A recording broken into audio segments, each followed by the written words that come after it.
On this fateful day, the weather was fierce. The dark sky overcast and lightning struck the high, sharp rocks. The main character standing on this mountain turned to the heavenly palace, the wisdom of heaven, and other immortal treasures. Three immortals surrounded our hero and claimed that they were going to deal with him and demanded that Li Taishun, the self-proclaimed ruler, give them the Book of Heaven. Li Taishun, who was being suppressed, humiliated the opponents by saying that the Qin Emperor Wu Shizhen and the Jinwu demon only had a superior copy. He shouted at the worthless rats who wanted the Book of Heaven so badly that they would have to die with him now. There was an incredible explosion surrounded by lightning, and the three attackers only managed to shout at the bastard that he was trying to destroy the entire immortal world. After a moment, the main character opened his dumbfounded eyes. It turned out that the guy had survived this brutal battle.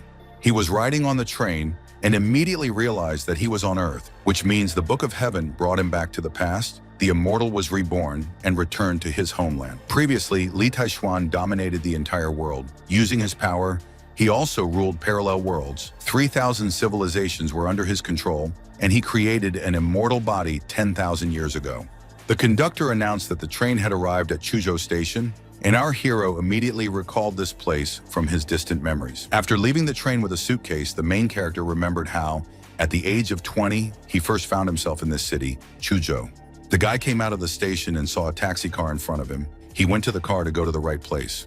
He put his hand on the handle to open the taxi door and was glad that there was still a glimmer of Taishuan in his body and considered it a blessing. The young man got into the car and was happy when he picked up his phone and saw that someone was calling him. It turned out that Li Taishuan's girlfriend was calling, and the guy stared at the phone screen for a while before answering her. He looked downcast when the girl immediately started calling him worthless because Li still hadn't arrived, even though dinner for the school staff starts in half an hour. The Venerable remembered that this time he had come to Chuzhou to meet his girlfriend's family and propose to her, but she had other plans. He remembered that ruthless Yang Xiaokong who had taken the girl away from her and beaten her up. Now he wanted to take revenge on a stupid, insignificant mortal. Li Taishuan recalled how that bastard even doused his face with acid. Then our hero had to suffer in the garbage dump alone. Li was later wrongly convicted and sentenced to more than a decade in prison, accused of something he didn't do. Our hero's own father was ill when Li was released from prison. The old man had to sell his property to help his son. When the main character got out of prison and returned home, he found his father lying on the floor. The old man was already dead. For the next few years, Li Taishuan lived like a stray dog. He had no purpose in life. He just wanted to survive. In the end, the main character could not cope with all the difficulties of life and decided to choose the easiest way out. But the guy's death was a blessing in disguise that allowed his soul to go astray and enter the Zhujian realm, becoming a descendant of Taishuan. He now admitted that he had been stupid, incompetent, and naive beyond measure in his previous life. But what he had experienced in his previous life, Li found deplorable. Li straightened his tie and thought of his revered father, promising to find retribution for his future wrongs when he returned.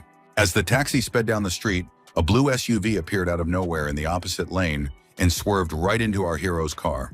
The yellow car tried to dodge, but the blue SUV deliberately drove straight at the car Li Taishuan was sitting in.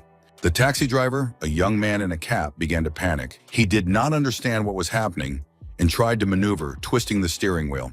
The taxi driver still failed to avoid the collision as the big blue car crashed into the back door. The taxi driver squeezed his eyes shut and covered his face with his hand as shards of glass from the broken window began to fly in all directions. The taxi skidded to a stop, and the blue SUV leveled off and didn't even slow down, intending to leave the scene of the accident. The taxi driver first turned around and asked the passenger, who was our hero, if he was injured. The guy in the cap was dumbfounded when he looked at the back passenger seat and found that his passenger seemed to have disappeared. The blue SUV did not stop running amok on the road, and on the way it collided with another car. The car did not stop even after the second accident. It continued to move along the highway, hitting more and more new cars. After the SUV had turned left, it was now heading straight for the fence where the cliff was waiting for it. The main character, who was determined to stop the SUV, at the last moment grabbed the bumper with one hand. Li Taishuan tried to stop the car on his own, his shoes breaking on the asphalt, sparking and destroying the road surface. But this did not help him to stop the car in time. The blue SUV still crashed into the bump, destroying it. Fragments of metal flew down from the high cliff, but the car, fortunately, stopped at the last moment. Stunned people got out of their cars and started filming what was happening. They couldn't believe that our hero managed to stop the car. Li Taishuan still held the SUV's rear bumper, preventing the car from falling into the abyss. He was angry at the lousy little people who didn't call for help while he was holding the car up by himself. Li's strength was too strong, and he hated this unbearably weak form, the feeling of exhaustion and weakness of the flesh. Taishuan was about to leave but stopped and turned around when the passengers of the SUV asked him to do so. He saw a grandfather and his young granddaughter in front of him, and Chu Tianzheng thanked the young man for his help. The main character waved his hand and replied that it was all a matter of fate. Such things are small and insignificant for him, so grandfather should not worry. The old man thanked Li once again and said that the guy could ask him for help because Grandpa's family has enough influence in this city. Our hero wanted to leave, refusing to help, but the girl with pink hair screamed, demanding that he stop. She stated that their Chu family was not used to someone's favors and kindness and asked to be allowed to show their gratitude to Li. Grandpa got angry at Lotus and yelled at his granddaughter to stop because she started acting impolite. The protagonist replied that he wouldn't stand on ceremony if she insisted and requested a 100-year-old ginseng to change his pathetic mortal bones. Old Man Chu noticed the young man's funny way of speaking and asked how to address him, since he didn't look like a Chuzhou resident. The guy asked the old man to stop being nice and suggested that it was human nature if they said empty words to him and didn't want to help find the ginseng. Lotus blushed with anger, thinking that our hero was a funny kid who was trying to extort money from his grandfather right now. The pink-haired girl froze in fright as something passed inches away from her, at a speed that the eye couldn't detect. She quickly regained her senses, reacted with lightning speed, and immediately shouted at her grandfather to be careful. Li Taishuan hadn't noticed yet that there was an enemy-minded martial artist hovering in the air right above him. The fighter waved his hand and shouted to our hero, a stupid child, that he would now pay with his life for destroying his plans. The young man was shouted at to dodge, but the protagonist was still standing still when the fighter's fist was inches from the back of his head. Li Taishuan visibly tensed up, but he didn't turn around to face the sudden appearance of his opponent. The martial artist asked how this was even possible when his fist was stopped by Li's defensive magic barrier. The main character did not swing his fists, he only turned his withering cold gaze on the opponent. The unknown fighter began to groan and groan in pain because Li Taishuan managed to deal damage to him with just his gaze. The man flew backwards and hit a tree pole, and Li wondered if some pathetic earth ant had dared to challenge him. Grandpa Chu thought that this was a legendary practitioner, perhaps a prodigal young master from a secret family. He knew that most of the great masters stayed away, and they were usually very old, unlike our hero. The old man had never heard of a grandmaster level person at such a young age, and the demon boy's talent both delighted and terrified him. Lotus also quieted down in surprise. She wondered who this guy was, who managed to take the life of an assassin without even moving. Li Taishuan was outraged that this pathetic semblance of an assassin, an ant, dared to offend this venerable. The main character walked up to the assassin and asked the man, "Does this insignificant speck of dust dare to act so recklessly?" Old Man Chu bowed to the boy and thanked him for the young benefactor who had saved the lives of him and his granddaughter. Li Taishuan noticed the pendant that hung around the elderly man's neck. It was a piece of jade with a golden frame.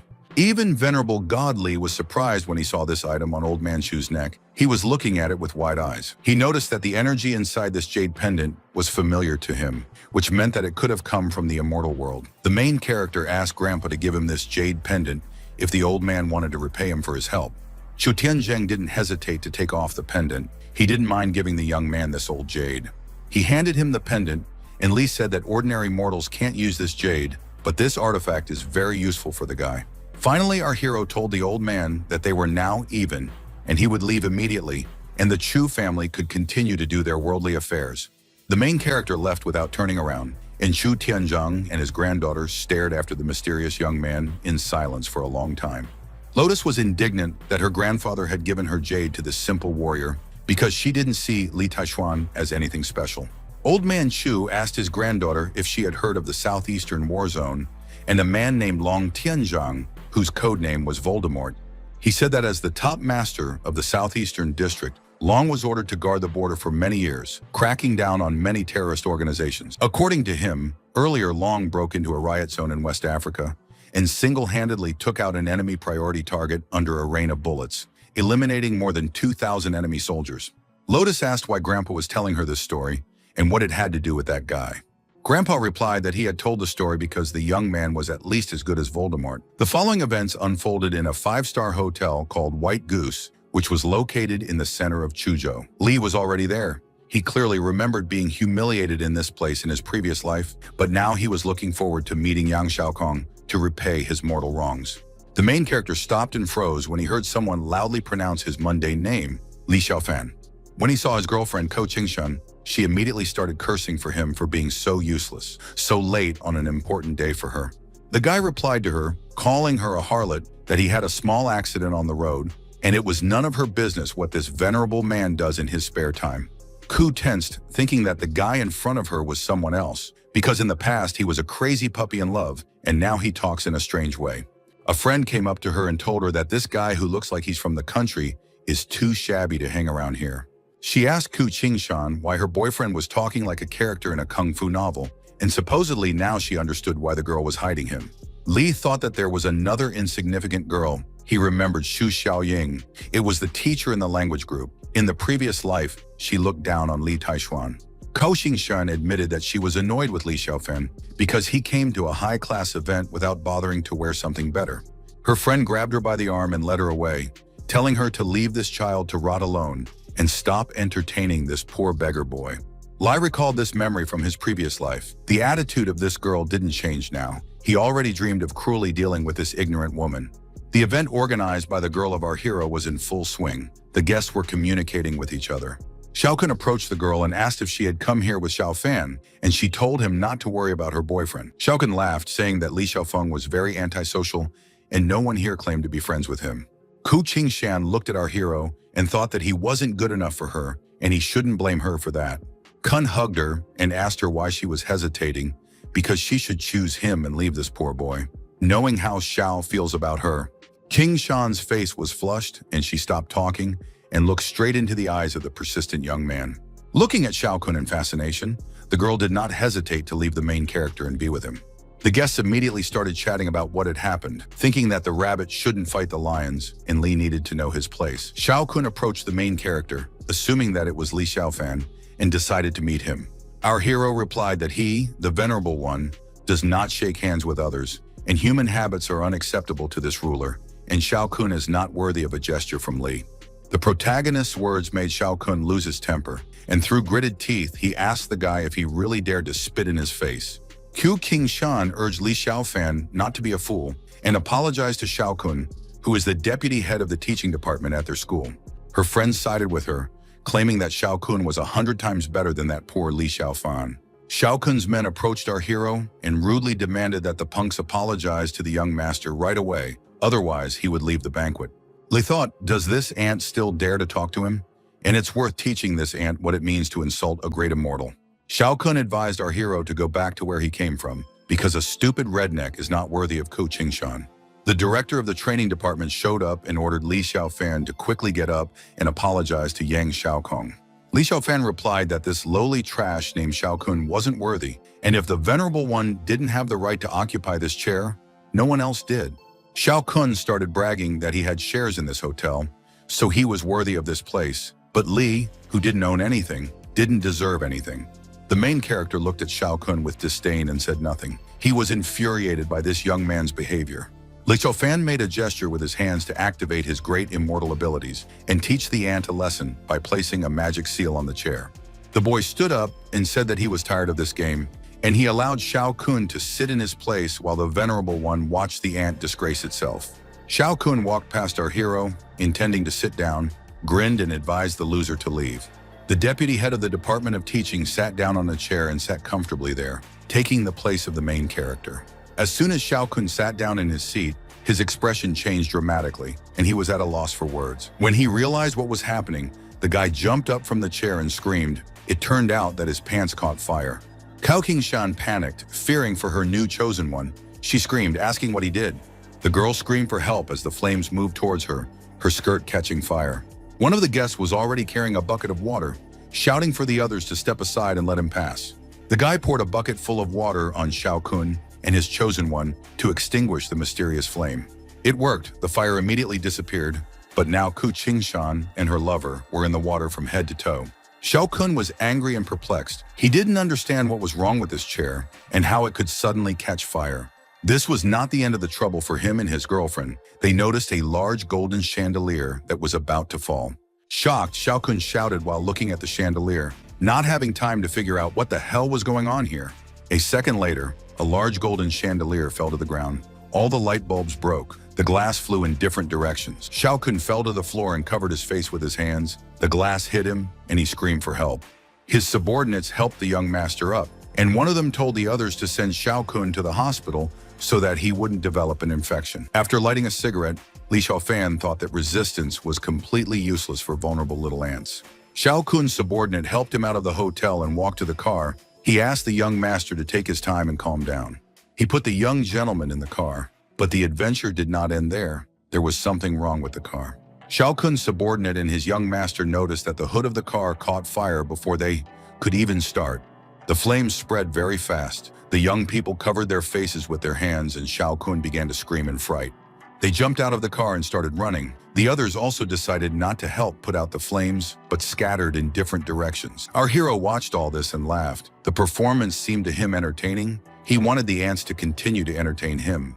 Cao Qingshan approached Xiaofan and advised him to go back home, since it was already late, and also mentioned tomorrow's marriage proposal. Before the girl could finish speaking, Xiaofan replied that he was wondering what kind of performance they would put on tomorrow with the engagement, trying to entertain the venerable tomorrow. He turned around and left, thinking that their little mortal games with Yang Xiaokong weren't over yet, and this performance was just the beginning. Ko Qingshan was tormented by doubts after all. Li had come so far to see her, and she had treated him so badly. A friend approached her and suggested that she leave, because she and this poor loser are not made for each other. Only such an outstanding person like Yang Xiao deserves a person like Qingshan. She told me that her boyfriend will be working at the Imperial Club and they can hang out in the spare room today. When the main character was walking down the street, he had to get out his phone because someone tried to call him. It was Lotus, who asked where Mr. Li was now and said that her grandfather had asked her to show him around the city and that the accommodation was already being prepared for him. The guy replied to the Honorable Lady Lotus that he would agree to her offer and told her where he was now so that she could pick him up. After talking to Mr. Chu's granddaughter, the guy pressed the button to end the phone call. He was immediately distracted again by a woman in red with an umbrella who asked Li if he wanted to buy some flowers. The girl with red eyes looked at him with admiration, thinking that she hadn't seen such a stunning young man in a long time.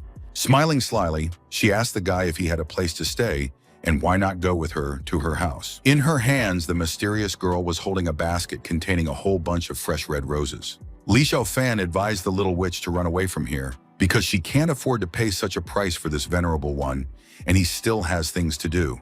The girl was scared. She was shocked when he called her a little witch because Li managed to expose her. Xiaofan asked if this little witch really wanted to play and how much pathetic magic she had used to cover her body.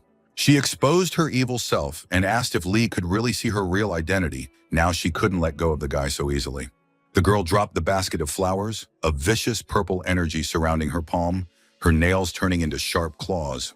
Trying to scare Li away with her sinister aura, she told the guy to stand still so that she would suck out all of his energy. She immediately felt something was wrong. The little witch started to panic because something was happening to her body. The girl collapsed to her knees, her cultivation destroyed in the blink of an eye, and she began to suspect that the intense pressure and energy was coming from Li.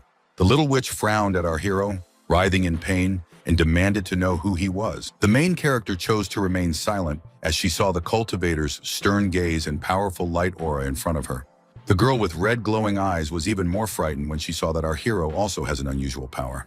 Showing his aura, Li accused the girl of ignorance for daring to cause discord when a god walks among mortals. He said that the Venerable One was feeling magnanimous today, so she shouldn't waste his time and answer how she was going to make amends.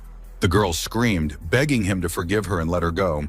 She promised to get out of his way and admitted that she was wrong. Fortunately for her, a taxi arrived, and the driver suggested that the girl quickly get in the car so that he would take her away from this little brute. The witch immediately got up and ran to the car to escape the Venerable's wrath, and Li decided to do nothing. Our hero thought that let this little witch live for now, but he already planned to suck all her demonic energy out of her in the future. The girl got into the taxi and looked out the window. She was still scared because she had just been on the verge of death. The taxi driver asked if she was a florist because he saw her drop a basket of flowers, and she replied that she had planted many kinds of beautiful flowers in the flower bed at her house. Wanting to replenish her vitality, she asked the taxi driver if he would like to stop at her place to buy flowers. The taxi driver scratched his head when she mentioned Manhwa Lane because this place seemed familiar to him. The main character drew attention to an expensive snow-white car that had just slowed down right next to him. When the car stopped, the door opened, and a girl in pink high-heeled shoes started to get out. It was Lotus, Mr. Chu's granddaughter, who asked Mr. Lee if he liked the car and if he wanted to take a ride in her Lamborghini Diablo. Lee greeted the Honorable Miss Lotus, remarked on her beautiful car, and expressed his solemn gratitude that Old Man Chu had sheltered this humble person. Back in the car, Lotus asked who the two people who had argued with him before her arrival were, and if he wanted her to teach them a lesson. Xiaofan waved his hand and asked the girl not to worry and not to bother with these mundane things, and some people just voluntarily bring trouble on themselves. The pink-haired girl asked what Mr. Lee meant when he talked about people who voluntarily brought trouble on themselves. Lotus whirled around and looked out the window when she heard a loud, heart-rending scream. The main character did not react to this in any way. He only sighed, knowing perfectly well what was happening in the other car right now.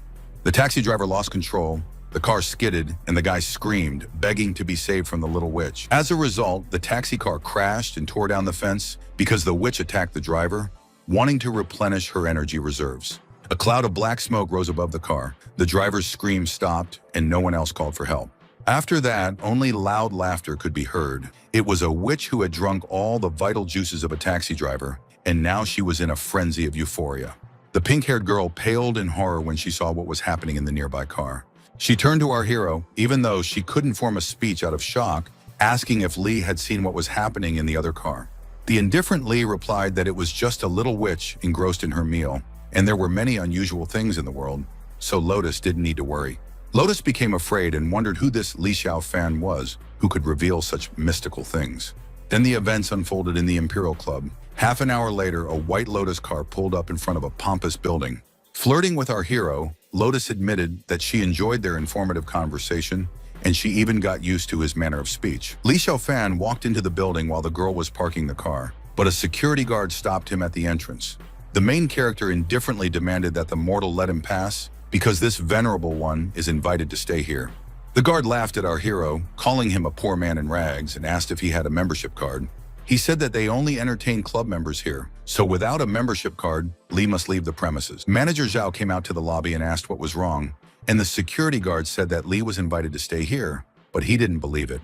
Manager Zhao thought that this was just another poor guy, and asked Xiaofan if he was begging for food and looking for scraps. The protagonist told the mortal to watch his tone and not tempt him, and asked if he knew who he was. Zhao knew very well that Xiaofan was a poor and useless boy. It turned out that the manager was Xu Xiaoping's boyfriend. The manager warned the impudent boy that he was in a prestigious imperial club where only the top elites of Chuzhou came. Cao Qingshan also showed up in the hall and asked our hero what he was doing here and said that he didn't belong here. Xiaofan replied to the harlot that he was just waiting for the return of a lady friend who had just gone to park her fancy car. Li was outraged when Qingshan accused him of just chasing after her, calling her a lowly whore who made eyes at Yang Xiaokun. The girl blushed in shame. She told Li Xiaofan to stop talking nonsense. After all, they didn't do anything like that.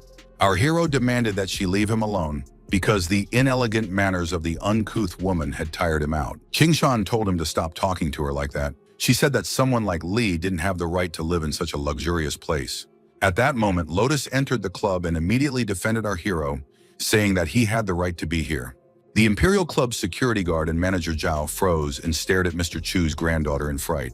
Zhao asked Miss Chu what she was doing here, and the pink-haired girl asked back why she shouldn't be here. Lotus gave the blonde a reproachful look and immediately turned away. Cao Qingshan also fell silent when she saw Venerable Chu's granddaughter. Miss Chu said that Mr. Lee was a noble guest whom she had personally invited, and she accused the idiots in the club of being rude to him.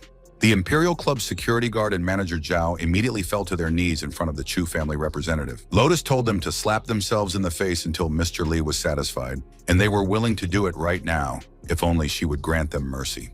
They started slapping themselves in the face and apologizing to Miss, admitting their mistake. They regretted judging the book by its cover.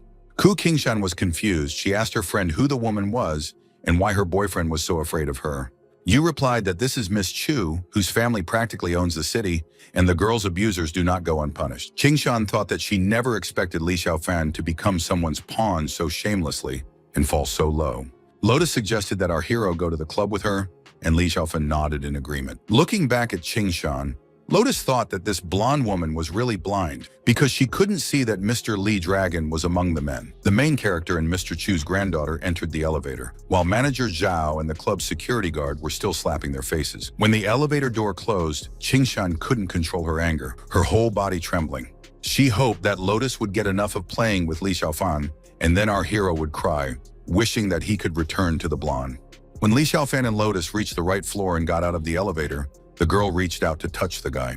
The young man didn't react at all. He silently walked into the room, and the girl turned to Mr. Lee. She cleared her throat, plucked up the courage, and asked to become his student, because he has impressive knowledge, and the money has already been transferred to his account. The boy sat down on the bed and replied that it was a noble undertaking, but Lotus' fitness as a practitioner was too poor. She thought that practicing martial arts had always been her dream, so she shouldn't miss out on this opportunity, even if she had to make some sacrifice. Lai closed his eyes and wondered if he should agree to accept Lotus as his disciple, since her beauty was still the best thing he had ever seen in this world. The guy told her to dress more comfortably, because they are having a civilized conversation, and agreed to take her on probation. Lotus was overjoyed to be Mr. Lee's disciple, and she thanked her new master for it. Xiaofan stated that he was her master from now on, and there were some things that she should know. Now she is formally a descendant of Tai Lin, the great civilization of the world. Lotus didn't argue, but asked her new master where this Tai Lin came from. The guy looked out the window and said that Tai Lin came from a very distant realm where no mortal can enter. He said that one day when the power of the lotus was strong enough, this venerable master would take her to see their glorious empire, the Tianxiang realm. The girl felt sad and said that Mr. Lee looked sad when he talked about the Tianxiang kingdom. Our hero explained that when he left this realm, there were still people he was looking out for, so he still had this stupid feeling. Li Xiaofan was caught up in a distant memory as he sat on a rock by the cliff while his disciple brandished a sword. Back then, the guy told Zhuexi that her cultivation level was quite high and asked why she was desperately trying to become even stronger back then. The girl replied that she needed to try to become stronger than big brother Taishuan. She smiled and added that she needed it so that she could stand together with him on top of the world one day. The image of the girl filled Li's mind, and he wondered what she was doing now, and if she had been trying her best all along. He was curious as to whether Zhuexi would try to search the entire galaxy and the outside world in order to find this venerable. He clenched his fist and promised himself to go back to the girl, find his way to her again, and fight to keep those feelings from being suppressed. The pink-haired girl noticed that her master was quiet, lost in thought, and spoke to him. Li Xiaofan turned his back on her and said nothing, and she apologized to him and said that she wouldn't bother him again. The protagonist waved his hand and said that it was fine, so she could go. Lotus silently bowed her head in front of him. When the girl left, the boy took out the jade amulet he received from Mr. Chu and held it tightly in his palm to destroy it. Unfortunately, this mixed stone with supernatural power, which was originally one of a kind, had already dried up. The Tai Huan Qi in our hero's body can't be activated yet, so he decided to do something, look for the stone in another place. He put the amulet back in his pocket and said that once this venerable found a suitable treasure and entered the realm, he would activate the stone. The main character decided to leave his room. He went to the door and carefully pushed it aside. When he went down to the hall, Manager Zhao was still slapping his face. He started begging Mr. Lee for mercy. When Lee passed by, the guard threw himself at his feet and began to repent, admitting that he had done wrong and promised never to disturb our hero again. The protagonist cast a disdainful glance at the Imperial Club employee and snorted without replying. Not sparing the rude guard, Li Xiaofan kicked the man and ordered him to move. Xiaofan remembered that in his previous life, this trash was Yang Xiaokun's most loyal dog, so he wasn't going to forgive him. When it was already dark outside, the main character decided to leave the Imperial Club for the fresh air. He stopped abruptly and looked at the car that was speeding past him. The guy was taken aback and began to resent because this uncivilized mortal driver almost hit the monarch. The main character quieted down and looked in bewilderment at the black car that had just nearly hit him. He saw a tearful girl in the back seat of the car, banging on the window and screaming for help. The black car still disappeared. It stopped in a dark forest where the girl can be killed without witnesses. The driver asked Wu Yangpei not to be afraid. He promised that the contract could be signed tonight if she agreed to have some fun with him. The girl became ill, blamed the shameless bastard Songzong for poisoning her, and demanded that he let her out now. The girl's screams only served to provoke Songzong. He wasn't afraid that she would call the police because he had already thrown away her phone. Wu Yangpei started to lose consciousness, but still tried to fight back. She screamed, wishing for the death of her abuser. Song Zong told the girl that there were other companies that were willing to sign a contract with him, so everyone had to pay for something, and she was no exception. Luckily for the girl, someone else was in the forest, and Song Zong was distracted when an unknown person knocked on the car window. He got angry and shouted, asking what the stranger needed and if he couldn't see that he was busy right now. The main character looked at the little mortal ant with disdain and demanded that it get out of the car right away. Song Zong got out of the car, bringing a wooden club with him. He was angry that Li Xiaofan didn't leave them alone. The guy approached our hero and decided to give the idiot another chance to get out of here. Otherwise, he would beat him severely. Li calmly lit a cigarette and replied that human nature knows no boundaries, and he would leave the guy alone after he let the woman go. Song Zong replied that no one in Chengnan County had ever dared to talk to him like that before, and the people of Chuzhou didn't even dare to mess with him. Xiaofan asked if he had asked the ant to tell his life story, and said that he didn't care about Song Zong's insignificant status. The guy lost control of his emotions and swung a wooden club to hit the main character. He didn't manage to hit Li Xiaofan because our hero easily intercepted the baton with his hand. When Taishuan clenched his fist, the club turned into useless wood chips. But Song Zong was not fazed by this. He warned Li that he would face consequences if he contacted an authority figure like him. The main character took a step towards the bastard and told the insignificant mortal to listen carefully to him. Li Xiaofan put his hand on the guy's shoulder and stated that this monarch didn't care, so he didn't see any problem. Song Zong laughed nervously. He wasn't afraid that Li would dare to take his life and threatened to deal with him easily. The main character lifted Song Zong off the ground like a feather, holding his shoulder with one hand. Li Xiaofan declared that this king of gods would grant his wish and let him enjoy this moment. After all, not every day there is a chance to die at the hands of an immortal. Song Zong was visibly frightened and started shouting, demanding that Li let him go, and lying that he wasn't afraid of our hero. The protagonist complied with the guy's request and let him go. Song Zong immediately fell silent in shock. The purple-haired guy was shocked. Now he wasn't happy that Li Xiaofan let him go because he was right over the precipice. Our hero turned around and calmly left, and Song Zong began to fall down from a high cliff, screaming in fear. Li Xiaofan snorted and straightened his tie, calling Song Zong a pathetic ant. The door of the black car in which the abducted girl was sitting opened. Barely standing on her feet, the girl came out, covering herself with her clothes. She wanted to stop the gentleman who saved her. The kidnapped girl became ill. She closed her eyes and began to lose her balance. The main character sighed heavily, looking at the girl who now has to help. Li Xiaofan walked over to the abducted Wu Yangpei, who was already unconscious on the cold ground. The following events unfolded again in the Imperial Club, where our hero returned after a night of adventures. The girl he saved got out of the shower and approached Mr. Li, asking if he had any clothes for her. The main character, who was sitting on the bed at that time, noticed a shy girl.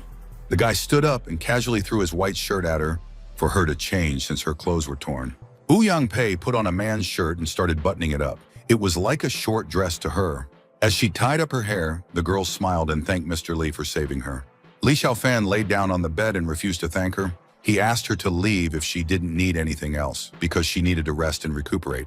Shy, the girl admitted that the person who will take her home will arrive tomorrow, and she is afraid to be alone today. Blushing with embarrassment, Wu Yangpei asked Mr. Li if she could only stay with him for one night. The main character turned away and indifferently replied to the girl that she was free to do as she wished, and wished her a good night.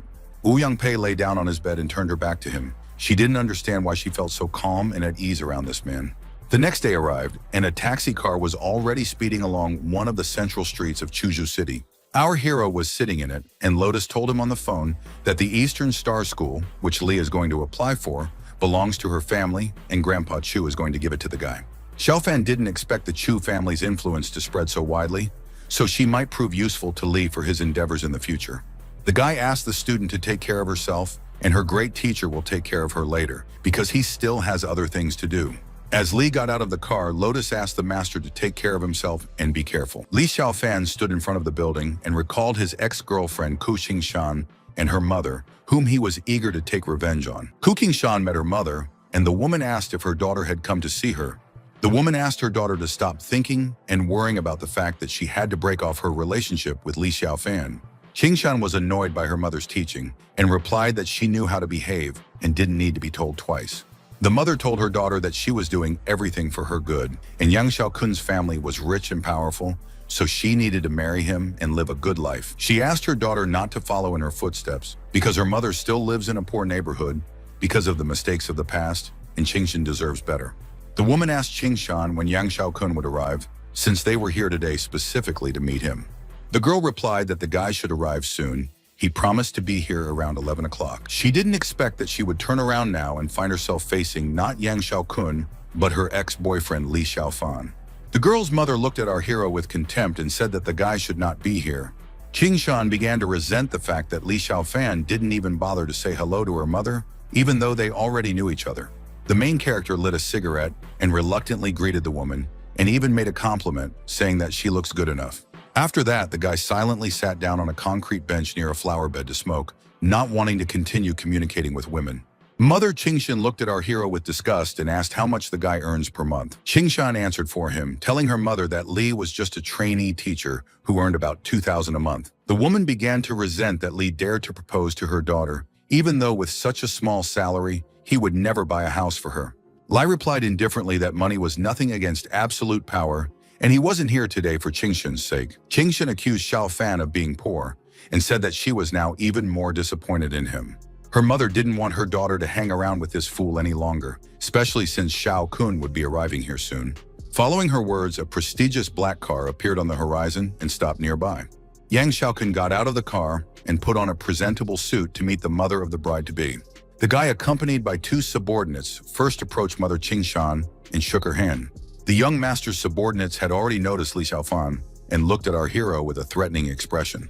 Xiaofan thought that all the actors were here. The stage was ready, and those two Xiaokun dogs were the ones who beat up our hero in the previous life. Xiaokun told the woman that he just got out of the hospital, so he didn't bring her any gifts, but he was ready to give her his brand new Bentley. Mama Qingshan laughed and blushed, praised the guy for his kindness, and said that in the future, he would practically become a family for her. Yang Xiaokun replied to the woman that this gift was a way to express his respect for his future mother-in-law, and it was a great honor for him. The woman looked at Xiaofan reproachfully and said how smart Xiaokun was, and how far-sighted her daughter was, unlike some poor people who came here to eat for free. Xiaokun started accusing Li Xiaofan of stalking him, and called him a shameless bastard who followed his fiancée around. He failed to subdue our hero, because Li confessed that the Eastern Star School now belongs to him. Ian laughed and assumed that Li was just dreaming. He suggested that the guy try to do better and make up that he was the mayor of the city or the governor. Xiaokun laughed and pointed at our hero, making sure that Qingshan also heard that Xiaofan said that he was now the headmaster. Mama Qingshan said that Xiaofan's action was shameful, so her daughter definitely shouldn't have to deal with such a person now. She took her new son-in-law's arm and asked him to ignore this country boy and instead go home with her to prepare a meal for him. Xiaokun suggested that the woman and Qingshan try out their new car for the time being, and he would talk to Xiaofan so that he wouldn't bother his fiancée in the future. The woman agreed to leave with her daughter to test their new car. She didn't want Xiaofan to ever bother Qingshan again. Qingshan blushed. She wanted to say something about Li Xiaofan, but her new fiancé interrupted her. Yang Xiaokun told Li to kneel in front of him and bark like a dog, and then never come back here again. The enraged boy warned him that if he didn't, he would let him know what death meant, and Xiaofan's mother would probably regret giving birth to such a worthless person. Xiaofan made it clear that he already knew about his enemy's plans to maim our hero, disfigure his face, and send him to prison for a crime he didn't commit. Xiaokun decided not to pretend anymore, since Xiaofan already knew his plan, and ordered the boy to kneel in front of him. The main character abruptly got up from the bench, not intending to fall to his knees in front of the pitiful ant. Xiaofan grabbed Xiaokun and said that he should have sent the unbearable pig into oblivion, but a quick death was too good for him. Young Master Yang's subordinates were at a loss because they didn't expect Xiaofan to be so strong. Xiaokun started shouting, trying to reach out to his subordinates to hurry up and save him. After standing up for their young master, two guys attacked our hero, demanding that he release Xiaokun. The main character didn't even move. He closed his eyes to use his superpowers against opponents. After the guy opened his eyes a crack and cast a cold glance at the guys, his pupil began to emit white lightning. Our hero began to use his mind to control bright streams of blue energy to protect himself from bullies. Xiaokun's subordinates retreated back, unable to even approach Li Xiaofan because he had protected himself with the dome. The guys tensed up as they tried to break through Li Xiaofan's defensive wall, but the energy prevented them from doing so. They waved their arms, still trying to help their young master, but the shards of Li Xiaofan's power stopped them. The main character protected himself from Xiaokun's subordinates with an impenetrable magic wall and still did not let go of the guy. It was no surprise to Shao Kun's subordinates that Li's strength was so incredible now that he was a cultivator. Shao Fan replied to the pitiful mortals that even ordinary dogs knew who a cultivator was, and yet their master was helplessly clinging to him. The main character suggested that there was a small detour in Shao Kun's plan, and he found it curious, after which he let go of the guy, throwing him to the ground. Shao Kun's subordinates suggested that Shao Fan release the young master. In return, they promised not to cause any problems for the cultivator. The second guard didn't like his partner's words because Li Xiaofan is cunning, and he might be on the same level as their boss. Shao Kun shouted, accusing the guards of trying to negotiate with Li Xiaofan instead of dealing with him. He stood up and started shouting, waving his arms, demanding that his subordinates take Li Xiaofan's life immediately. Li put his hand on the shoulder of one of the guards and asked the pathetic pig if he didn't understand the situation he was in right now. He grabbed the guy's hand and said that guys are just as vulnerable as this hand, and then mentioned how these bullies bullied him in his previous life. Shao Kun's mercenary screamed as he clutched his arm after Li Xiaofan took revenge for his past grievances. He crouched down, unable to resist the cultivator any longer, and called out to his brother He. Enraged, Brother He swung his fist and tried to hit the protagonist, but the protagonist didn't even move, knowing that his defense was very reliable. The main character's shard of energy rebuffed the bully and caused He to fly far back into the bushes. The main character wasn't going to let him go so easily. He silently walked over to the terrified, trembling guy. Li Xiaofan dealt a fatal blow to the abuser because it was He who sold our hero's kidney in a previous life. The cultivator dusted off his hand, dealt cruelly with the offender, turned around and declared that it was the next pig's turn. Trembling with fear, Shao Kun warned Shao Fan that he would sue him for bodily harm if he tried to harm him.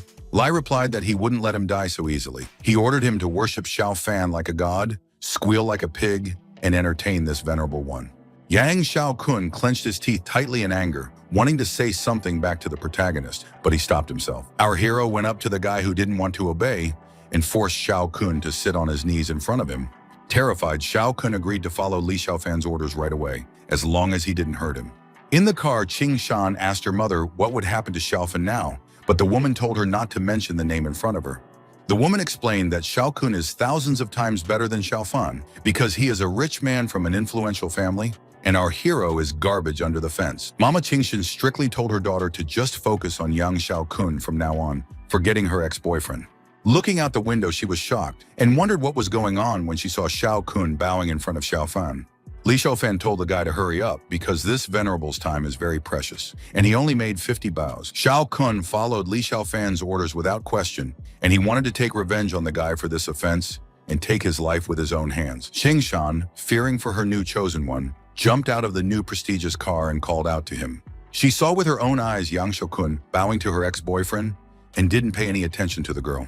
The startled blonde screamed, asking Li Xiaofan what he was doing and why Shao Kun was acting so strangely. Li Xiaofan smiled and said that he hadn't done anything wrong, but Shao Kun was doing it quite voluntarily. Our hero slapped Shao Kun in the face and told the pig to speak louder because they couldn't hear him well. He reminded the boy that he owed the venerable one 100 more bows and announced a moment of glory for Piggy the virtuoso to show off his acting skills to the others. King Shan demanded that Li Xiaofan apologize to Shao Kun right away and stop acting mean like a villain.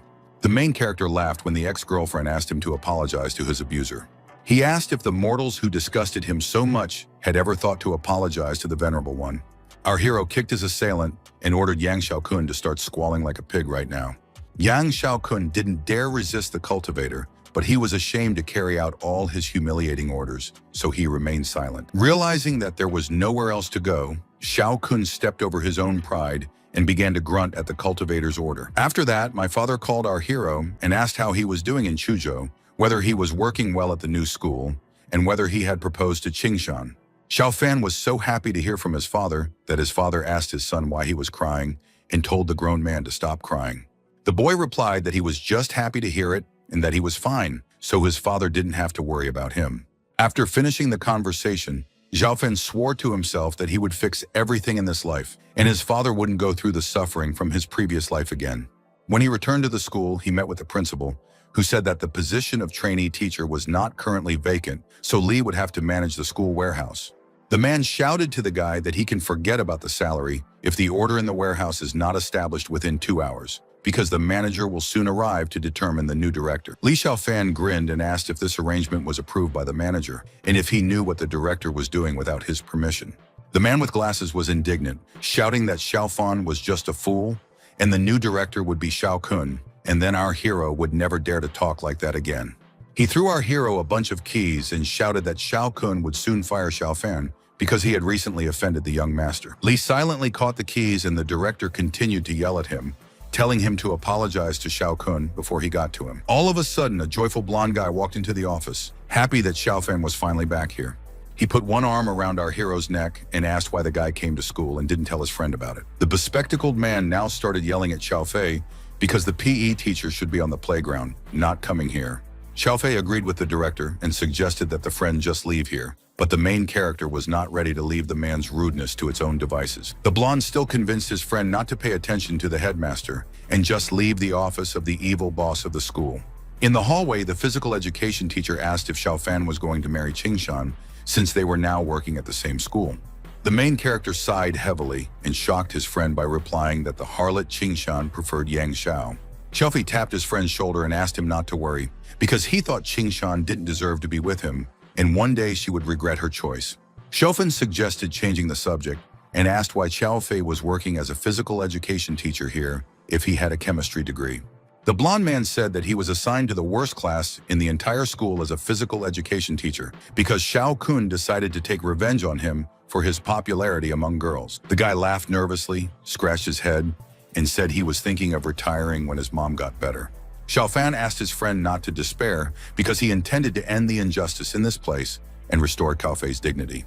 Xiao Fei advised his friend not to get involved with Xiao Kun and the like, but to put up with them because they couldn't do anything to such powerful people. But our hero decided to admit that now he is the new owner of this educational institution, and he will appoint a friend as the main manager. The blonde guy laughed because Xiao Fan started talking like a cartoon villain. He took his statement as a joke. He hugged Xiao Fan and suggested that the new Lord Headmaster show him around his kingdom, and also asked if he could become Godzilla instead of the vice headmaster. The physical education teacher began to complain that he soon had a lesson with a class that was teeming with difficult and naughty children. At this time, the mercenaries who had been wronged by Xiao Fan came to bow to their boss and begged him to avenge them. He and his partner started shouting and complaining while kneeling in front of the boss that Xiao Fan had seriously injured them. The boss, a martial artist, asked if the guys didn't even know who had offended them, even though he looked like a good practitioner. It was strange to him why such a genius would appear in the city, and his subordinates wouldn't even tell Xiao Fan the name of their boss.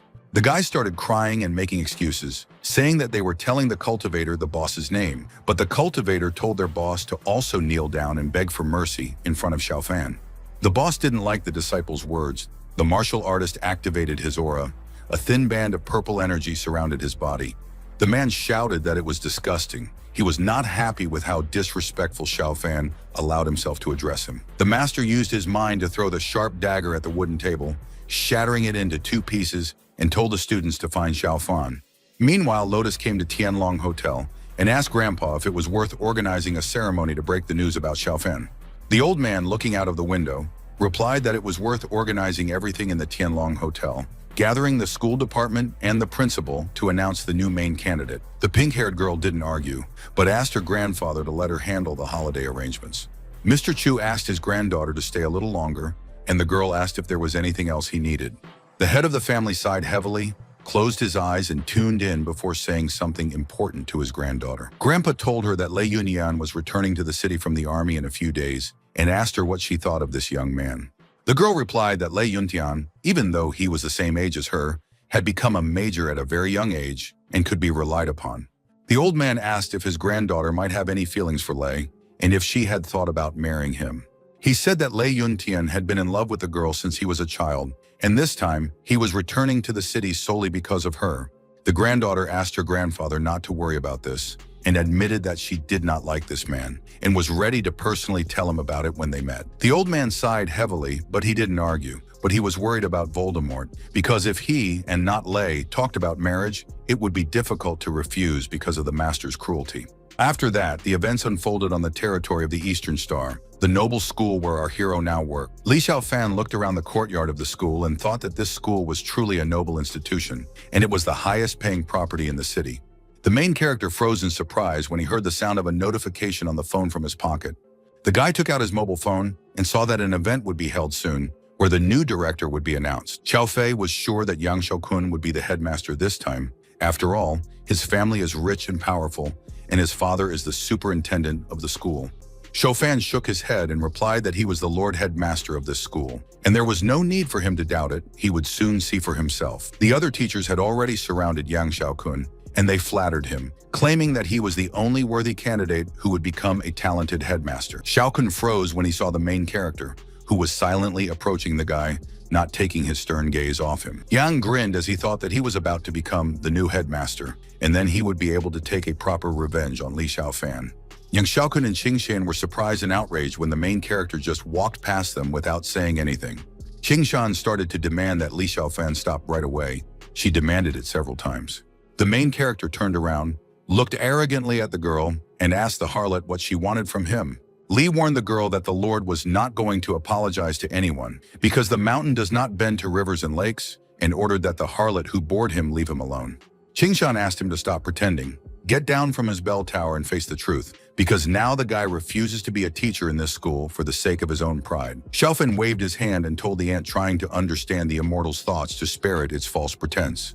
Qingshan paused, wondering when her ex-boyfriend had become such a reckless and difficult person to deal with. The headmaster told the teachers that Li was unrepentant when he assigned him to the warehouse, and that next time he would put the weirdo in charge of the restrooms. Yang Xiaokun told the girl that this Li Xiaofan was completely rotten and crazy, and she couldn't help him, because such people should be locked up in a mental institution. The guy was looking forward to showing Xiaofan his true power of status and connections, and was determined to suppress our hero for the rest of his life. The event to announce the new headmaster started. The teachers were drinking wine and chatting. Xiaofan and his friend entered the hall. Xiaofei, the physical education teacher, noticed that his friend was acting mysteriously and didn't open his mouth at all. He asked Li why he didn't eat anything, because Tianlong is the best club in the city, and people get the best service here. The physical education teacher admitted that he doesn't know what the board of directors is thinking, because judging by the scale of the event, the candidacy of the new director seems very important to him. Suddenly, a girl rushed into the hall and started shouting for Teacher Shu to save her. The lady was visibly scared. She was followed into the room by a tall red-haired guy who kept his fierce gaze fixed on the girl. A big man with a scar on his face burst in with his friends and shouted that the little girl couldn't hide here and she had nowhere to run. The girl couldn't hold back her tears as she asked Teacher Shu to save her, because those guys want to get rid of her. Teacher Shu asked the red-haired bully who he was and how he got here, and also threatened to call the police. The big red-haired man just laughed because he wasn't afraid of the police, and let Miss do whatever she wanted. The guy scratched his chin and said that this woman was also good, and ordered his subordinates to take her away. Yang Xiaokun became alert. He turned around to see who dared to mess with the teaching staff. Young Master Yang clenched his teeth tightly and was visibly startled when he saw the red-haired guy in front of him. It turned out to be Babo, and Xiaokun immediately started making excuses and apologizing to the bully, claiming that it was just a misunderstanding. The bully tilted his head to the side, looked at Xiaokun in disbelief, and rudely asked who he was. Xiaokun knew that this was a legendary street fighter and advised the teachers not to mess with him because they couldn't afford to offend Babo. Teacher Shu tearfully approached Xiaokun and asked if there was anything he could do, since she didn't know that Babo was from the underground. Young Master Yang tried to negotiate with Babo, asked the guy what happened and why he came here so angry. Babo snorted and said that he politely invited this little girl to drink with him, but she refused and even injured his men. Yang Xiaokun, unexpectedly even for Babo, sided with the street fighter, saying that the girl did the wrong thing. Xiaokun waved his hand and ordered a female student from Shu's class to hurry up and apologize to Babo right now, as well as pay for the medical expenses of his injured people. Wiping away her tears, the girl said that she just came to work, and those people tried to pick her up, even though she was just a student. Teacher Shu also insisted that her student apologize to the street fighters for not being able to fulfill such a simple request. Angry, Babo refused to apologize and told the girl to return to her workplace to keep him company. Young Xiaokun, Teacher Shu, Qingshan, and the rest of the teachers froze and sweated in fright as they looked at the bullies. Babo wasn't going to leave. He hinted that he was going to put the guys who originally wanted to go against him in their place. He frowned in anger and stated that he would let them know how strong he was today, and he wouldn't let anyone leave this place. Xiaokun tried to calm Babo down by repeating that the girl agreed to accompany him, and there was no problem anymore. Yang ordered the student to come back with Ba right now and make him happy, and in return, he would release her from paying for the entire semester. Shu asked Anno to hurry up and leave with Ba, because she needed to listen to the teacher who had so nobly exempted her from paying for her studies. One of the Street Fighter's partners walked up to Anuo and forcefully grabbed the fragile, defenseless girl by the arm. She began to cry, scream, and struggle, thinking that the boys had no right to force her to follow them. The scoundrel who grabbed the girl couldn't leave because he was stopped by someone. The main character protected the student by covering her with his back and pushed the scoundrel away from her. Qingshan didn't like it. She told Li Xiaofan to go back so that he wouldn't cause any more trouble, but our hero ordered her to shut up. Xiaofan claimed that this student was under his protection, and he found the behavior of mortals disgusting. Shao Kun got angry and started yelling at our hero, thinking that he was a fucking idiot, because of which now everyone will die at the hands of a street fighter. All the teachers opposed Xiaofan, saying that the idiot should have already apologized to Ba and that it was not worth standing up for a stupid student. Bubbo just laughed out loud right in our hero's face after listening to his strange speech. The red-haired guy decided to deal with Xiaofan first since he thinks of himself as a hero and had his subordinates capture him. The street fighter turned around and nodded to his subordinate, giving a non-verbal command to attack the main character. Two hooligans immediately charged forward, waving their arms to pounce on Li Xiaofan. Physical education teacher Qiao Fei was afraid for his friend, and he shouted at Xiaofan to be careful. There was no need to worry about Xiaofan, because he only needed to wave his hand to push the villains away with his strength. The attackers could no longer attack our hero. They collapsed on the floor and lay unconscious with swollen cheeks after being slapped by Xiaofan. Babo was only encouraged by this. Seeing that this was a martial artist and not a simple guy, the street fighter was overjoyed. The street fighter decided to ask the wolf to show this Xiaofan how to do it properly and beat some common sense into him. Wolf, the elite fighter of Team Babo, rushed forward with a smile on his face to pounce on Xiaofan because he was confident in his abilities. The guy with dark glasses jumped up, covered his face with his hands, and tried to kick the main character on the head. Without even blinking, Xiaofan grabbed the stupid ant's leg because their techniques wouldn't work against absolute strength. Then the main character grabbed the scumbag's leg tighter, activated his power, and was about to throw the guy to the side. The wolf, known for its strength, flew to the side and crashed onto the wooden table, destroying both furniture and glass bottles with its body. The wolf's body began to shake with pain and anger, and he clenched his fist and tried to use it to prop himself back up on his feet. Qingshan, Shao Kun, and the rest of the elite school's teachers were at a loss as they watched our hero's display of strength. The elite fighter of the Babo team did not manage to get to his feet. The exhausted guy collapsed face first on the floor. The blonde Xiaofan's ex-girlfriend was in shock, not understanding what was going on here and how the guy had become so strong. Wolf was once a mercenary. He had fought in various hotspots like the Middle East. He was born for war, and now he couldn't withstand even a single blow from Xiaofan. Xiaofan grinned and asked if he had scared Immortal, and also told Babo to bow down in awe of his superiority. Babo clicked his tongue and admitted that our hero has some abilities to deal with even him. He grinned viciously as he asked if Xiaofan could handle so many people. A whole crowd of identically dressed armed bodyguards appeared behind him. All these guys in black suits and sunglasses surrounded the main character from all sides and were ready to attack him. The school's teachers were scared. They wanted to hurry up and get out of here so that idiot Xiaofan could deal with the thugs on his own. The angry street fighter clenched his fist tightly and urged his guys to deal with Xiaofan cruelly right now. The guys in black suits, armed with machetes, rushed to deal with Xiaofan, but he didn't even move. When the blades of the sharp swords were already inches away from the guy's face, Xiaofan lit a cigarette quite calmly. Xiaofan activated his force field, which instantly scattered the opponents in different directions. The main character did not even blink. By the power of thought, having dealt with a whole horde of guards, they began to fall to the ground. Neither of them could resist any longer, and Xiaofan turned to the common ants to make them accept their helplessness. Qingshan was shocked by Xiaofan's abilities, and Shao Kun also couldn't believe the dazzling light he saw. Babo thought that this was simply impossible, since that squad was a retired special forces unit from the army, and each of them could fight at least 10 people at a time. The street fighter didn't expect that some kid would be able to take down his core strength, which allows him to dominate the city's underground in the blink of an eye. Xiaofan kicked him in the shoulder and demanded compensation, but Babo did not give up. He still believed that our hero would not dare to do anything in his direction. Our hero declared that he, the Immortal, does not care about the human code of conduct, and he will decide for himself what to do with Babo. Babo decided that this was definitely a madman, so he suggested that Xiaofan fight someone else who was on his level. Xiaofan asked the mortal to amuse him more, and in return, he didn't mind fighting the amazing character that would arrive here. The red-haired guy ran to another corner of the room and frantically dialed someone on the phone to call for help. After the call, Babo said that a person who practically owns this city was coming here, and Xiaofan was now in big trouble. Babo suggested that Xiaofan have a better life and take care of him if he would instead worship the street fighter as a god. Xiaofan grinned and replied that Babo had already lost, so he had no say in the matter, and a fighter's stupidity was boundless. The red-haired guy cleared his throat, then asked Xiaofan not to blame him because he chose this path on his own. Soon, a girl with pink hair confidently entered the room, accompanied by several bodyguards. Babo felt even more confident in his strength when Lotus and the guards came to his aid.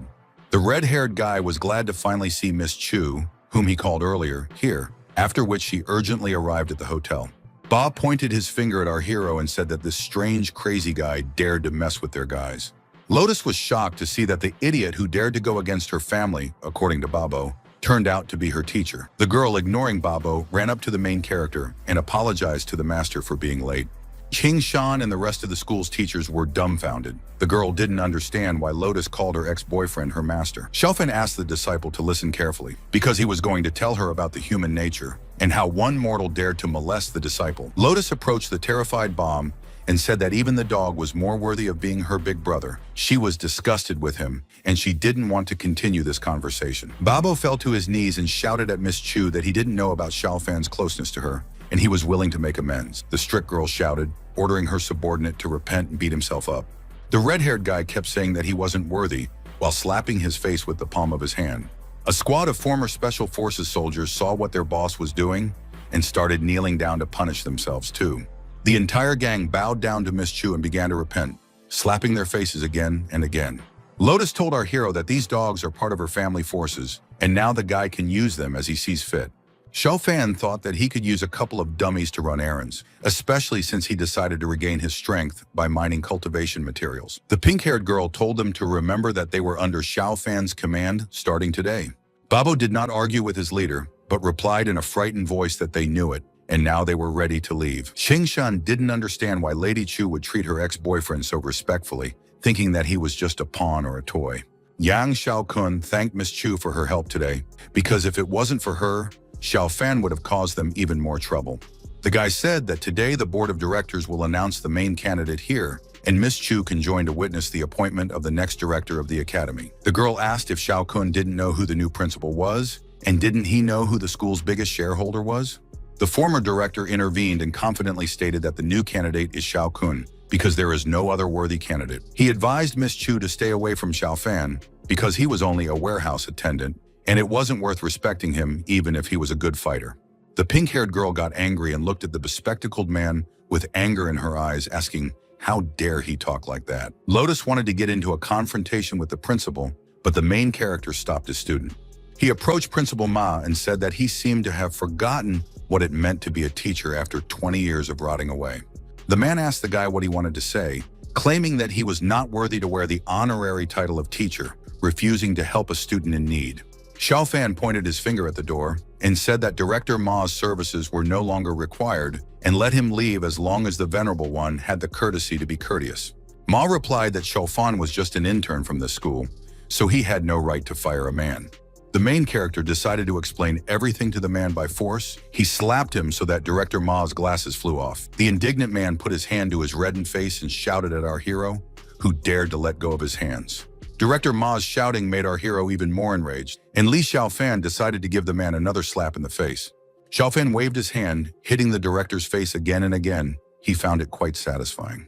The entire teaching staff was shocked by our hero's behavior, and the headmaster shouted, accusing Xiaofan of being crazy. He could only grunt and cry out in pain because Xiaofan decided to shut the man up with another series of slaps. The man was already barely able to stand up, but Xiaofan didn't stop slapping his face, and the others watched in silence. Qingshan demanded that Xiaofan stop doing this right now, because this is a criminal act. He can't just beat up someone.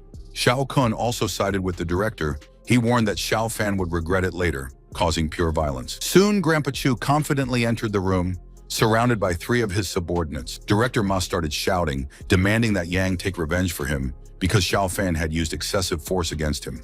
The man fell down and grabbed the man's leg, accusing Xiaofan of committing a crime, and asked that the criminal be sent to jail. Superintendent Yang asked the principal to calm down and decided to introduce him to Mr. Chu, the school's largest shareholder. Director Ma looked at the shareholder hopefully, but Grandpa Chu passed by indifferently, not wanting to get acquainted. Instead, he walked up to our hero and apologized for being late, hoping that Xiaofan wouldn't mind this minor setback. The main character simply waved his hand in response, closing his eyes because he found the old man's lateness a trifle. The old man greeted everyone, introduced himself as Chu Tian, the owner of the school, and announced that the next headmaster would be Mr. Li Xiaofan. The teachers were shocked that the new principal was Li Xiaofan and not Yang Xiaokun, and they found it hard to believe. Yang Xiaokun turned to his father, asking if this was really true, because according to the man, the position should have been given to his son. Mr. Yang sighed heavily and asked his son to stop now, because they can't offend the Chu family. Grandpa Chu also stated that from now on, this school will be completely owned by Xiaofan, as all the shares will be transferred to him. Qingshan, her friend, and the other teachers were even more dumbfounded, and they grimaced with envy and fell silent. The former headmaster, Mr. Ma, collapsed on the floor and began to lament because his career was over. Qingshan didn't know what to do now. She had been deeply deluded all this time, and Xiaofan was a very respected person. Mr. Chu walked up to the main character and asked the guy if he had anything to add, turning to the teaching staff. The main character immediately appointed Xiaofei as his chief advisor and the new headmaster, because rotten people like Ma need to be eradicated. Xiaofei was shocked that his friend's words about becoming the headmaster were not a joke. He felt like he was dreaming. Xiaofan patted his friend on the shoulder and said that they would now run a school together where there would be no discrimination and justice would prevail. The physical education teacher put his hand on his friend's arm and promised that he would do his best and not let Xiaofan down. Xiaokun complained to his father about the idiot Xiaofan who ruined his life, but Mr. Yang calmed him down because he had already contacted the Zhanbei family, Chu's sworn enemies. Mr. Yang told his son that the Ne family repeatedly sent assassins to eliminate Chu Tianzheng, but all attempts failed, but this time they invited an expert. He smiled viciously, stating that they couldn't afford to offend the Chu family just yet, but this old man would be killed soon. Xiaokun agreed with Papa and said that he would make that bastard Xiaofan kneel in front of him and then take his life when Mr. Chu died. Lotus approached her teacher and asked if he would like to go to the auction tomorrow night, where he could find some treasures. Xiaofan was forced to decline the offer because he didn't think that the treasures here were able to compete with those in the immortal world. The girl asked if Xiaofan was completely uninterested. After all, at the last auction, someone had bid on a rare magic item. These words made the main character change his mind. He agreed to go to the auction, but before that, he was ready to leave the hotel. Lotus led our hero to his new place of residence. This villa was located near the school, so that the guy could easily get to work. The girl said that this villa is the best among all the houses in the area, so she hopes that Xiaofan will like the new place of residence. The protagonist nodded and thanked Miss Chu, saying that this esteemed one was very pleased to receive this beautiful villa. Lotus tucked a lock of hair behind her ear, giggled awkwardly, and said her goodbyes, not wanting to bother her master anymore. Xiaofan went ahead and told the disciple that she would stay with him tonight because they had something to say to each other. The girl blushed with embarrassment. She assumed that the master did not want to communicate with her as a student. After the action unfolded already inside the new villa, in which the main character now lives, Xiaofan sat on the floor and crossed his legs. He closed his eyes and told his disciple to do the same. The pink-haired girl took off her shoes, sat cross-legged across from him, and wanted to ask what master wanted from her.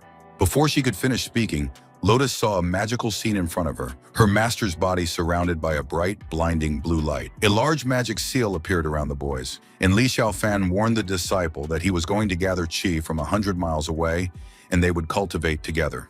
Lotus was a little disappointed to learn that master just wanted to practice with her, and she was thinking of something else. The main character began to collect the surrounding qi energy and concentrate it into a small ball that he held between his hands. Xiaofan said that the girl was going to learn the Taishan technique, and she should be happy because this is the highest qi cultivation technique called Dragon Heart. Miss Chu froze and opened her mouth in surprise when she saw what miracles her venerable master was capable of. A gigantic blue dragon appeared in front of her eyes as it opened its mouth and began to emit streams of energy. Xiaofan was determined to regain his power and status from his previous life as soon as possible, and then cross the galaxy, the multi-dimensional realm, and find Juexi. Lotus was still dumbfounded by what she saw, as the technique demonstrated could transform into such a powerful aura. She closed her eyes and felt every cell in her body absorb the qi energy, and it was a blissful sensation. Xiaofan shouted, telling her to concentrate, because he wouldn't tolerate her careless attitude, and he was only willing to show her this technique once. The girl nodded and opened her eyes, watching her teacher closely to make sure she didn't miss anything. Lotus imitated our hero. She also put both hands together and pointed up the index and middle fingers. The disciple diligently repeated all the actions after her master. The qi energy also enveloped her body. Xiaofan thought that Miss Chu wasn't as good as those goddesses or titanic princesses from the immortal world, but to ordinary people, she was talented. He was quite impressed with her talent because Lotus was able to understand the subtleties of this technique on the first attempt, and now the girl's aura is preparing to break through. The highest realm of immortal cultivation is divided into several levels: Dantian, core formation, soul formation, and others. In the past life, our hero reached the title of Great Immortal. There is not enough chi on Earth to break through to such a level. The only way to regain strength for our hero was to cross the galaxy. The QI energy accumulated more and more around Lotus' body, and it turned into a bright blue flame. Miss Chu opened her eyes and was ecstatic as she stared at her hands and couldn't believe that she had broken through to the next level. She stood up and thanked the master for this. The master praised her for her good talent and said that she was currently at the stage of chi purification. Lotus had been cultivating since she was 10 years old, but she still couldn't break through to this level. Only a master helped her achieve it, and now she wanted to get to know this mysterious person better. The main character handed the girl a piece of paper and told the student to prepare for him everything that is on this list. Xiaofan couldn't wait any longer. He needed to rather build a spiritual gathering formation to gather every single chi within it, and that requires some items. The pink-haired girl took the list and happily agreed to give instructions to collect all the necessary items. Soon, when the main character was walking down the street, he came across his ex-girlfriend and her friend Shu. Li Xiaofan decided to just pass by and didn't even want to say hello to the girls, and Xingxin couldn't take her eyes off him. The blonde turned to Li Xiaofan and ordered him to stop, repeating this several times. The guy turned around and asked the angry harlot why she kept pestering him. Xingxin asked why he talked so strangely all the time, and if she couldn't disturb him. The girl got even angrier. She demanded that they discuss it together, because they haven't even officially broken up yet. Xingxin complained about him for causing a row with Xiao Kun the other day and hurting her mother, so she offered to give her family a school, and then she would agree to be with him. Xiaofan grinned and replied that the girl seemed to have gone senile early, and human greed knows no bounds. The blonde got even angrier at her ex-boyfriend and demanded that he didn't dare act so arrogantly in front of her. She assumed that Xiaofan was begging Miss Chu to give him the school, wagging like an obedient dog in front of her, which meant that the Chu family could take this school away from him as soon as they got tired of Li. The girl reproached the guy with the fact that his origin is all shame and the manner of speech he changed to please Miss Chu. The main character became bored listening to the nonsense of the ex-girlfriend, but he still remained silent and looked at her. The guy turned around and told the harlot to remember that she will always remain like this, and he was already tired of her, so he leaves. The girl screamed, warning the young man that one day he would regret it if he continued to behave like this. She thought that this guy would listen to her every word and run after her like a dog. The girl was not ready to let him go, wanting him to serve her for the rest of his life. Someone called the main character. It turned out to be an aunt who invited him to dinner today, promising to cook delicious dishes for him. Without hesitation, she admitted that she would like to discuss his recent inheritance of the school and the possibility of transferring the institution to her daughter. The guy couldn't stand it and shouted at Mother Qingshan that this gentleman wouldn't give her and her daughter a single penny, and that they wouldn't even dare to call him again. He put down the phone and thought that this woman was a demonic brat who was going to be wiped off the face of the earth one day. Xu reassured her friend, saying that Yang Xiao would deal with Xiaofan because their school only has elite students and employees, and they wouldn't want our hero to be their principal. Qingshan was afraid that Miss Chu might cause a scandal, but Xu thought that our hero would not be able to do his job and would still be fired. The blonde wanted to carry out their plan as soon as possible so that her ex-boyfriend would embarrass himself by putting on a real show for them. School was in full swing, Chelfie was still performing his PE teacher duties, and the seniors were frolicking around him. One of the students approached him to ask if he was now the school's deputy. After all, he had heard about his promotion. The student reproached Qiaofei for not being able to handle even the third grade, so the position of deputy headmaster wasn't suitable for him. The teacher told him that he was still a student and should respect his teachers, so he should go back to training. The student offered the teacher to play together with him, and if the physical teacher wins, the guy's ready to recognize his status. Qiaofei told Yang Zi that the time for practice was already over, so he should go back to class and not expect to play together. The red-haired guy started to provoke the teacher, saying that he was just afraid to lose and was afraid to admit it. The physical education teacher blushed with anger, but did not respond to the impudent student. Yang Zi left with a wave of his hand and said that he would get the physical education teacher fired because the latter had no right to teach him. Xiaofan interjected and said that he had heard the students' complaints and a vulgar student was just shaking the air and wasting his time. The red-haired guy turned around and asked the new headmaster why he had such a strange way of speaking, grinning arrogantly.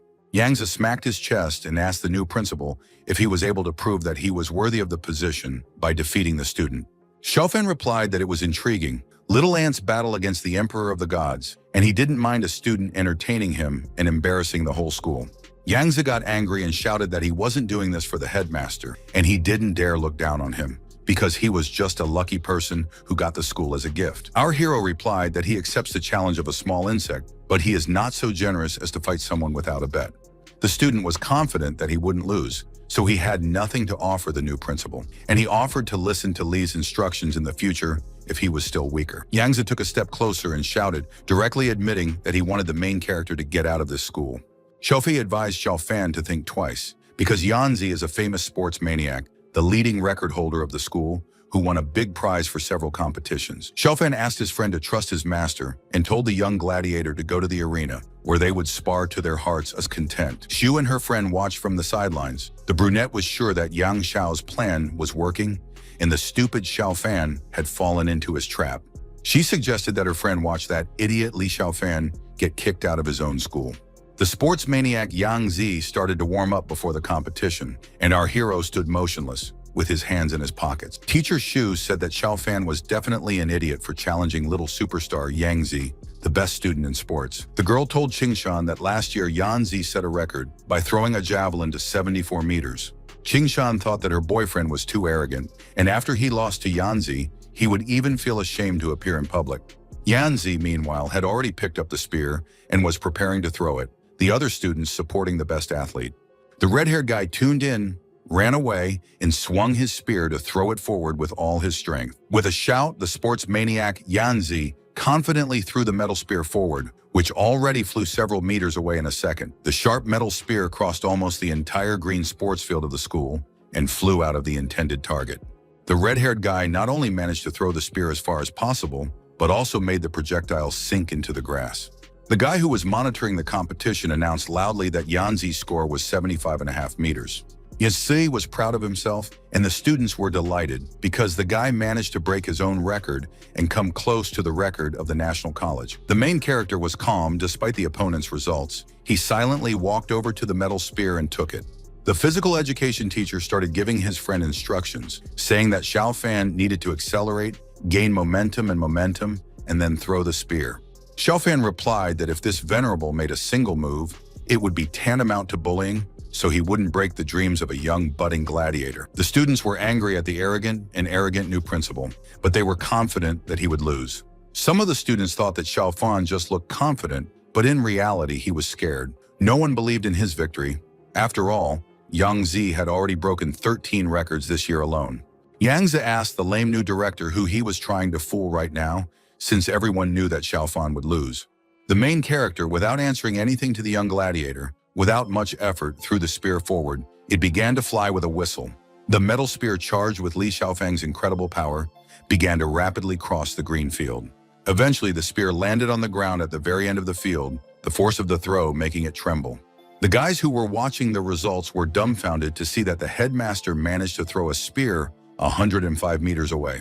The students were also shocked. They couldn't believe that their new principal hadn't cheated by throwing the spear so far. The students refused to believe in the triumph of our hero because everyone knows that the world record is 98 meters.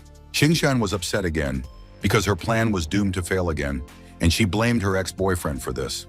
Xiaofan grinned and asked what was the matter and why the young gladiator and the others had swallowed their tongues and now looked like dead fish even though the game was just beginning. Yang Zi came over and said that it was impossible and that he needed to try another sport, and this time he wouldn't let the director cheat. Now the sports maniac decided to compete with the main character in the shot throw. He took a heavy projectile from the assistant. The red-haired guy swung to throw him. He was determined to unleash his full potential, wanting to defeat the stupid headmaster. With all his effort, Yang Zi clenched his teeth tightly and threw the heavy core and shouted for it to fly. When the ball landed and bounced off the grass, it turned out that the guy managed to throw the projectile to 21 meters. His fellow practitioners were delighted, thinking that Yang Zi's result was amazing, and everyone started applauding the guy. Xu knew that the world record was 22.5 meters, and Yang Zi was almost close to it, and Xiaofan would not be able to deceive them now. Yang Zi dusted off his palms and looked at the director, saying that it was his turn to throw the ball. Xiaofan replied, yawning out of boredom, to get him the heaviest ball because he was already running out of patience. One of the students got angry because the headmaster started acting arrogant again, and the other one started to doubt that Xiaofan was cheating. The student told a friend to bring the heaviest ball to the new headmaster to watch Xiaofan embarrass himself. The student opened his mouth in surprise when he brought the heaviest projectile to the headmaster, who picked it up with one hand like a feather. Before throwing the ball, Xiaofan started tossing the heavy metal ball in his hand like a light rubber ball. Without much effort, the protagonist confidently threw the core forward, wanting to put the arrogant student in his place.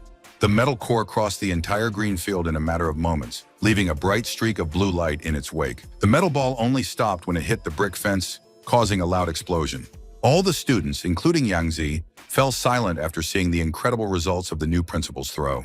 Yang Zi and his companions stiffened. The red-haired guy didn't believe that it was possible to throw a core like this, and wondered who this Xiaofan was. Yang Zi's face was covered in sweat. He didn't believe that the new director was a human being after all. No one in the world was capable of such a powerful throw. The main character yawned out of boredom and said that he was very disappointed in the young gladiator because there was no brilliance in his show. Yang Zi wasn't going to give up, the red-haired guy shouted, warning the new headmaster that the competition wasn't over yet. He offered Xiaofan another round, a taekwondo match, and if the headmaster won, he was willing to accept it. The main character, Yang Zi, and the others moved to the indoor sports hall, to the arena where the duel will take place. Yang Zi changed his clothes and put on a helmet for protection, after which he expressed confidence that Director Li would not be able to beat the guy in a real taekwondo sparring match. The boy was impatient to get started. He warned the headmaster that he wouldn't hold back and hoped that Li Xiaofan wouldn't regret it. Xiaofan replied that a young gladiator didn't even have a concept of true strength, and martial arts wasn't a sport, but terrifying techniques for killing enemies. After charging his arm with power, Xiaofan declared that he would show the guy the real power of martial arts, and the student's skills couldn't compare to his. Ki energy surrounded our hero with tiny lightning bolts and streams of light. He told the guy to contemplate and memorize the martial arts that he was about to show him. Yang Zi immediately realized that his opponent was too fast, and he wouldn't be able to dodge his attack in time. The main character had only a few moments to close the distance and attack with his hand in the torso of the opponent. The student noticed that his body didn't seem to respond to his orders and was numb. Xiaofan knocked him down with a single light kick. Our hero stood up straight and continued to closely monitor his opponent. Magical tongues of blue flame surrounded his body.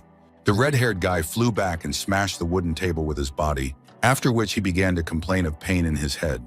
The student was dumbfounded, not understanding what had just happened, and the main character's shadow loomed over the opponent. Now the students sided with the new headmaster. They started shouting that his punch was like a Jedi power push, and Li Xiaofan is now their favorite Jedi. Some students scoffed at Li Xiaofan's abilities, suggesting that this is why he thinks of himself as the venerable Palpatine. The main character crossed his arms and asked the young Padawan if he was willing to obey the headmaster, because he was nice and kind to his subjects. Yang Zi didn't resist any longer, because a bet is a bet, the director will win, and the guy's determined to keep his word. The guy solemnly swore that now he would return to class, study hard, and never cause problems to the new headmaster. Xiaofan approved, because that was what a good disciple should do, and Yang Zi was now protected by this venerable one. The red-haired student silently stood up, picked up his taekwondo helmet, and left, not daring to argue with the principal anymore. Yang Zi was silent, but there were many conflicting thoughts in his mind, and he was afraid to express them to Li Xiaofan. The guy still turned around and warned the headmaster to be careful with Xiao Kun. After all, it was he and Ming Hao who ordered him to deal with Xiaofan. A smile appeared on Li Xiaofan's face, and he decided that he needed to teach Yang Xiao Kun, the pig, another lesson. The headmaster told the student to tell that stupid pig Ming Hao to come to school tomorrow, otherwise the consequences would be dire. Yang Zi advised the headmaster not to get involved with Ming Hao, because he is the boss of this school, and his status here is special, and the family has an ancient origin. Xiaofan stated that there can only be one ruler here, and chunks of fatty Ming Hao meat are not worthy of grunting here. The red-haired guy asked the director if he knew that he was very strange, sighed heavily, and resigned himself to live on this very long day. Qing Shan was furious. She told her friend that they would probably never be able to deal with that cretin Li Xiaofan. She didn't know what was going on, but she could feel the gap between her and this upstart growing ever larger. Now they could only look up to him. Shu was also furious. Now she thought Yang Zi and the others were just trash, and regretted that Xiao Kun had entrusted this task to a student. Soon after Babo and his boys arrived at Xiaofan's house, the street fighter began giving orders to his subordinates to unload boxes. Ba hoped that he hadn't disappointed Miss Chu and Mr. Li, because he had traveled all over the city on their behalf to find the right materials. The guy scratched his head and admitted that he couldn't find the dragon root because it was nowhere to be found. Lotus got angry, saying that Babo had to send requests to other cities and provinces if the item was not available in Suzhou. Xiaofan stood up for Bao, saying that he was innocent here, and this venerable one would solve the problem himself. After all, dragon root is the rarest spiritual tree. Lotus admitted that she has never heard of dragon root, but its alternative name, Wu Jinmu, seems familiar to her. The girl told the master that the auction she had previously told him about would display this spiritual tree. Xiaofan thought that now he really had to go to this auction. The land was starting to seem like a more interesting place. Soon the gray car stopped in front of a large glass building, and an employee in a dark suit was already standing by the stairs. The main character got out of the car, and his loyal subordinate Babo was already waiting for him outside the building. Ba explained that Miss Chu had returned to her family in a hurry, so she wouldn't be able to accompany him today, but she had transferred $100 million to Xiaofan's account. Xiaofan told the guy to tell him if any trouble happened to Miss Chu, because both she and Babo are under his protection.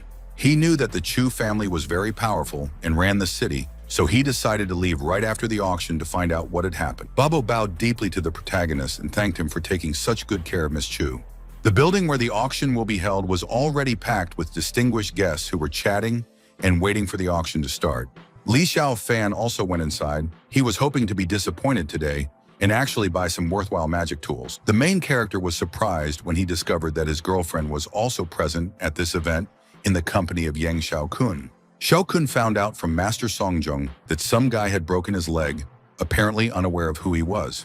Songjun admitted that every time he thought about it, he was filled with rage and he dreamed of throwing the offender into the Baitan River to be eaten by fish the next time he saw him. Qingshan also noticed the appearance of the main character, who was standing silently nearby. The blonde wasn't happy to see her ex-boyfriend. She pulled Xiaokun's sleeve to announce Xiaofan's arrival. Master Songjung was furious when he immediately recognized the guy as the same bastard who had crippled him. He immediately began to threaten our hero with deprivation of life, because before that, he had searched the entire city in search of the offender. Xiaokun was shocked to find out that it was Xiaofan who threw Master Song off the cliff. Now he was sure that poor Li would finally die. After all, Songjung is the most powerful person in the city. Songjung walked up to Xiaofan on crutches and asked the young man if he really wanted to die, if he dared to injure the master. Xiaofan warned the rapist that he would definitely send him into darkness this time. He didn't expect to see him alive after falling down the mountain. Master Song became even angrier, and he started swinging his crutches in an attempt to hit his assailant. Xiaokun advised the master not to make a scene here because the auction was attended by important guests, and the organizer of the event was the mysterious Ouyang family. Songjung agreed to calm down, but he already wanted to cripple our hero as soon as he was outside. Yang walked up to Xiaofan and told the bastard that he didn't belong here. After all, this high-end auction was only attended by the elite. Xiaofan replied to the damn pig that this venerable was invited here, and he obviously decided to make trouble again. Qingshan knew that Xiaofan would never become one of them. After all, he was just a village blockhead with no connections and communication skills in the upper elite circle. Xiaokun asked who could have invited our hero here at all, because this is not a nightclub for tramps and dogs. Qingshan told Xiaokun that Xiaofan must have been invited by Miss Chu, who was completely ignorant of men. Songjung turned to manager Xu and told him to throw out tramp Xiaofan, resenting the fact that he was allowed in at all. Xiaokun asked the manager what would happen if that tramp Xiaofan touched any of the famous guests and infected them with ugliness. Manager Xu listened to the distinguished guests, and the bespectacled man immediately ordered the guards to get Xiaofan out of here. Several agile and fast people rushed forward at the manager's command to quickly close the distance with our hero. The martial artist landed next to Li Xiaofan, surrounding him from both sides so that he couldn't escape. When the main character saw that he was surrounded on all sides by 4 fighters, he became curious to deal with them. Manager Xu shouted, demanding that our hero stop making trouble in this place and better get the hell out of here. Xiaofan deduced that the Ouyang family was indeed mysterious, having secured the event with 4 early-stage realm-level masters. Our hero praised the manager for his excellent security measures and advised him to check out Li Xiaofan in the list of bidders. The manager replied that he wouldn't check anything, because according to Master Song, the list is fake, so trash like Xiaofan should hurry up and get out of here. The protagonist found Manager Xu's words offensive, so he silently slapped the bespectacled man's face.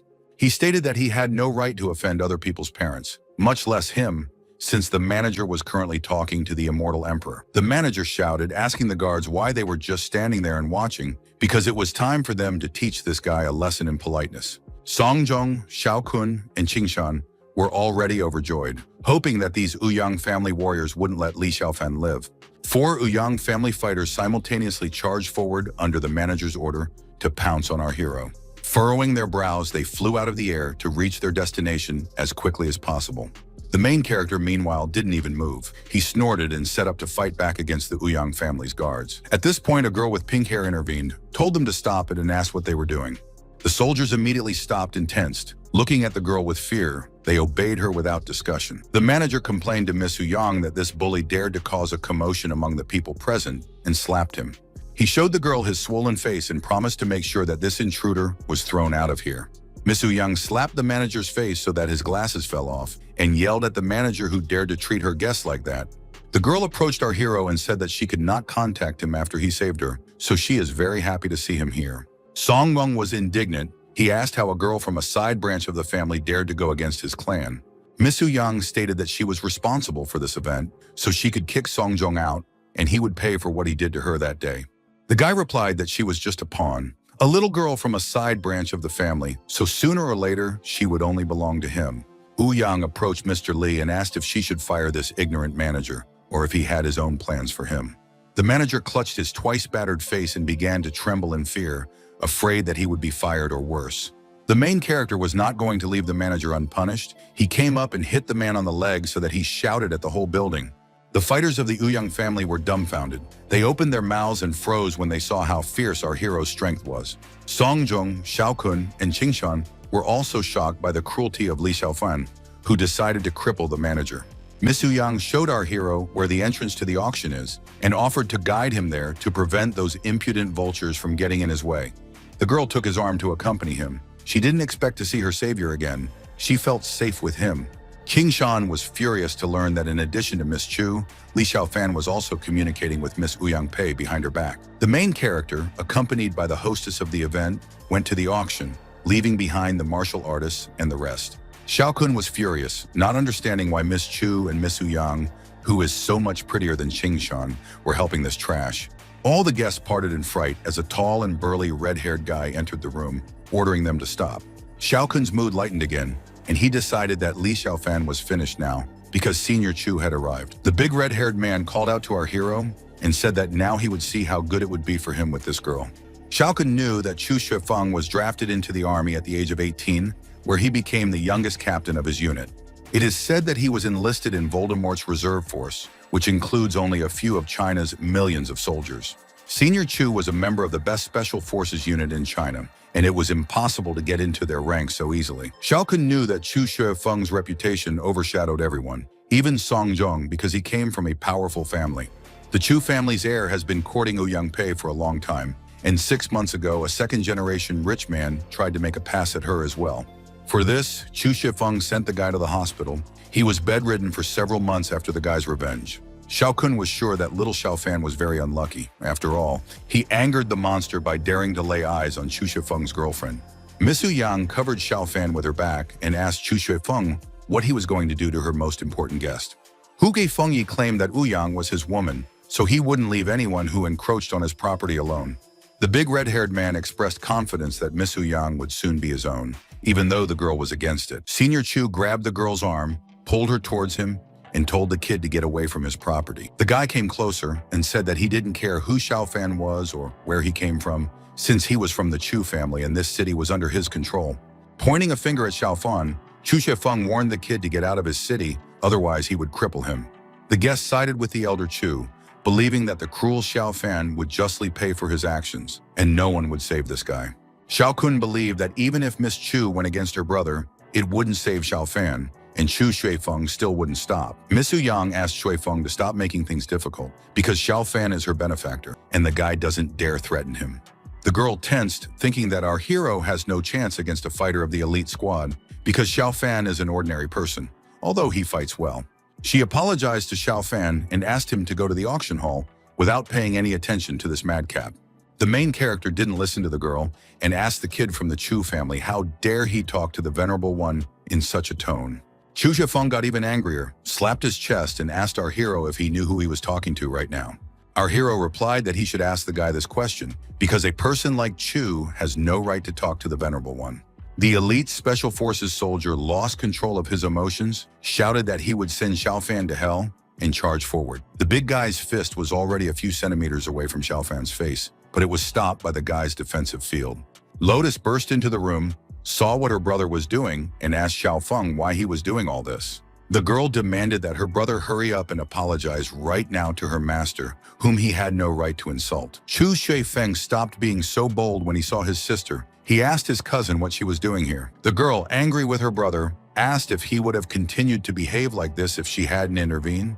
She was embarrassed in front of Master. Lotus apologized to him for being late, explaining that her family was having some problems. She bowed to the master and explained that it was her cousin who was always acting so arrogantly. For Lotus' sake, Xiaofan agreed not to touch the guy and expressed the hope that it wouldn't happen again in the future. Otherwise, the guy wouldn't hold back anymore. Chu Zhifeng was angry and was ready to hit our hero because he was acting too arrogantly. Lotus bravely covered Master with her own back, slapped her brother's face, and shouted for Chu Zhifeng to apologize to Xiaofan right away.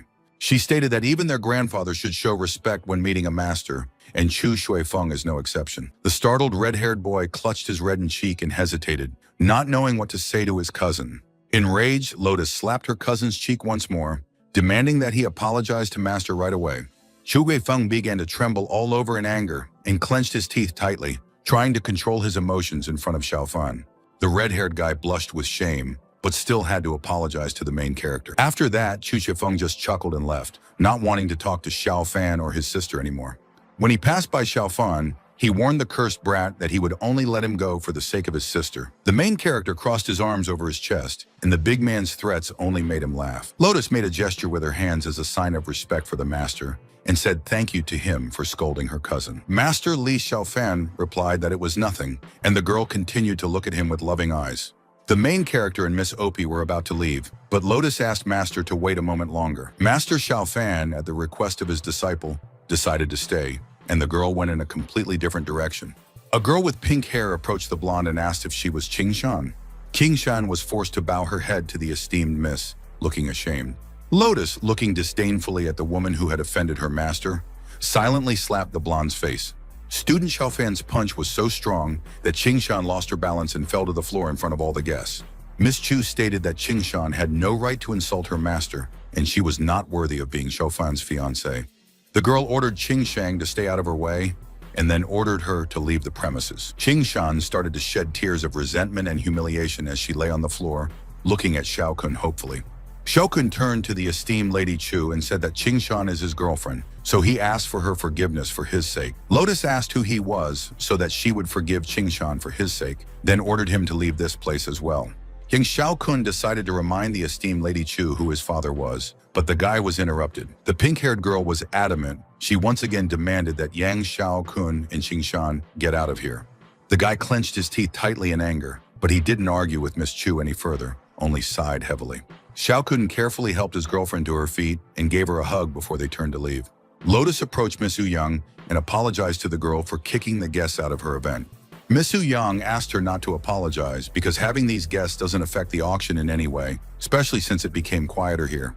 After dealing with all the annoying guests, the main character Miss Yang and his disciple Lotus went to the auction. Before the auction began, the host warned the guests that the auction house could not confirm the authenticity of the first lot. The main character Lotus and Miss Yang took the best seats. They were sitting on a private balcony and were shielded from the rest. The guests were angry because of the first lot. They wondered why it was put up for auction in the first place. The main character's face changed as he felt the aura of Phoenix power from the first lot, which was unclear if it was genuine. The host loudly announced that the starting price for the first lot is $1,000,000. Xiaofan had sensed the spiritual power of the Phoenix from the copper pot, which meant that it would be well suited for activating his Chaos Divine Stone. The guests were furious because the lot was put up at auction, not knowing if it was real, and they also asked for such a large sum of money for it. Someone told Mr. Sun that he came here for this copper pot, and he was willing to take Xiaofan's life if Song bought it for him. Our hero held up a sign with his individual number and said that he was ready to buy the pot for 1,100,000. The guests laughed when they heard that some fool was ready to throw money away, and they thought that the donkey had beaten off his brains. The protagonist turned his attention to Song Jung, who held up the sign and shouted that he was willing to bet 5 million. Then the guests doubted that this wasn't a real treasure, because even Mr. Song decided to place a bet. Song Jung looked at our hero with hatred and thought that he wouldn't let Li Xiaofan win so easily. Xiaofan wasn't afraid when he saw that Song Jung dared to raise the price. The guy calmly raised the bid to 10 million. Realizing that the lot was a real treasure, the guests began to shout, raising the bid again and again, and fighting for the copper pot. The main character was forced to offer $70 million for the treasure because the bid had already increased to 60. The hall became quiet. No one wanted to buy a treasure for more than 70 million. So the host started counting down. Song Jung was shaking and growling in anger, but he didn't dare raise the bid because 70 million was a lot of money for him. The guy who came to this auction just for the sake of the copper pot started baiting Mr. Song. Young Master Song asked him not to worry because Xiaofan is definitely not a competitor, and the copper pot will go to the guy after the death of our hero. A sly, evil smile appeared on his face. He didn't want to let Xiaofan relax, and he was determined to deprive him of all the money today. The auction host hit the wooden stand with a hammer, which means that the battle for the first lot was over. Miss Young was confused. She asked Xiaofan if this thing was really worth that much money. Lotus asked Yang not to worry because her master knows exactly what he's doing. The girl said that, in addition, if her master runs out of money, she is ready to pay for it. Miss Yang smiled and offered to pay all of the protagonist's expenses instead of Lotus, since she was the one responsible for this auction. Lotus insisted that it was her who would pay for her master because she wanted to give him a gift as a disciple. The main character stopped them, agreeing to accept their kindness, but warned that he still has enough money himself. The second lot was presented to the guests. It was a dark golden branch called the Fallen Golden Tree. According to legend, it was more than 1,000 years old. The box was opened, and guests were able to see the branch firsthand, which, according to the host, can banish evil, grant blessings, and even increase life expectancy. This lot was more expensive than the previous one. The host announced that the starting price of the golden branch was 6 million. Some of the guests doubted that the item was valuable, and some were sure of the divine origin of the lot. The main character decided to compete for the dark gold branch. He held up the tablet and offered 100 million for it. All the guests turned to look at the geezer, who had offered as much as 100 million for the lot. Song Jung frantically picked up the sign and offered 200 million just to make Xiaofan spend all of his money. Young Master Song glanced at our hero and cursed him in his mind, intending to make him bid higher. The main character crossed his arms and laughed. He was in no hurry to pick up the sign and fight for the lot in any way. Song Jung was shocked, not understanding why Xiaofan had stopped, and the host was already ready to give the guy a branch for 200 million. Lotus asked the master why he allowed Song Jung to buy this fallen golden tree, since she could have paid for the lot. Our hero asked the student not to worry, announced that this was all part of his cunning plan. The host hit the hammer. He was happy to pull off this successful deal, selling the dark gold branch for a whole 200 million. The action was still unfolding in the building where the auction was being held, and the bidding had already ended. Our hero left the building accompanied by the girls. He wanted to activate his divine chaos stone as soon as possible. Li Xiaofan waved his hand and told the girls to stop chasing him already because he wanted to go home on his own. The girls with pink hair looked at each other. They were at a loss because they didn't want to say goodbye to the guy. Xiaofan's disciple couldn't afford to argue with her master, so she agreed not to accompany him anymore. Soon our hero's car was parked near the entrance to his luxury villa. The guy got out of the car and entered the house. Holding a suitcase in his hand, he told someone that he planned to find it himself. Xiaofan took off his jacket, hung it on a hook, and confessed that he hadn't expected to see him here with his dogs. It turned out that while our hero was not at home, Song Jung snuck in and was very angry with him. Song Chung made himself comfortable on the sofa and confessed that he had been waiting for Xiaofan to come home for half a day. He held a dark gold branch in his hand and complained that he had spent a whole 200 million on this wooden stick because of Xiaofan. Young Master Song threw the dark gold branch on the floor like trash because he didn't see any value in it. Song Jung stood up and approached our hero, demanding that he return the 200 million in the copper cauldron to him, and then Xiaofan's death would be quick. He pointed a finger at his shoulder and warned that a quick death would seem like the best option to Xiaofan if he refused. The protagonist laughed, lit a cigarette, and replied that he also had something to say to Song Jun. While lighting a cigarette, our hero stated that Song Jung's soul would now also be banished from this world since he came here. Song Jung was outraged because he was the one who was threatening Xiao Fan and not the other way around, so he didn't understand why he was being so cocky. The guy who wanted the copper pot asked Xiao Fan if he remembered the assassin who attacked Chu Tianzheng that day. The main character pulled a cigarette out of his mouth and replied that this lord does not have to remember the names of all garbage. The guy shouted that the killer was his younger brother, but he died because of the dirty tricks of our hero. The angry young man shouted that he now intended to take Xiao Fan's life so that his brother's soul would be at peace. He clenched his fists tightly and began to swing them. They started to glow, giving the guy a special power to hit. The guy's threats made our hero only smile. He warned that bad people go to hell, not to heaven. This did not stop the brother of the deceased assassin. He threw out a flaming fist to attack the main character. Li Xiaofan only had to swing one hand to knock down the opponent, and he asked if such a weak practitioner dared to threaten him. The guy fell to the floor and refused to believe what was happening because he was an external force expert and his punch was so easily blocked. He was shocked because there was definitely a great master standing in front of him, but Xiao Fan was too young. Not wanting to give up, the guy decided to swing his fiery fist again to harm our hero. The main character stood motionless and smoked, without fear of receiving the slightest damage from the hands of an angry guy. At the last moment, Xiao Fan easily stopped the opponent's flaming fist with his hand and asked if he still wanted to fight him. Xiao Fan began to calmly and confidently press down on the opponent with his strength, not even giving the guy a chance to hit himself. He fell to his knees and gave up, begging for the venerable master to grant him mercy, because he was admitting his mistake. The main character, holding a cigarette in his mouth, looked at the guy with contempt and coolly refused to forgive him. After a few moments, the life of the guy who wanted to avenge his brother stopped, because Xiao Fan did not spare him. Using his hand as a fatal weapon, our hero managed to take the life of a guy who dared to attack the venerable one with one blow. Xiao Fan turned around and finally asked the naive insect if he dared to offend the venerable and then begged for mercy. Young Master Song turned pale in horror and backed away, finding it hard to believe that such an experienced master had been killed by Xiao Fan.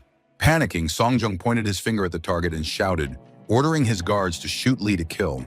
The main character exhaled cigarette smoke and said what a sad fate Song Jung had. After all, he was giving him another chance.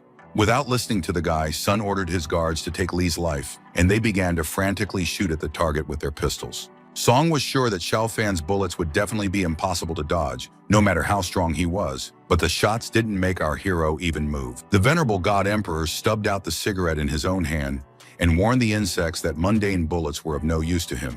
The guy stood still, hands in his pockets, his body surrounded by an impregnable protective sphere, all the bullets stuck in it.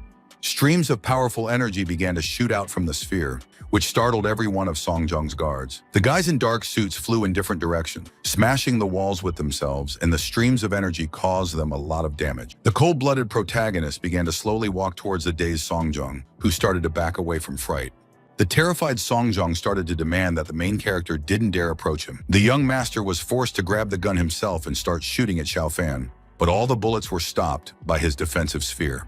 When asked who he was, Xiao Fan said that an insect like Song had no right to know. Xiao Fan touched one of the bullets that was stuck in his sphere and aimed it directly at its owner, taking his life forever. After that, the main character walked over and picked up a dark gold branch from the floor, which Song Jung threw out without seeing any value in it. The guy found this wooden stick useful because it turned out to be a fallen dragon tree. He was glad because now that he had all the tools he needed, he would be able to activate the Great Gathering formation. The action continued to develop in the villa of the main character. It was already dark outside. The light was turned on in the building. The guy was just working with the Great Fallen Dragon Tree. He gave it his power to make the branch hang in the air. Xiao Fan placed all the necessary tools in the circle and reminded himself that he had obtained a copper pot and a fallen dragon tree from this auction. The main character thought that something definitely happened to the earth because its energy became extremely meager. He expanded the formation and decided that he would use the dragon tree as its main core. According to his plan, the mansion will become the center of the formation, and the fallen dragon tree, meanwhile, began to grow before our eyes. The tree grew rapidly, green leaves and flowers appeared on the branches, and Xiao Fan decided that he would watch the formation from school. Looking at the tree that was growing at an incredible speed, Xiao Fan planned to expand the formation to the Chuzhou ridges. According to his plan, a large amount of spiritual power would slowly gather in his formations. Unfortunately, the gem that Shuilian found, although it is a treasure for this world, was completely useless to Xiao Fan. But he still didn't expect any problems with creating the formation. All that remained was for the core to merge with the sacred ground. Standing on top of a cliff surrounded by fog, Xiao Fan said that if an ordinary person lived in this mansion, they could live up to 150 years. He knew that this was called the heavenly fusion effect, and every sect had to have one. The main character had teleported from the highest point of Chuzhou back to his courtyard and was now standing in front of the door. After completing the Great Gathering formation, Xiao Fan opened the door and returned to his villa. With a snap of his fingers, he decided to literally vaporize his dead abusers who dared to insult this venerable one. Song Zhong's guards began to leave this world without a trace, and Xiao Fan only had to activate the Chaos Divine Stone. He picked up a small stone, knowing that it wasn't as good as Tian Xian's stone, but it could still be used effectively. Xiao Fan sat down and crossed his legs in front of the copper pot, clutching the stone in his fist, the same stone that he had in his previous life and helped with his cultivation. He threw it into the pot, knowing that there was Tian Xian's power inside the Chaos Divine Stone, which would help him develop the Godslayer body technique. The boy closed his eyes and then, with the power of his mind, made the heavy copper pot begin to float above the ground. The stone that was thrown into the pot was activated. Now it was emitting a bright golden color, and the wind was getting stronger in the room. The main character opened his eyes and began to carefully observe what processes are taking place in the copper pot. He saw that the power of the phoenix sealed in this pot had been greatly weakened by being there for so long. With the help of the Chaos Divine Stone, the phoenix still awoke, its golden silhouette appearing above the pot.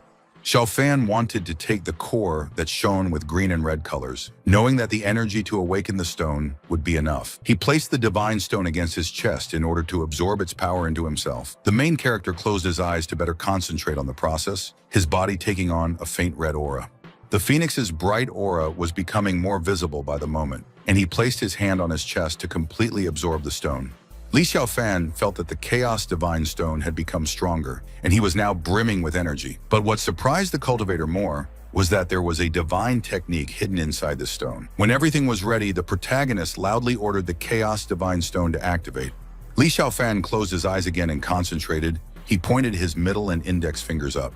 Now, he had officially obtained the Phoenix Fire Eye technique, and he had also accidentally created a divine spirit child. Xiaofan underestimated the technique because he realized that it can only be mastered if the wearer has an immortal body and soul. The boy was determined to find out what kind of powerful power his child spirit possessed. Even more bright golden light began to pour out of the copper pot, and Xiaofan watched it carefully. Xiaofan froze as a giant stream of golden energy shot up from the pot. The guy saw that in addition to the spiritual energy, there is also a real phoenix soul that has come out. The main character put two palms together, his hands surrounded by streams of his own energy. Li Xiaofan was determined to find out if he could get the phoenix to stay inside his gathering formation. The guy began to envelop the phoenix with streams of his chi energy from all directions, trying to capture the giant flame bird. The phoenix didn't want to be held captive by Xiaofan, so the bird tried to escape with all its might. The main character, demonstrating his divine power to the phoenix, shouted, ordering the bird to bow down. The guy turned his giant divine palm against the bird, pinning the phoenix to the ground to subdue its will. The bird shrank many times in size, and Xiaofan warned the phoenix that it would not be able to cope with its energy. The phoenix did not resist any longer, and the bird under our hero flew out of the villa.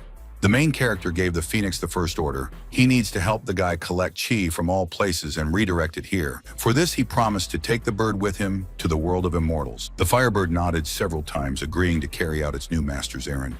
Xiaofan promised the phoenix not to restrict its freedom, but forbade the bird to fly outside the Chuzhou mountain range. By combining the phoenix and dragon tree, Xiaofan had obtained the dragon phoenix formation. Now he hoped that he would succeed. The boy walking on the street with his mother saw that a phoenix appeared in the sky. The woman saw this as a good sign. The townspeople were dumbfounded when they saw the legendary phoenix in the sky. They thought that God had descended to this mortal world. The main character sat cross-legged on the ground again. Now he decided to activate the Phoenix Eye technique. The guy managed to see that Mr. Chu is in danger. There is a shootout near his house, and the guards are trying to protect him from the killer. Xiaofan became alert as he remotely realized with the new Phoenix Eye technique that the Chu family was in danger. The protagonist opened his eyes and chuckled warily when he heard someone enter his villa. He saw Lotus, his disciple, rush into the room, clearly in a hurry to come here. Lotus didn't rush to admit the problem, but instead clasped her hands together to greet the master. She didn't know that her master was already well aware of the danger hanging over her family, and our hero was ready to move out. The pink-haired girl wanted to say something else to her teacher, but Xiaofan interrupted her. Xiaofan took his jacket and said that the Chu family had helped him a lot, and now he couldn't stand by when they had problems. Our hero put on his jacket and left the house, and Lotus bowed to the teacher and thanked him. She was impressed by the improbability of her master, because he knew the purpose of her visit even before she told him. A black car raced along an empty Chuzhou street, the main character and his student rushing to help Grandpa Chu. Lotus told Master that the Ni and Chu family never got along, and they even started feuding in business from this year on. The girl said that once the Ne family attacked their important truck, her younger brother took the life of the head of the family for this, after which they began to feud. The main character heard from a student that a year later, the Ne family decided to return to take revenge on the Chu family for past grievances. Mr. Chu's guards tried to protect him from the sudden assassin, shooting the mysterious master over and over again. Lotus told Master that her family had strong bodyguards, but even they couldn't handle the Ni family's mercenary. The protagonist deduced that the previous assassin of Grandpa Chu, whom he eliminated, was also sent by the Ni family. The girl admitted that she worries about her grandfather because her family has no one else to invite for his protection. Lotus told the Master that both sides had agreed to meet and have a duel. According to her, Grandpa can't beat this expert, so he told his granddaughter to go to Xiaofan for help. The main character, wanting to meet a master who is not afraid of bullets, gladly agreed to help the Chu family. A smile appeared on Lotus' face as she thanked Master for making sure that her family was safe now. The following events unfolded on the grounds of the Chu family's estate, where an unwelcome guest hired by Ni had arrived. The main character and his disciple were already there too. Lotus opened the gate for Master and asked him to follow her. When they entered the grounds of the manor, the security guard wearing dark glasses was surprised to see Lotus and Xiaofan. A bodyguard in a black suit bowed before Lotus and greeted his mistress. The main character, accompanied by Lotus, went on to meet the head of the Chu family. Fortunately, Mr. Chu was fine. He met Xiaofan on the street and confessed that he was already waiting for the guy. The grandfather pointed to the entrance and hospitably asked the guy to go to his luxurious estate to talk inside. As he approached the door, the old man confessed that he was counting on the master and then promised to reward him handsomely for his help. When Mr. Chu sat down in the chair, he said that tomorrow at 11 o'clock in the evening, there will be a duel. It will be held in the pavilion of the Sun Phoenix. The main character, listening carefully to the story of the head of the Chu family, nodded in silence and drank tea. Grandpa Chu stood up and said that Weilian should stay with him while he finished his preparations, and then they would go to the pavilion. Xiaofan didn't say anything to the old man again. He looked thoughtful as he sipped his tea, and Mr. Chu decided to leave. Cousin Lotus walked into the manor's living room and asked the girl if that brat Xiaofan had come to their house. The red-haired guy was outraged that the girl asked Xiaofan for help, even though this problem only concerns the Chu family. The main character stopped being so lost in the clouds and turned his gaze to the annoying Chu Shifeng, who was once again opposing him. Zhu Gefeng told his cousin that he should just invite his master and send him away because he looked like a fraud. Lotus replied that her master was an important guest, so her cousin should stop being rude since he didn't understand it last time.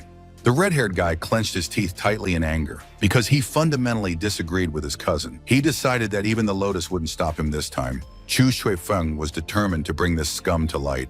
The guy came over and said that he wanted to talk to Li Xiaofan, and if he lost, our hero would have to leave the city. The main character replied that he was giving the guy one last chance. He should remove his hand and get out of here.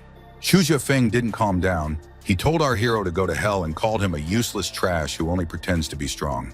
The pink-haired girl grabbed her brother's hand and told him to quickly apologize to the master. Otherwise, he might get hurt badly. The cousin roughly pushed his own sister away and said that nothing would stop him today, and only his master would be fine with their family. Chu Sheifeng shouted at Xiaofan that he would teach him a lesson today for how our hero dared to mock him and flirt with his woman.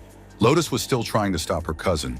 She was worried about both him and her master. The main character stopped his student with his hand out and agreed to teach her cousin a good lesson. Chu Xuefeng said that he didn't care about Xiaofan at all because he thought he was an arrogant redneck. Xiaofan, not wanting to listen to the guy's insults anymore, waved his hand, slapping Chu Weifeng's face. After the main character decided to criticize the guy for being too slow because he did not have time to dodge, Chu Weifeng's cheek instantly became swollen and red, and he shouted, asking Xiaofan why he suddenly dared to hit him. Xiaofan decided to teach him another lesson. He waved his hand again so that Chu Xuefeng flew into the air. The red-haired guy flew to the other end of the room and only stopped when his back hit the wall. Trembling, he fell to his knees but tried to stand up, not wanting to be bullied by Xiaofan. Cousin Lotus swung his strong fist once more to take revenge on Xiaofan for bullying him. Clenching his teeth tightly, the enraged elite special forces fighter quickly swung his hand with a whoosh, wanting to hit Xiaofan. The main character didn't even move. he turned his lightning-flashing gaze on the opponent. Xiao Fan then pushed out his fist in response so that their fists collided together, causing a bright blue flash of energy. The main character's strength was much stronger than Chu Xuefeng's, so the red-haired guy's arm couldn't withstand the onslaught. Cousin Lotus couldn't fight anymore, and the boy fell to his knees, clutching his arm and screaming, his face pale with pain. Lotus cautiously asked the teacher to go easy on her cousin and spare the boy's life for her grandfather's sake. The red-haired guy told Xiao Fan, calling him a cursed brat, that he had better kill him, and then his master would come and avenge him. The main character didn't say anything to the student and Chu Xuefeng as he silently stood up from the chair, hiding his eyes. Xiao Fan decided to teach the guy another lesson. He hit Chu Xuefeng again on the same already crippled hand. He glared at his disciple's cousin and declared that he would only leave him alone at his disciple's request, and the broken limbs would be his punishment. Our hero advised the boy to be happy that he had such a good sister, and Chu Xuefeng was silent, shaking and groaning in pain. Lotus crouched down next to her cousin and asked her subordinates to get the young master to the hospital faster. Mr. Chu hurriedly returned to the living room. Seeing the crippled grandson, the head of the family was worried for him. The dumbfounded old man walked over and saw Chu Xuefeng, who was lying on a stretcher and didn't say anything. After that, Grandpa turned his head and looked at our hero, realizing that it was Li Xiao Fan who had done this to his grandson. He thanked Xiao Fan for being so lenient with his grandson, knowing how arrogant he was towards Master. Suddenly, a subordinate ran up to the old man and said in his ear that Li Shizhen had arrived here, which surprised Mr. Chu because he did not call him. The pink-haired girl was sure that it was her cousin Xuefeng who called his master here.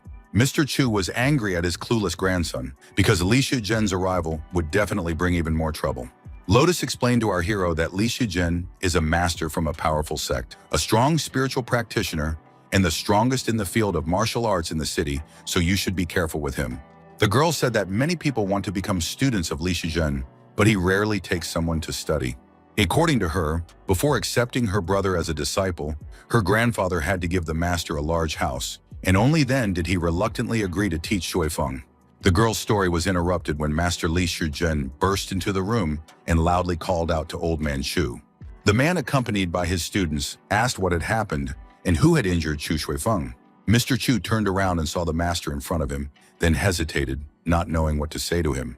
Master Li Shizhen crossed his arms and said that from the looks of it, Master Chu didn't want to greet his grandson's teacher. Old Man Chu greeted the master cordially and said that his visit was an honor, then invited him to come and sit down. An angry Master Li sat down in a chair and placed his sword on his lap, wanting to find out who had offended his disciple. Seeing Xiao Fan in front of him, the master immediately assumed that this was the person who had crippled Xuefeng.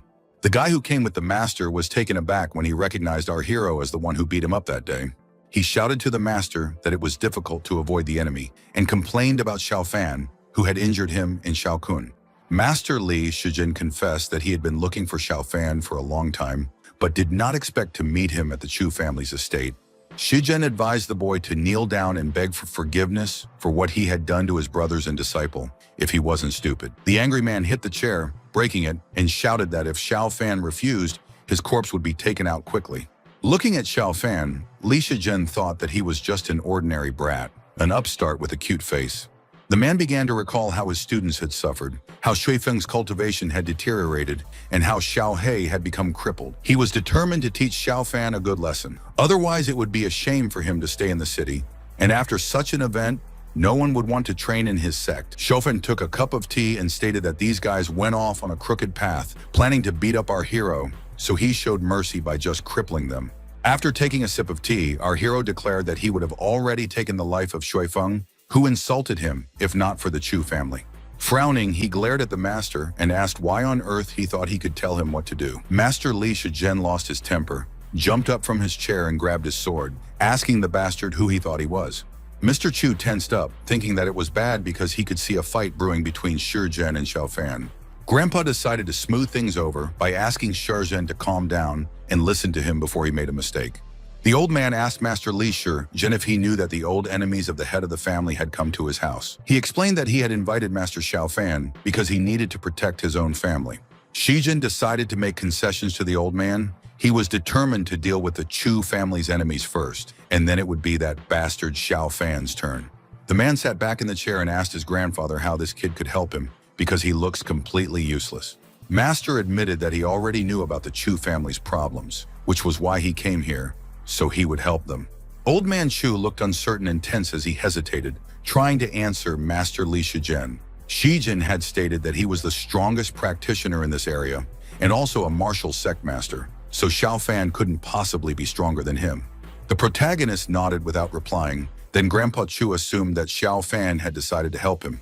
Old Man Chu sat down in a nearby chair and declared that Mr. Li had agreed to help, then the Chu family would win. After the action unfolded in the Pavilion of the Sun Phoenix, where a duel between two warring families will take place. King Shan and her boyfriend Xiao Kun were also here. The girl asked him why there were so many people here. She knew that they were here to take revenge on someone, but she didn't understand what Xiao Kun meant. The young man explained to Qing Shan that there would be a duel today that would result in the Ni family destroying the Chu family. The blonde glanced at her boyfriend and wondered if the Chu family was weaker than the Ni family. Xiao Kun was in high spirits today because he was sure that the Ni family was much stronger than the Chu family. The guy suggested that the girl hurry to his father, otherwise the man alone will have to greet the Ni family. A lot of people crowded around the illegal arena. Defeated people were already lying on the stage, and people from the Yang family started to climb the stairs. Mr. Yang smiled and told Mr. Ney that he would definitely destroy the Chu family and take over the entire city, and his family would lend him a helping hand. The representative of the Ni family chuckled and glanced at the man who had come to greet him respectfully. He promised that he would allow Ian to become the representative of his family and would reward him for all the information passed to him. Mr. Yang and his son started bowing to Mr. Ney, promising that they would do their best for him. Afterward, Qing Shan asked Xiao Kun who this arrogant man who even his father treats so respectfully is. Xiao Kun said that his name is Nei He, the head of the family, a true martial artist who has no equal. The guy drew the girl's attention to the people lying on the arena. They were martial artists, and they all lost to Nei He. Today was the best day for Xiao Kun. He couldn't wait to see that arrogant kid Xiao Fan die. Qing Shan was also exultant, thinking that her ex-boyfriend Xiao Fan was still so weak and that he was about to die. She smiled faintly, thinking that Xiao Fan had missed his chance of survival by refusing the girl last time. All the guests turned their eyes to the entrance when the Chu family and Master Li arrived at the illegal arena. Everyone in the audience started supporting Master Li, asking him to teach this arrogant Ni He a lesson. The audience hated Ni He for bullying the people of the city, and they now had no rights left, and the Yang family had betrayed them. Xiao Kun was looking forward to seeing Nei He defeat Master Li, then take over the entire city, while the guy's abusers would fall to their knees in front of him and beg for mercy. Nei He scratched his ear and was disappointed to see a bunch of trash in front of him because it was hard for him to find worthy opponents in this city. The man shouted, demanding that Chu Pianzheng hurry up and kneel in front of him, knowing the situation the old man was in. Suddenly, an unknown muscular guy flew onto the stage and demanded that Nei He stop being so arrogant. The guy had already prepared his bandaged fists. He was determined to beat up Nei He today. The unknown fighter tried to hit Mr. Ney with his fist, but Mr. He easily dodged. The guy's attempts only made him laugh. The youth once again swung his fist, which was charged with electric energy, but again his blow missed. Nei He decided to go on the counterattack. He hit the target from the first time, kicking the opponent in the torso. The blow was so strong that the guy flew through the entire illegal arena and fell, crushing the concrete floor with his body. The audience crowded around the defeated guy who couldn't stand even a single blow from Nei He. They lost all hope of defeating the master. Nei He urged Chu Pianjing to stop hiding behind the backs of others, because there are no opponents worthy of him in Chuzhou anyway. Grandpa Chu replied that Nei He underestimated the experts from Chuzhou too much, and his brother was to blame for his own death because he was engaged in illegal business. The white-haired old man advised the man to stop doing this and not make any more mistakes. Nei He got angry and shouted that the old man talked too much, and today he intended to take his soul away so that his late brother would be at peace.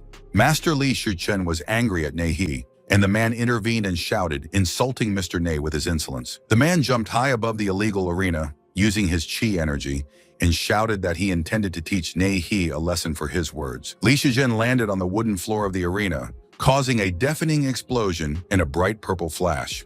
Nei He saw that the person in front of him was an inner force fighter, and now he wasn't surprised why he was so presumptuous, but he still advised Shichen to retreat. The master wasn't going to back down. He prepared some of his sharp swords that were floating in the air. The man was concentrating on the duel. He thought that he should make the first move faster than Nei He. Li Shichen waved his hand and used his incredible abilities to make the 3 sharp swords start flying straight at the opponent.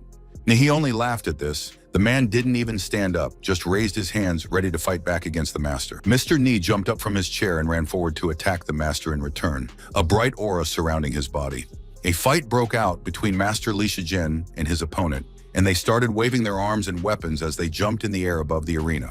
Nehei admitted that he found an interesting opponent because the man even managed to block a few of his punches. Mr. Ni unexpectedly kicked the opponent again. This time the attack was successful. Master Li fell from the sky to the floor. The entire illegal arena was filled with thick smoke, making it impossible for the audience to see through. Startled spectators parted in different directions as one of the participants in the fight flew out of the arena and fell to the floor. It was the defeated master, Li Shijin, and the man thought that he had clearly underestimated his opponent. Li Shijin was seriously injured in the battle, and the man started coughing loudly, spitting out blood from his mouth. The master could no longer continue the duel, and his students took both of his hands to drag him to safety. Li Shijin was scared because his opponent had already broken through to the border of the Grand Master. He had warned the others about it. The man had trained hard for half his life, but he had never been able to reach the Great Master boundary. He didn't think that Nehei would be stronger than him.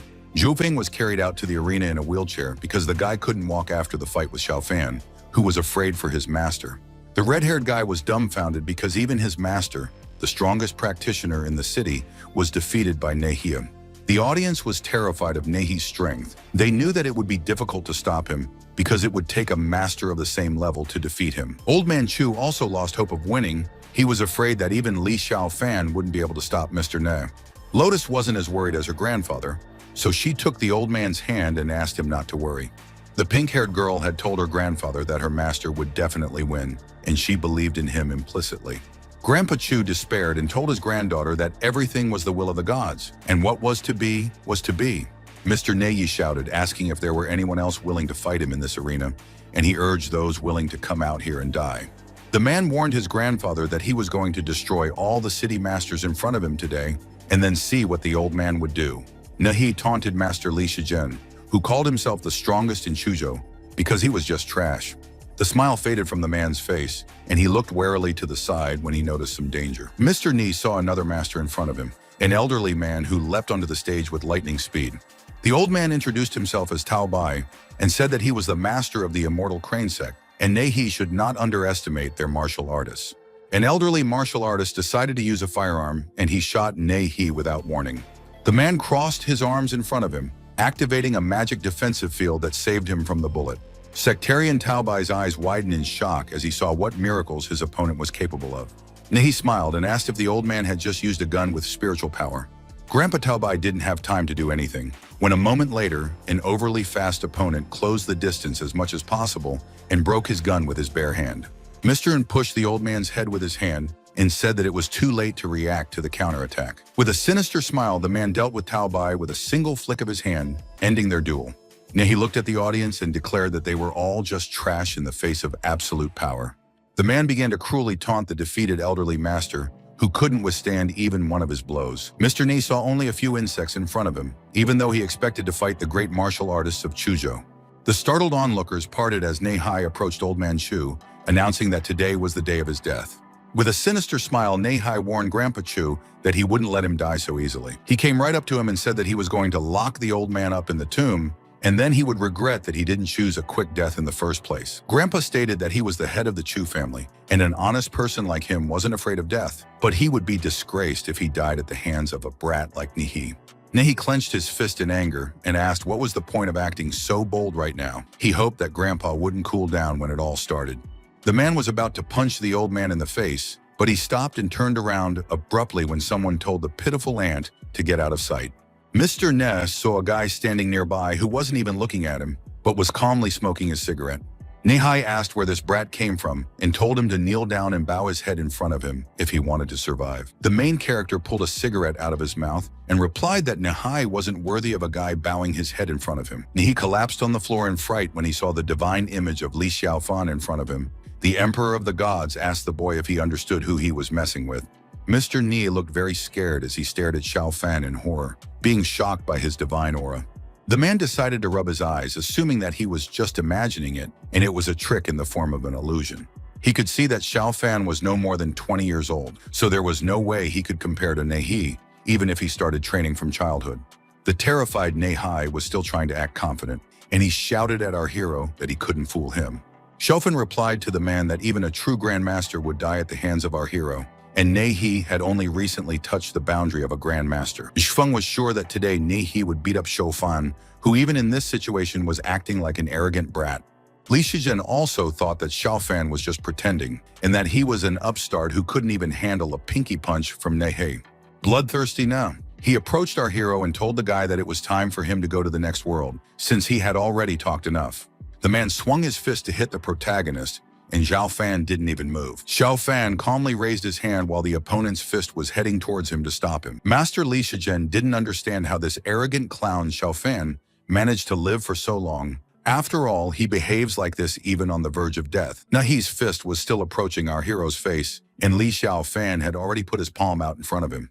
Mr. Ni grimaced and screamed in pain as Xiao Fan deftly blocked his punch, attacking the man's arm with his palm. The main character, whose silhouette was shrouded in a bright blue light, put out his palm in front of him to attack the opponent once more. Now Xiao Fan decided to hit the man's torso with his palm, causing a bright blue flash to appear in that spot. Nehi increased the distance and concluded that he had underestimated this brat, which meant that Xiao Fan was deliberately hiding his skill.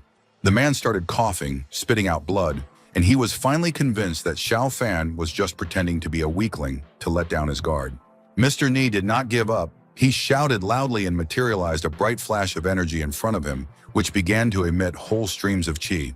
Master Ni surrounded himself with a protective field and asked Xiao Fan, admitting that he wasn't a weakling, if he could block his barrier. The man wanted to show off that he could even block bullets with his barrier, but Xiao Fan was already close to him. It was enough for the main character to swing one hand to turn the enemy's protective barrier into small fragments. Shofan complained about the opponent using such big words, but in reality, his barrier was a fragile shield.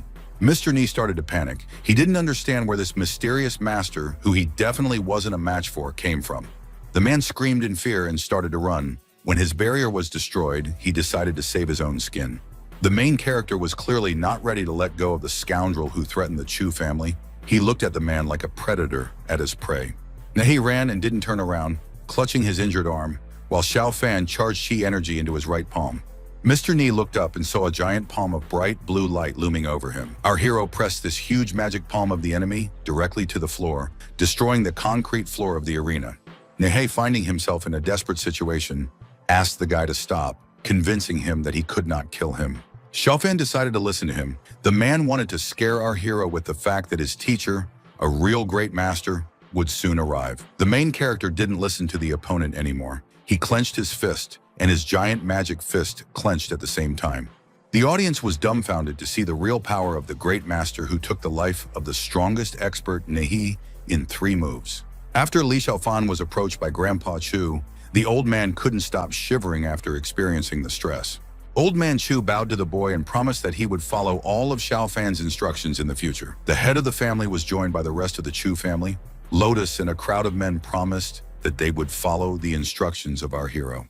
Even Xiao Kun and his father were forced to bow their heads to the protagonist, even though the young master didn't like it. The father told his son to be patient because he must correctly assess the situation. Mr. Yang explained that Nehi had lost, so they must bow their heads to Xiao Fan, otherwise their family would be in great danger. Li Shizhen refused to believe that Xiao Fang was stronger than he was, and put it down to mere luck. The main character didn't ignore the man's words. He called over a pitiful mortal who wanted to deal with this venerable.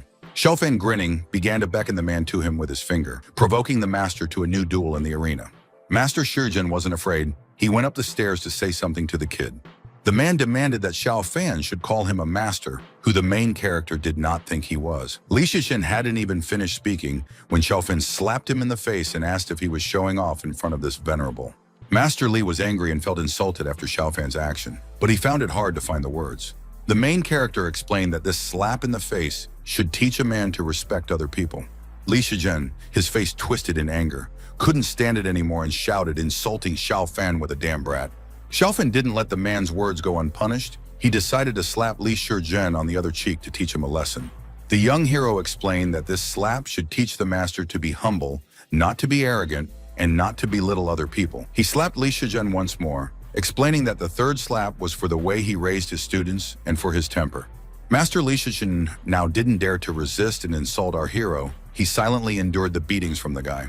Zhifeng, watching this, lamented because he expected our hero to die today, and he took the opportunity to become famous. Now he couldn't rely on his master. He only hoped that Lei Qian would come back soon. After all, Lei Qian had loved his sister since childhood. He knew that Lei Qian was an elite soldier of the Shanglong army and also a disciple of the southeastern military base, so he would be able to deal with Xiaofan. Red-haired cousin Lotus looked at our hero from the wheelchair with hatred, dreaming of how he would be defeated. Xiao Kun came to bow to our hero and admitted his mistake, and now he was ready to receive punishment. The guy made a gesture with his hands and said that great people don't hold grudges, so Xiao Fan should just forget about it. The main character looked at Yang Xiao Kun with disdain and called him a pathetic flatterer, not believing in his sincere remorse. Yang Xiao Kun stated that he had never really liked Qingshan. She was just a sly fox who had captivated him. Qingshan was stunned to hear such words from her new boyfriend. The girl's mouth dropped open in shock. Xiao Kun continued to humiliate his girlfriend in order to get forgiveness from Xiao Fan and claimed that Qingshan is only attracted to money. The guy shouted that our hero did absolutely the right thing by breaking off relations with this girl, and Xiao Kun's father supported him. The girl was shocked when her boyfriend started shouting that anyone would leave such an idiot, and he especially did not need her. The blonde wasn't going to let these public insults go on the brakes, so she went up to Xiao Kun and asked what he had just said. Yang Xiao Kun had already told the girl to her face that he wanted to break off the relationship with her, so they were strangers to each other from now on. Xiao Kun shouted that Na had abandoned Grandmaster Li and then stuck to him like a bath leaf, and he didn't want to see her puppy dog eyes anymore. The guy clarified that the difference between him and Li Xiaofan is big, so there's no point in even comparing it. The blonde girl started shaking all over with rage. She glared at her boyfriend with anger and shouted his name. The young man asked why she was shouting so much, and once again said that they would say goodbye today. Qingshan slapped him and called him an idiot, who suddenly wanted to take everything away from her and leave. The guy couldn't stand it and hit Qingshan back, because he didn't dare to tolerate such behavior towards himself from a harlot. The blonde got so angry that she turned pale and started yelling at the entire illegal arena. The girl stretched out her arms and rushed forward, wanting to pounce on her already ex-boyfriend and take his life. Yang Xiao Kun grabbed the girl's shoulders in response and started shouting insults at her. He didn't mind taking her life either. A fight broke out between the young master and Qingshan, pulling each other's hair, and the young master's father just watched nervously. The main character couldn't take this commotion anymore, the guy shouted, demanding that they get out of here. Yang Xiao Kun pushed the blonde away from him and shouted at her to get out of here, because it was Mr. Li's order. The guy got nervous when our hero shouted that this applies not only to the girl, he was also told to get out of here. Qingshan collapsed to her knees and calmed down, and Xiao Kun came up to our hero, wanting to justify himself to him. The main character did not listen to the flatterer's excuses. He silently slapped the guy for what he arranged here. An angry Xiao Fan once again loudly told Xiao Kun to get out of here. Young Xiao Kun held his cheek and didn't argue with the Grandmaster. He agreed to leave the room. The viewers of the show began to discuss that our hero definitely doesn't need the Yang family, and such hypocrites should leave here. Xiaofan thought that he would have gotten rid of the Yang family long ago if it wasn't for his desire to lure out the person behind them. The head of the Chu family approached our hero again and warned the guy that he still had to be careful. The old man said that Nehi became so strong because of some expert. This person is very mysterious and mysterious. He is probably a great master. He warned him that there were no masters like Lin Yue in all of China, which was why Xiao Fan should be careful. The main character smiled and replied that he knew this, and he would still easily get rid of the great master if he showed up here. Soon after, Xiao Fan returned home. He sat on the floor, crossed his legs, and started meditating. Qi streams and the phoenix bird started circling around him. He knew that the peak of Qi refinement was the final stage of cultivation on Earth, and he was already at that level right now. Xiaofan knew that Li Shizhen also relied on internal energy to become a master and a respected person among other cultivators. The phoenix bird, which was circling around its master while he was lost in thought, decided to draw its attention to itself. In the mind of our hero, the image of a girl surfaced. It was his student who was the most important person for him. He thought that he needed to increase his cultivation speed because there was still one important person waiting for him to return. Although he has completed the formation, the spiritual energy of this planet is too weak, so you need to gain even more strength to enter the Tianxian realm. He came to the conclusion that he needed to refine a lot more Taishuan energy using his divine body. Xiao Fan knew that the Chaos Divine Stone contained a lot of spiritual energy, so in the past world, many people would risk their lives and commit crimes for the sake of obtaining this treasure. Our hero decided that now he needs to fight with a real Grandmaster to test his level of combat power. When Xiao Fan finished thinking about his future plans, he silently walked outside of his villa. He remembered that that demonic cultivator who had escaped earlier should have recovered by now, so it was time to take her energy to create the Immortality Pill. The Immortality Pill absorbed all kinds of spiritual energy in this world, and its creation was not easy, so Xiao Fan decided to start this task now. In a previous life, the father of our hero tried to provide for his son, so he was ill a lot, and as a result, the man died. The main character is determined that now that he has returned to the past in a new body, he will not let his father die. The green car of a local taxi stopped near the desired building, and the driver announced that they were there. Our hero got out of the car and appeared in front of a building called the Alley of 1,000 Flowers. The taxi driver tried to convince the passenger to go there because he knew that this place is teeming with evil creatures. The guy turned around and assured the driver that he wasn't going to go to that building so that the driver wouldn't worry about him.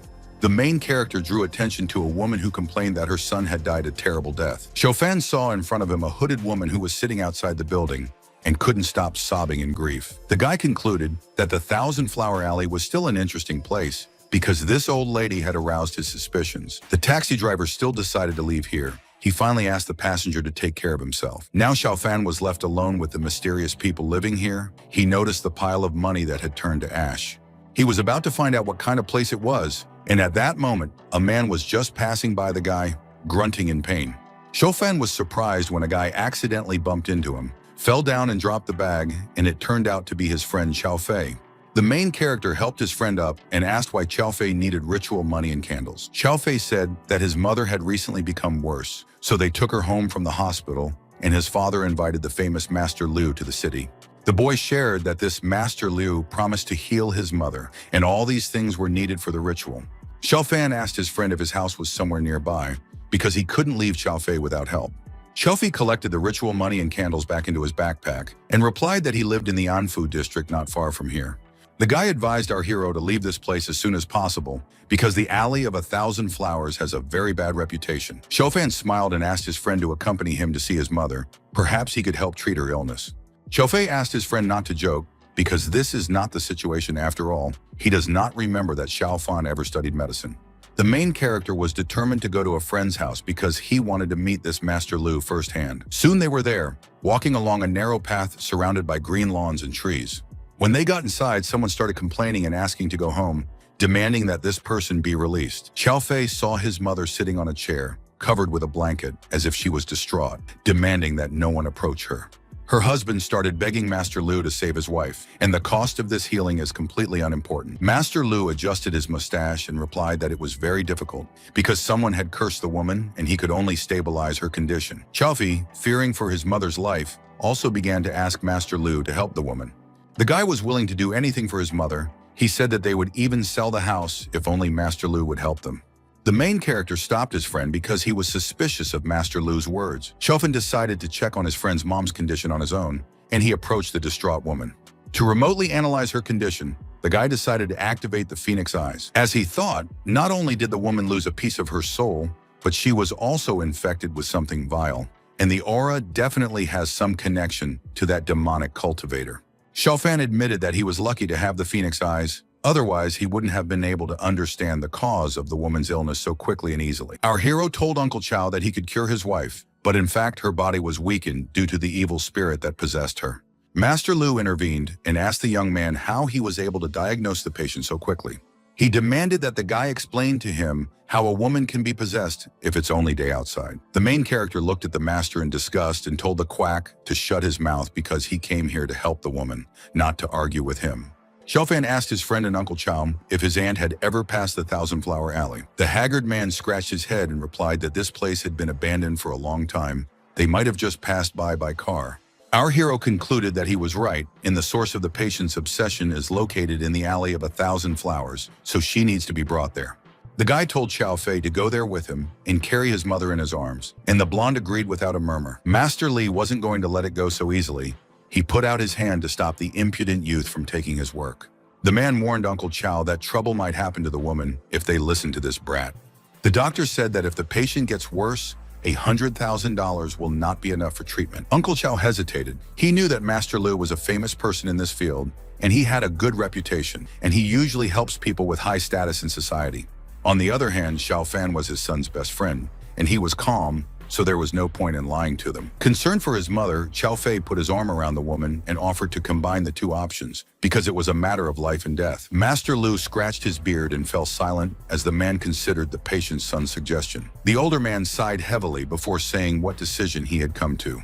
He took out a small black pill from his pocket and said that he was willing to give the woman a medicinal pill that would help her for half a day.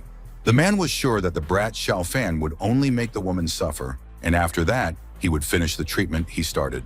The main character was alerted when the doctor handed the man a pill. The guy suspected something was wrong. Xiao Fan didn't let Master Lu pass the medicinal pill to Mr. Chow. He snatched it out of the healer's hand abruptly. The guy accused Master Lu of having a real ancient poison in this pill, and the man is so rotten that he would do anything for money.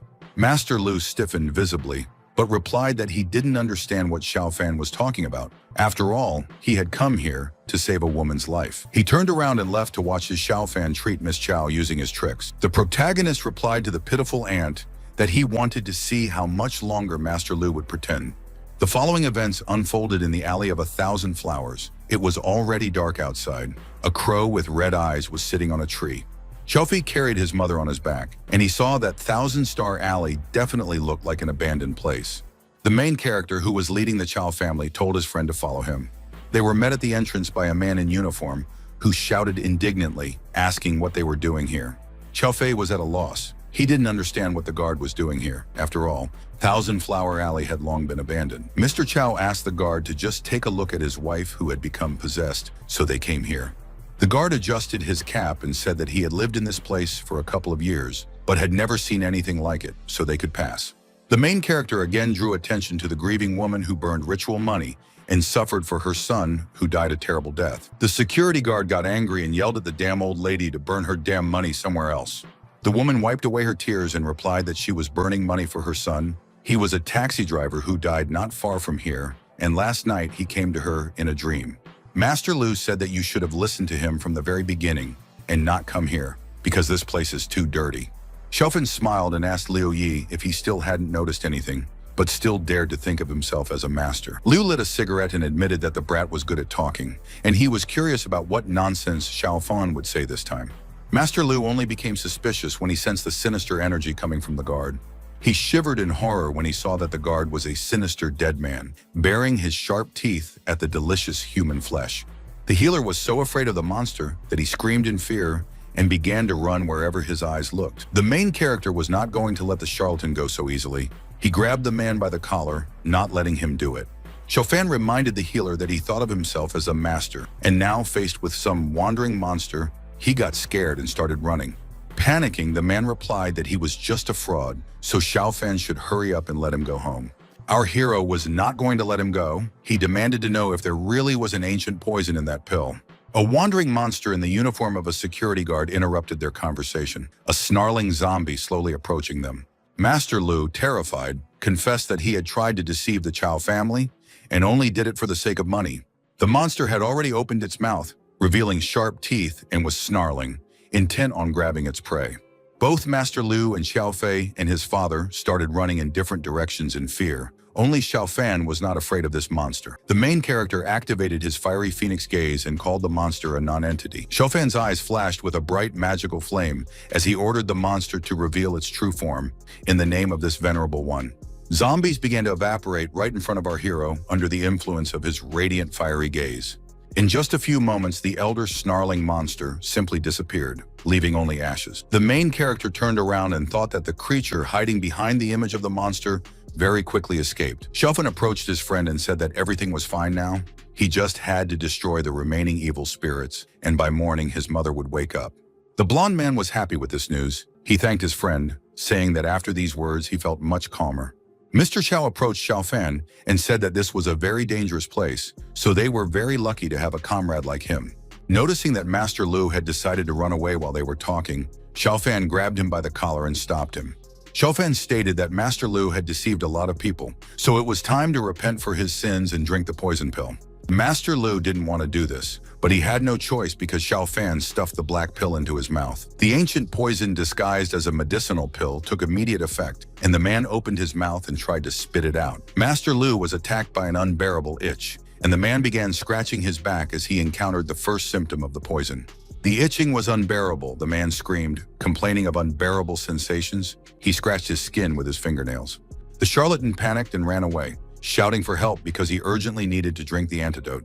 Xiaofei said that he was afraid to imagine how his mother might have suffered, and Mr. Chow knew that without Xiaofan, they would have been cruelly deceived. Xiaofan told them to go home while he dealt with some things, and Xiaofei warned his friend that it was dangerous here, because all the owners of this land had died for mysterious reasons. Mr. Chow left, but asked our hero to take care of himself and return home when he was done with everything. When he was alone under the full moon, he decided to use the heavenly phoenix eyes again. With their help, he found the demonic cultivator's lair right in front of him and deduced that this place had the strongest source of evil energy. The main character came to the right place. It was an ancient tomb that was destroyed, and he was surprised that it is here. The woman was still burning the ritual money and grieving for her son. She said Xiaofan seemed to be the same age as her child.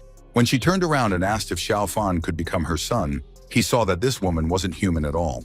She began to transform before his eyes, her silhouette surrounded by bright flames, and ancient coins clung to her from all sides. The creature finally revealed its true nature, and the masked witch invited Xiaofan to stay here and become her son to protect the ancient tomb. The sickle witch screamed and raised her hand up, bright red streaks of sinister energy starting to come out of her palm. The main character was not afraid of this, because it was just another wandering ghost who dared to stand in his way. The masked witch flew forward, shouting that anyone who dared to disturb her master's tomb would die. Xiaofan put out his hand and told the monster to disappear. He released streams of his blue-chi energy against it. The guy decided to attack her with his light divine power, which absorbed the entire space around him. The masked witch grunted as the magical flames began to destroy her. She didn't want to die. After all, she still hadn't found her son. After dealing with the creature, Xiaofan decided to enter the tomb. He didn't think that a demon cultivator would gather so many wandering ghosts. As he walked down the stairs, Xiaofan thought that if there was an ordinary priest here, he definitely wouldn't last long. Actually, as our hero expected, he saw a demon cultivator in the middle of the tomb. It was a girl in red. She sat cross-legged and meditated with her eyes closed, streaks of red energy swirling around her body. The main character's face changed when he saw a bright, shining crystal in front of him. He immediately realized that it was a divine chaos stone. The demon cultivator immediately noticed the presence of an outsider in her ancient tomb and opened her eyes. Holding the chaos divine stone, the girl immediately recognized our hero as the cursed man who destroyed her servants and prevented her from cultivating. Our hero warned that now the demoness should not wait for mercy, because last time he let her go, because she could be useful to him. The demon cultivator admitted that she was too weak back then, so she retreated, and even if she absorbed Xiaofan's life force, she would have died. Activating the purple flame magic, she declared that things were different now that she had managed to break through to the demonic realm. Directing all the evil energy of this place against our hero, she screamed that Xiaofan was no longer her match. The girl clasped her hands and activated the demonic energy gathering formation, forming a giant flame in the air. Xiaofan grinned and acknowledged the girl's talent. He promised to spare her if she gave him the divine stone, and agreed to become his servant. Swinging her hand to control the demonic flame, the demoness replied that the guy did not have the right to decide her fate. Gathering all the evil energy of the ancient tomb, she threw the flame directly into our hero, but this did not frighten him. The main character caught the demonic charge of flame as a harmless fluff that cannot harm him. With all the evil energy that the demoness had gathered in his hand, he concluded that the gap between their powers was too large. Using Taishuan energy, Xiaofan turned the flames into useless fragments and asked if that was all the demoness was capable of. The destruction of the magic flame caused damage to the girl. As they were inextricably linked, she began to lose her balance. Gritting her teeth in anger, she wondered why she couldn't stand up to even a single blow from Xiaofan. Activating the sinister aura once more, the demon cultivator landed on the ground, refusing to believe in her helplessness. Now the girl raised her hands up and decided to activate the demonic soul summon. The energy once again accumulated around her. The ancient coffin, covered in golden symbols, began to move after the demoness cast the spell. The coffin lid opened, revealing the hands of the creature that had been hiding there all along. A bandaged dead man with red eyes rose from the dead, and growled loudly. The monster, whose face was covered with bandages, glared at the protagonist with its blood-soaked eyes. Xiaofan immediately realized that this was a Zhangshi who had become a demon. He didn't expect to see such a creature on the ground. The demon cultivator laughed and confessed that she had only recently learned how to control this 1,000-year-old Zhangshi king. The girl stated that she would let Xiaofan die in peace if he just gave up. If not, she would make him suffer greatly. The demoness's threats only made our hero smile, and he replied to the cultivator that it was very funny. Grabbing a bundle of sinister energy, the enraged demoness screamed, advising Xiaofan to accept her death. She swung to attack Xiaofan along with the 1,000-year-old demon because she was sure that our hero wouldn't get out of here alive. The main character held up 2 fingers, not allowing the sinister energy to touch him, and declared that she did not know the limit of her powers. Xiaofan said that in that case, he could only calm down the demon cultivator and took out a piece of paper with incomprehensible symbols. The demoness never managed to hit Xiaofan. She was at a loss because that kid had disappeared somewhere. The main character channeled his Taishan energy into the demoness because he couldn't let the brat do whatever she wanted. To destroy the cultivator, he decided to use an overwhelming demonic talisman. He quickly managed to knock the demoness to the floor and immobilize her with his energy, and imprison the 1,000-year-old tree in a talisman. The demon cultivator couldn't move and wondered what the hell this technique was. Our hero walked up to the girl and coolly looked down at her, giving her the choice of whether to serve him or die. The magic talisman began to work on the 1,000-year-old demon, which began to growl and decompose, which noticeably frightened the demoness. She was shocked that Xiaofan was able to kill the Zhangshi demon himself so easily. Frightened, she concluded that she was no match for him, so she shouted that she was giving up and willing to serve him. The demon cultivator said that she would voluntarily give our hero the divine stone of chaos, if only he would spare her. After agreeing to her terms, Xiaofan replied that this was what she should have done from the beginning. When he took the stone, he said that he would see to it that she performed her duties, and if she failed, she would be banished from this world. Xiaofan didn't think that on this planet, he would be able to find another chaos divine stone that was also refined with the spiritual power of a magical beast. He decided to absorb it to obtain the divine blessing, then his cultivation speed would be greatly increased. The girl asked if Xiaofan could let her go now that she had given him what he asked for. Xiaofan placed 2 fingers charged with Taishuan energy on her forehead and invited her to reveal her true form, as she was now his servant. Surrounded by the red mist, the girl started screaming because she didn't want to show her true identity. She stared at her hands and panicked, begging the protagonist not to do this to her. The girl wondered why her transformation was destroyed. Now she didn't look like a woman, but like a child. The demoness started to get indignant because this transformation was supposed to help her develop, and Xiaofan ruined everything. The main character sternly looked at the new servant and asked how dare she speak to him in such a tone. The girl was terribly frightened and shuddered. She frantically apologized and promised that it would not happen again. Xiaofan demanded that she give her name and confess where she found the Chaos Divine Stone. She introduced herself as Lan and confessed that she was completely unaware of the properties of this stone. She accidentally found it in Zhangxi's coffin.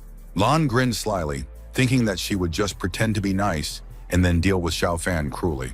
The main character concluded that if the Chaos Stone has a connection with Zhangxi, then it should have protected the dead man. He looked at the bundle of dark energy and asked if it wasn't her who gathered those demons in Thousand Flower Alley. Lan rubbed her face and replied that the demons had lived here long before her, and she had come here because it was a place suitable for cultivation. Xiaofan crossed his arms and wondered what other secrets this mysterious place was hiding. Soon the guy returned home to a friend. Xiaofi said thank you to him, because only he managed to cure his mother's illness. Uncle Chow admitted that he didn't know how to thank the guy, but decided to give him a modest gift. The protagonist modestly replied that he couldn't accept the gift because Xiaofi was his best friend. The guy asked his friend if he knew anything else about the Thousand Flowers Alley, because it's quite an unusual place. The blonde man said that many years ago a project was conceived there, but the businessman responsible for it died mysteriously because a strong evil spirit lived in the alley. He said that now the building can be bought for only 1 million, but it still stands without an owner. Xiaofan decided that he would buy this building as a property for his father, since it was already free of evil spirits, and it was very cheap. After making sure that Aunt Xiao was fine, the protagonist said goodbye to everyone because he still had things to do. When Xiaofan left, Aunt Xiao told her son that he should help his friend in the future because he was a very good person. On the street, our hero began to give instructions to the doe. He told her not to run around and not to leave him anywhere. Indignant, the girl replied that to escape, she also needs to try because she lost her former body. Soon, the main character announced to his new assistant that they had arrived at the right place. Lan was surprised when she saw a phoenix that looked like a bird from ancient legends floating in the air near the tree. She was shocked to see that Xiao Fan even had a fallen dragon tree, and she didn't understand where he got all these rare treasures from. The girl was even more dumbfounded when she was surrounded by bright streams of blue energy. Lan immediately sensed that a huge amount of spiritual energy had gathered in this place. She saw a large multicolored magic seal above her and immediately recognized it as a great formation. The girl pointed at it and asked the new owner if he had created it. The main character did not answer the girl's question, but pointed his finger next to it and told her to stand there. Lan was offended, but she obeyed, wondering if the guy really wanted to use the formation to take all her energy. Xiao Fan explained that he had to activate the Chaos Divine Stone, and Lan had to stand still and release her demonic energy. He warned her that he would immediately banish her from this world if she did anything suspicious, and Lan promised not to do anything of the sort. In fact, she didn't want to listen to his orders. She was waiting until she found a way out, and then Xiao Fan would immediately die. Xiao Fan knew that the demonic Lan energy would help him absorb the Chaos Divine Stone and make the formation more complete. He sat down and began to meditate, knowing that the girl's demonic energy would help him create a true dragon from the fallen dragon tree. Lan realized that she had underestimated our hero because the spirit dragon and phoenix were the foundations for his formation. As they started to devour the stone, a bright green light surrounded the fallen dragon tree. The demoness was unhappy that she had to say goodbye to her demonic energy, which she had collected with such difficulty. Xiao Fan knew that everything has yin and yang. The tree belongs to yin, so the demon energy increased its growth rate. Even before he opened his eyes, he realized that activating the divine stone was a success. Everything was much easier than he thought. Lan was dumbfounded. She expected to feel exhausted after releasing the demonic energy, but it was the opposite.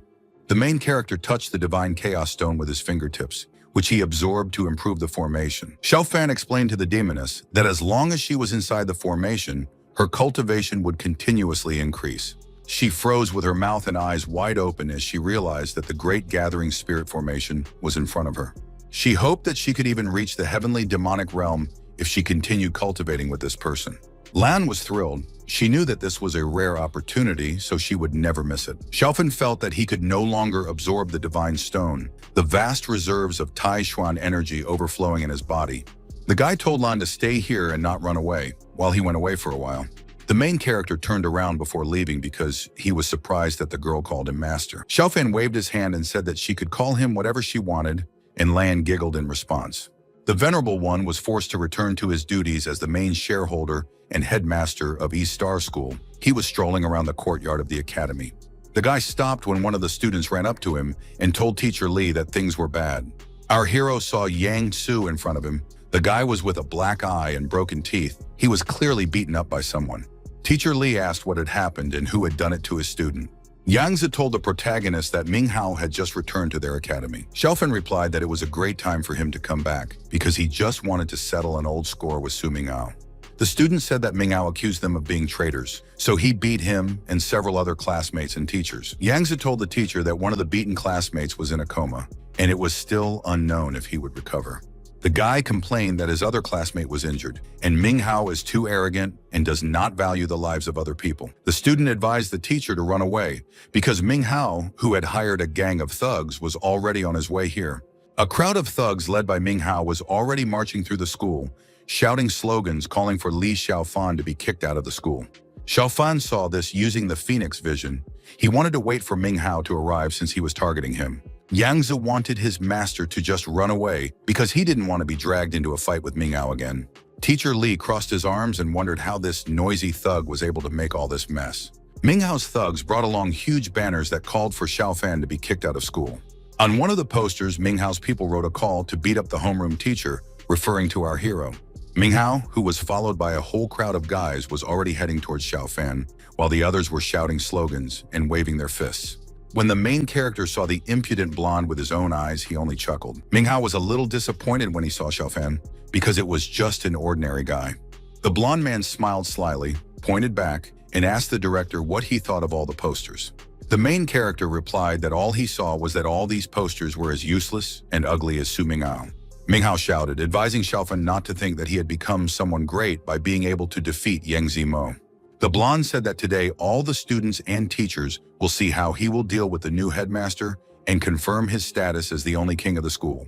The protagonist smirked and replied that Ming Hao was just an insect that wasn't even worthy of fighting him. The situation was interrupted by a girl in red boots who ran to the schoolyard, where a commotion began. It was the doe who had asked Master to leave all this useless trash to her to devour. The master turned around and happily agreed to hand the task over to the Lan, but asked them not to take their lives. Ming Hao was at a loss when a girl with demonic horns approached him and asked him not to blame her if she lost control of his powers and crippled him. The blonde man laughed out loud at Xiao Fan's decision to hide behind the little girl's skirt. He and his henchmen began taunting Lan, thinking that she was about to pee in fear of them. One of the thugs hired by Ming Hao approached Lan and advised her to go home and drink her milk. He patted the doe's head and warned her that she would really make a puddle here if she accidentally saw blood. The doe showed her true sinister face, laughed, and said that she would see who was going to wet themselves. Baring her sharp teeth, the little demoness swung her palm to attack the scoundrel with sinister energy. Darkland energy shot through thug Ming Hao, who grunted and froze, unable to resist. With a single wave of her hand, the girl made the guy fly up to the sky and fly back a long distance. Ming Hao and his guys were shocked. They turned pale with horror, not realizing what they had just witnessed. The blonde shivered in fear, not realizing what was going on here. Now he didn't look so confident. He shouted, demanding that the doe not come near him as the little demoness aimed at him. The doe jumped high off the ground, and a startled Ming Hao asked the girl what she was up to. The girl swung her foot and hit Ming Hao on the neck, using her dark energy for a strong kick. Satisfied with herself, she successfully landed back on the ground, and Ming Hao began to fall headfirst, grunting in pain. Lan yelled that she was going to make Ming Hao pee in his pants every day, now that he had allowed himself to say such words to her. While the girl was beating him, a red-faced Ming Hao yelled at our hero, trying to mention his father. Yang Zi warned Teacher Li that Ming Hao's father was strong in martial arts, and he had also raised over 100 cultivators. The guy tried to tell him that Mr. Su can do anything in the city without punishment, but Xiao Fan stopped him, not wanting to listen to it anymore.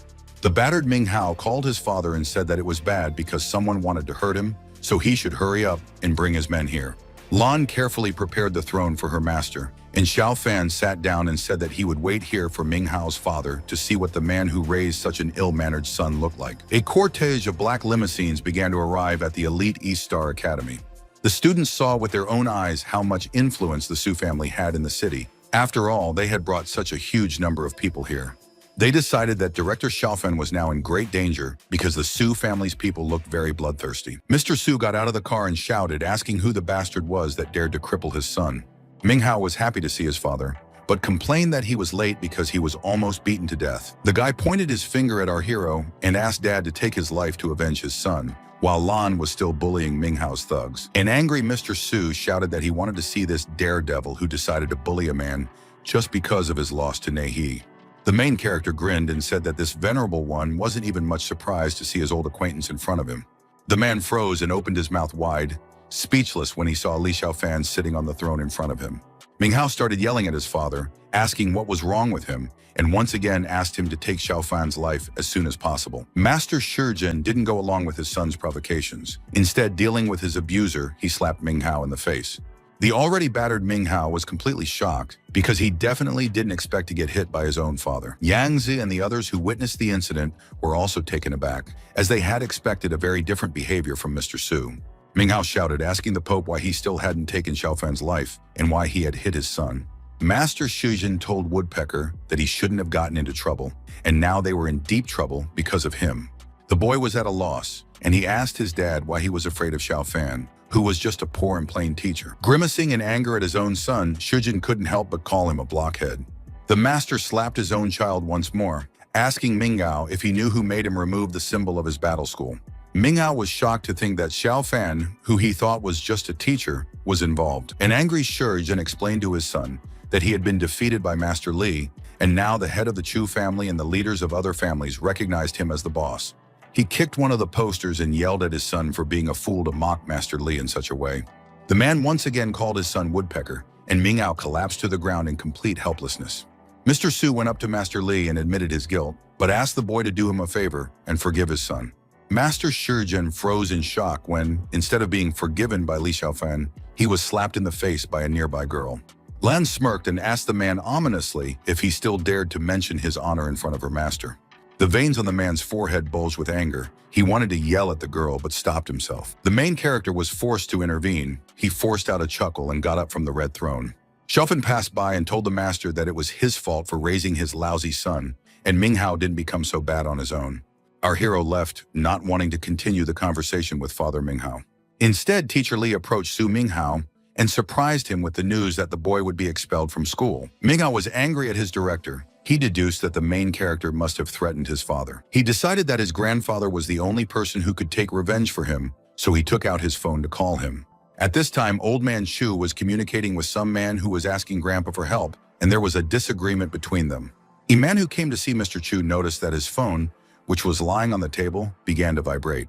The old man picked up the phone and smiled, politely apologizing to Mr. Chu because he had a call to answer. Mr. Su moved to the side and picked up the phone to talk to someone without any unnecessary witnesses. A look of shock appeared on the elderly man's face when he heard the news that was reported to him over the phone. The man replied that he understood everything and promised to come immediately. And Old Man Chu also heard this conversation. Chu asked the man what was wrong because he looked worried and asked him to come clean. He admitted that it was his useless grandson who got into a fight with someone, and now his leg was broken. A girl intervened in the situation outside the Eastern Star Academy. She came and started calling Xiaofan loudly. Qing Shan went to see Teacher Li and said that she had spent a long time trying to find him, after which she admitted her mistake. The girl said that she was very sorry for her decision, so Xiaofan should forgive her and start all over again. The blonde admitted that she was stupid and blind. The money had clouded her mind and she shouldn't have looked down on Xiaofan. Lan answered in Xiaofan's place and asked if Qingshan thought she was worthy of becoming her master's girlfriend. Qingshan tried to squeeze out her tears, pressing down on the pity. She looked at her ex-boyfriend with a pleading look. The Emperor of the Gods replied to the harlot that she had chosen her own path, and he could not forbid her to pursue power or money.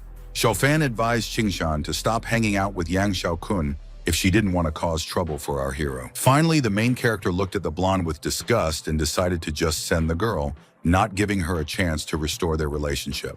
Qingshan paled in horror and froze. Looking at Xiaofan with dumbfounded eyes, she wondered if this was how it would end. The blonde burst into loud tears and ran away, and the doe smiled and thought that she didn't know her place exactly, since she decided to become her master's girlfriend. Xiaofan clearly remembered the tragic events from his past life and how his father had sacrificed his life just because of Qingshan. He looked at her with disdain and thought that she shouldn't even hope for such a chance to get forgiveness from him. Without taking his scornful gaze off her, he decided that she would now spend half her life in misery and remorse. Minghao once again got into a conflict with the director and shouted at our hero not to dare run away because his grandfather was almost there. The main character, who was already fed up with Minghao's behavior, told him to stop talking nonsense, otherwise he would silence him forever. The armored camouflage car stopped right in front of Xiaofan. Minghao was glad that his grandfather had arrived so quickly. When Grandpa and his guards got out of the car, Minghao immediately started complaining about Xiaofan, who had injured him. Mr. Su stood face to face in front of his misbehaving grandson's abuser and sternly looked him in the eyes. The man bowed his head shyly in front of Teacher Li and confessed that he already knew about his grandson's actions today. The old man stated that it was a fair punishment for his arrogant grandson who beat up his classmates and teachers. Minghao was shocked when his grandfather admitted his guilt for raising his grandson incorrectly and failing to raise a good person out of him. Mr. Su said that he didn't blame the main character for his action, and he was terribly sorry to bring such trouble to Director Li. Minghao got angry and shouted at his grandfather, asking if he couldn't see that Xiaofan had broken his leg.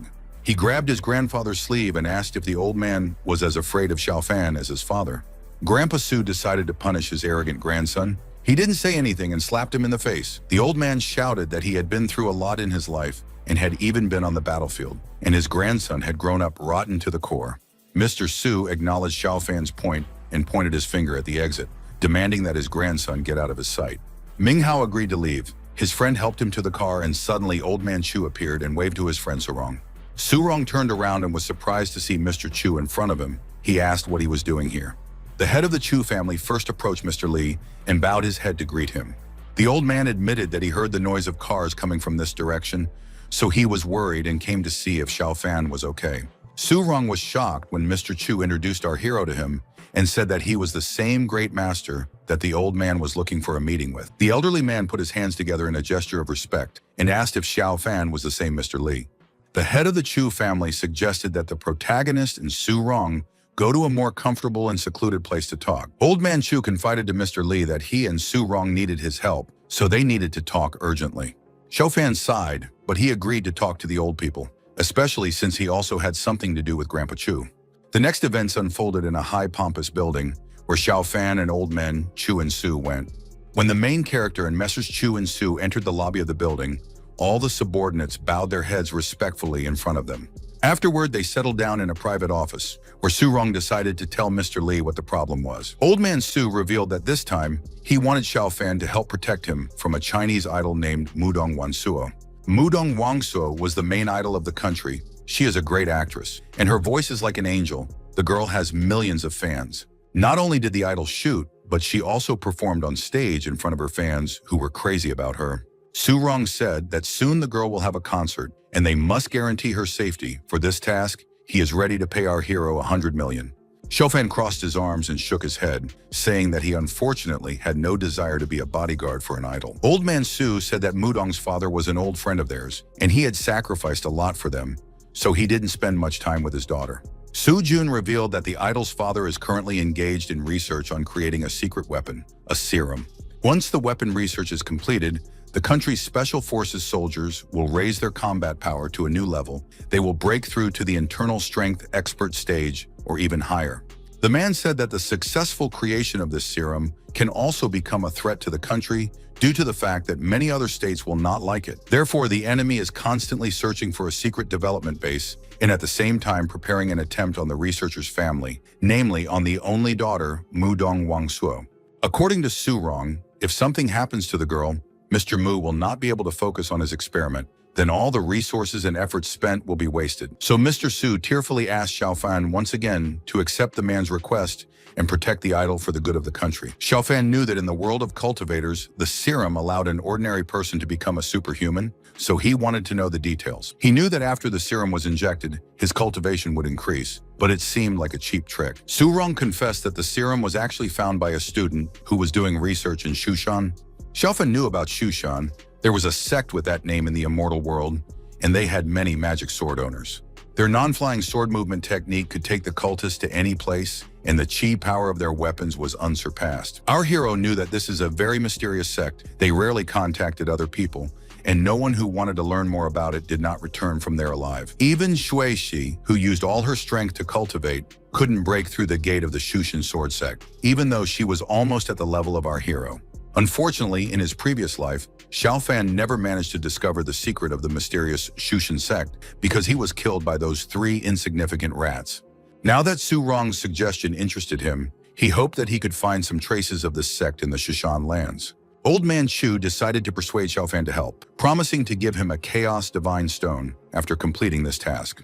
Xiaofan was surprised that the Chu family had another Divine Stone, so he didn't mind getting new resources. The guy stood up and crossed his arms, agreeing to do this task, but with some demands from him. Mr. Chu and Su Rong were overjoyed, and they immediately agreed to fulfill any requirements of the main character. First, Xiaofan requested to get the original samples that were returned from Shushan. Su Rong agreed, but warned that the samples were in the hands of an old friend, so he would have to meet with him personally. Secondly, Xiaofan wanted to take over the Thousand Flower Alley, which made Old Man Chu dumbfounded, because this place is teeming with evil energy. Our hero waved his hand and reassured the grandfather, saying that the Flower Alley was cleared by him. Now it is a normal land. Old Man Chu was thrilled because they had already invited countless practitioners to purify this land, but things were only getting worse. Grandpa didn't think that Xiaofan would be able to clear the evil energy from the alley, so he concluded that this kid wasn't that simple. The head of the Chu family stood up from his chair, clasped his hands together, and announced that he was ready to prepare a contract to transfer this land to Xiaofan. The old man was relieved. He was glad that they had convinced Xiaofan to help his old friend. Su Rong was also now calm. Mudong Wansuo, who was covering her face with black glasses, entered the building accompanied by several bodyguards. Babo and the other guards were delighted, and the red-haired guy said that she was even more beautiful in person than on the screens. The girl and her bodyguards entered the office where Su Rong and the main character were already sitting. Su Rong decided to introduce the girl to her new bodyguard, saying that it was Mr. Xiaofan who would protect her while she performed in this city. Mudong Wansuo lowered her glasses and looked at our hero appraisingly. and Surong said that Xiao Fan is a very young, talented person. The girl interrupted Uncle Su and said that she didn't think this guy could guarantee her safety. According to her, Xiao Fan looks very weak, so he is not suitable for this job, and he is not even able to protect himself from an assassin. Surong tried to convince the girl that she was wrong this time, and he sacrificed many resources to make this deal.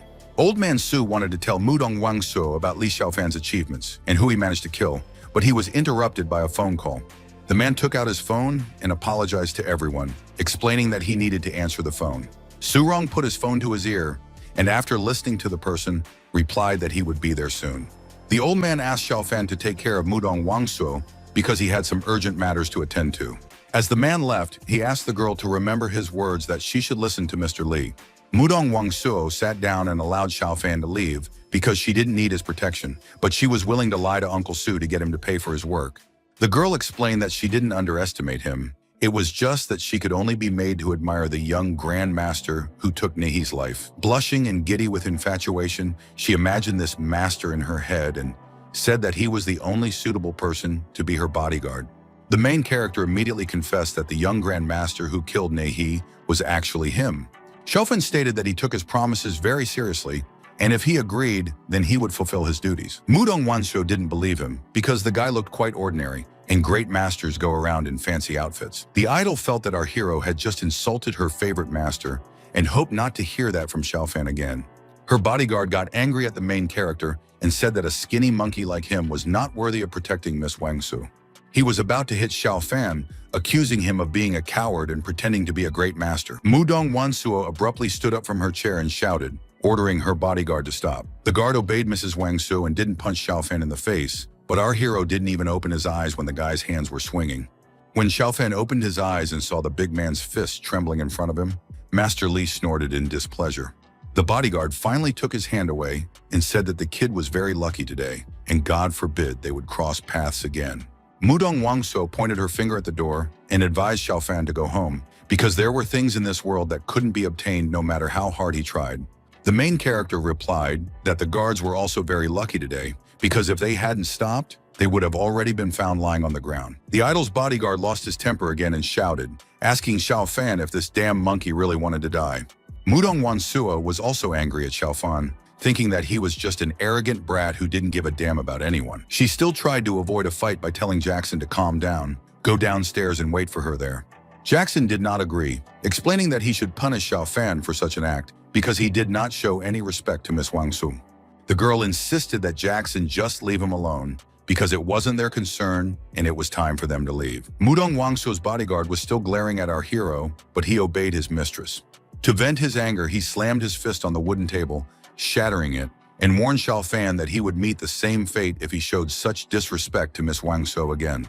Mudong Wansuo had already turned around and was about to leave, but the protagonist calmly told the girl to stop. The idol, whose hair was dyed a bright blue, turned around and looked at Xiaofan questioningly.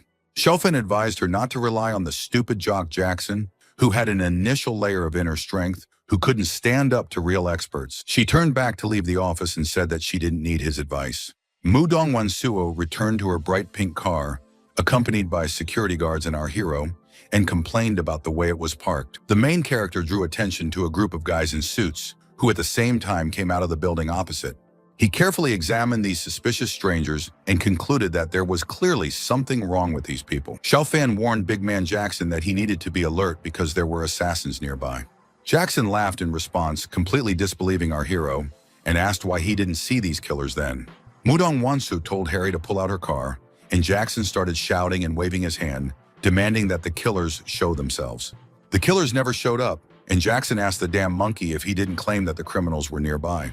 Our hero was right because, in a second, Jackson lost his life because of his stupidity, because someone threw a knife at him. The group of criminals started their mission. The leader shouted, giving instructions to the others to do everything quickly.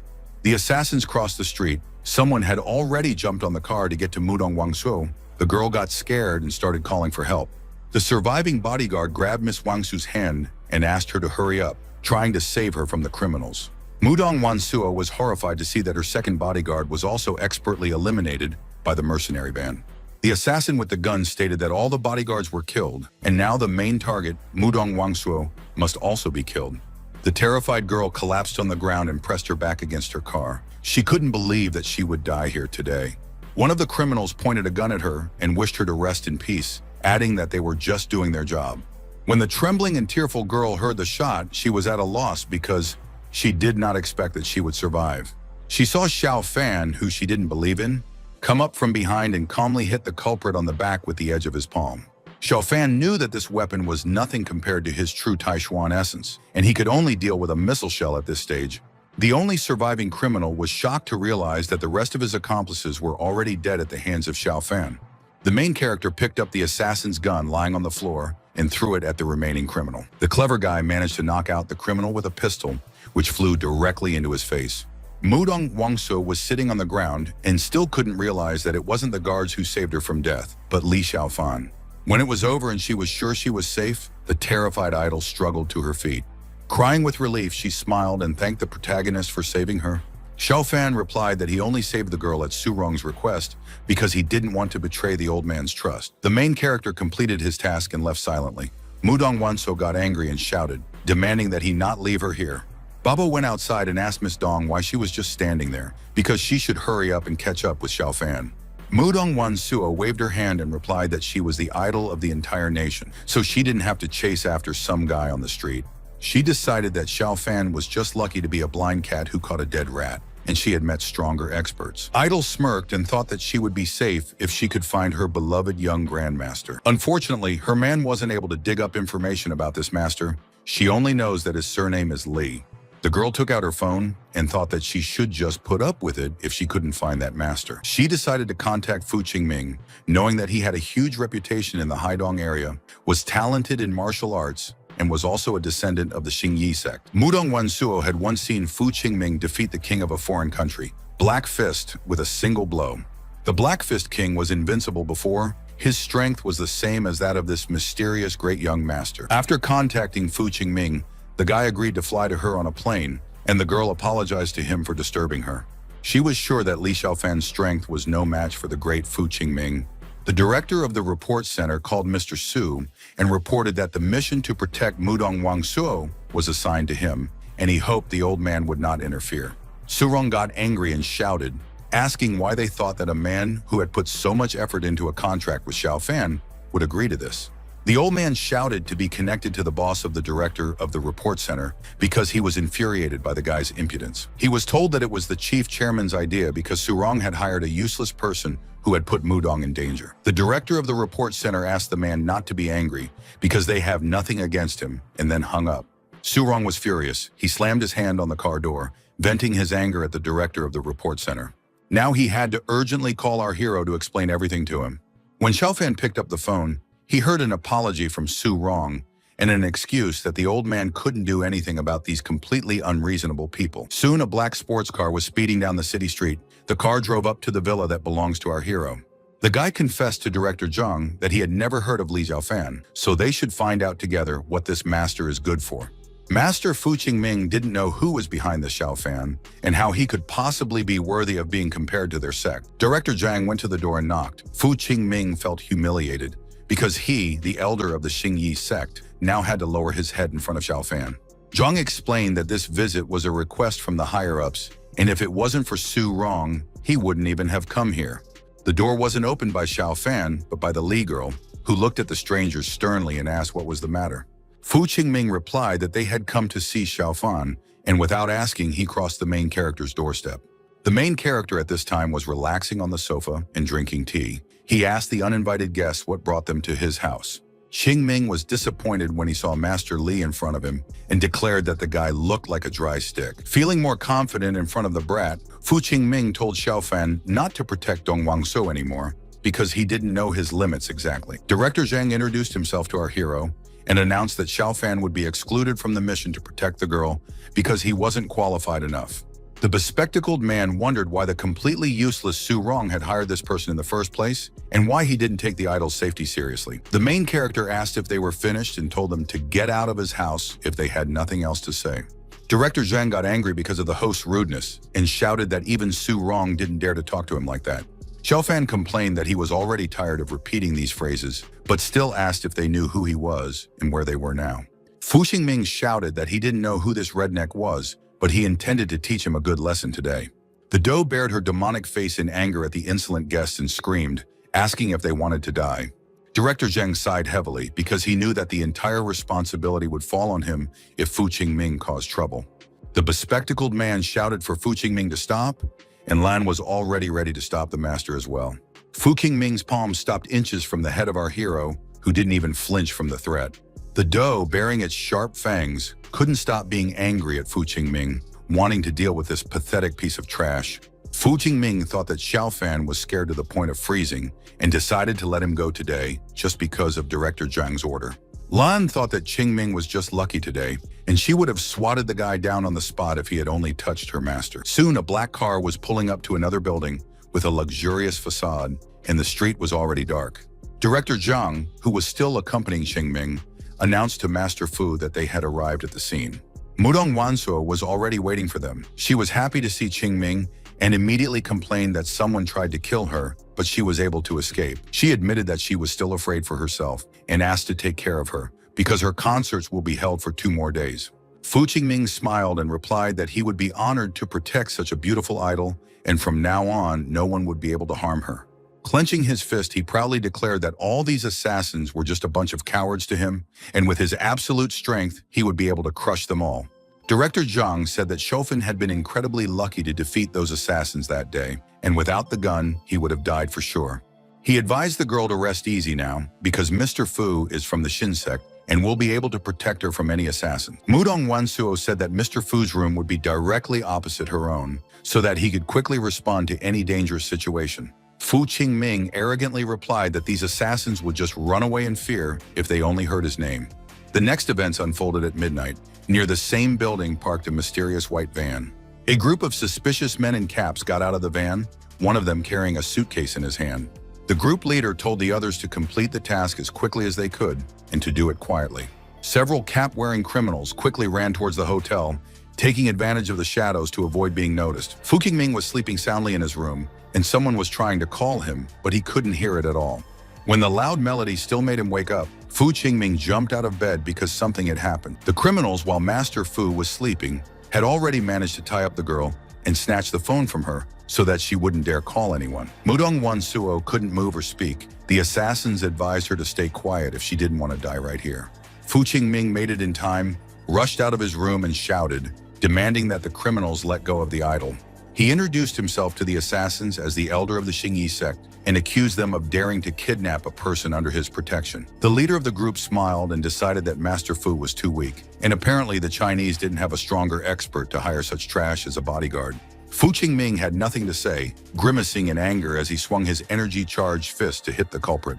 The killer with the bearded cap just grinned and said that this filthy insect was so pathetic that it wasn't even worthy of dying by its hand. The culprit only needed to swing his arm once to deal serious damage to Qingming and cause him to collapse to his knees. Mudong Wansuo was terrified. She couldn't believe that this criminal was so much stronger than Master Fu Qingming. Fu Qingming started shouting and making excuses that he was just being careless and asked if the assassin could repeat his success. The culprit kicked him in the face and shouted that other than eating dirt from his soul, Fu Qingming was no good for anything else. When it was already light on the street, the action unfolded in a luxurious building with a pond at the main entrance. A man's cry of shock could be heard all along the corridor as the news reached him. Director Zhang spilled the water from his glass when he heard that Mudong Wansuo and her bodyguard Fu Qingming had been kidnapped. Enraged, Zhang smashed the glass and shouted that this elder of the Xingyi sect was no more useful than he was useless trash. He was now faced with the task of saving the idol, otherwise he would lose his position, so he had to call Mr. Su. Su Rong, upon hearing the news, became angry, lost his temper, and started shouting, insulting Zhang as an idiot. He accused Zhang of making his men useless because Miss Mudong had been abducted, even though he was assured that only Fu Qingming was capable of dealing with the assassin. Director Zhang replied that now was not the time to find out who was more to blame, but to figure out how to save Mudong Wansuo. Su Rong couldn't calm down and stop shouting because he had already said more than once that only Xiaofan could protect the girl, but Director Zhang allowed himself to insult him. The man ordered Director Zhang to go to our hero and ask for help while he still had time, hands and feet. Mr. Su hung up the phone. Director Zhang heard a nasty ring and called the old man a fucking bastard. He was displeased that he was now forced to call Li Xiaofan because of this clueless Master Fu Qingming. When he managed to contact him, Director Zhang politely introduced himself to Mr. Li and wanted to explain the situation. Unfortunately, no one answered the man, and then he heard the phone ring again because Xiao Fan hung up. Director Zhang tried to call Xiao Fan again, but the automatic dispatcher told him that the caller was temporarily unavailable. The bespectacled man twisted his face in anger and shouted because Xiao Fan dared to add him to the blacklist. When it was already dark outside, Director Zhang's black car stopped in front of our hero's villa.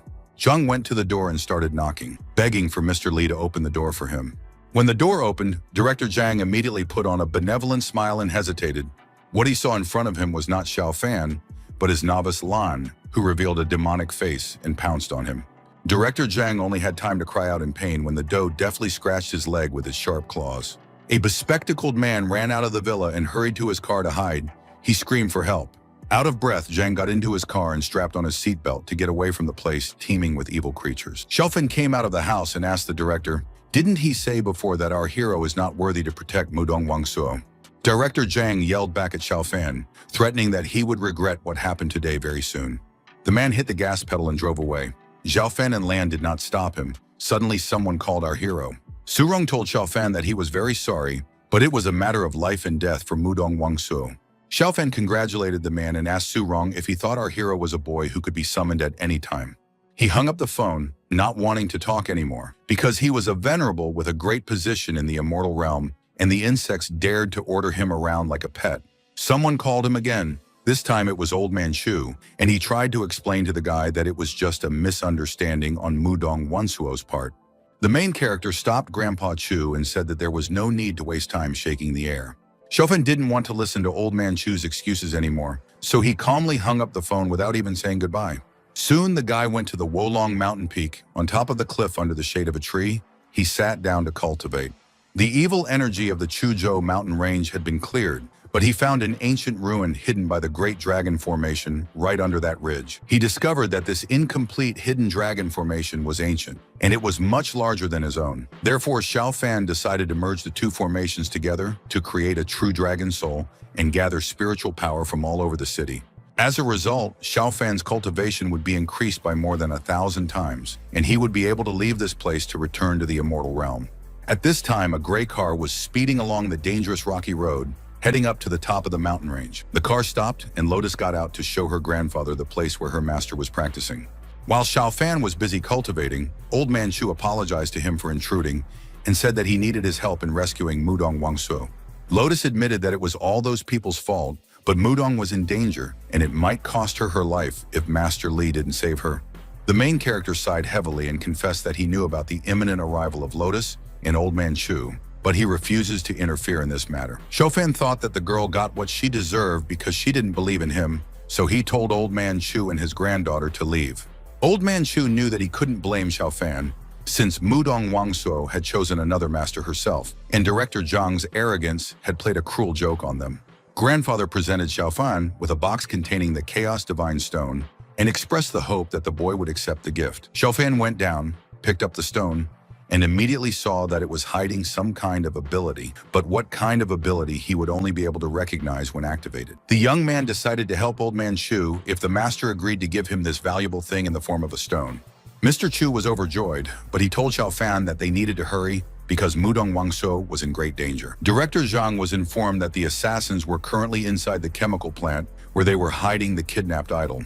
The police department was already on the scene, and an employee reported to Zhang that they tried to enter the factory 3 times, but all their attempts failed. The police officer said that the worst situation could happen because a huge amount of flammable substances is stored at an abandoned chemical plant.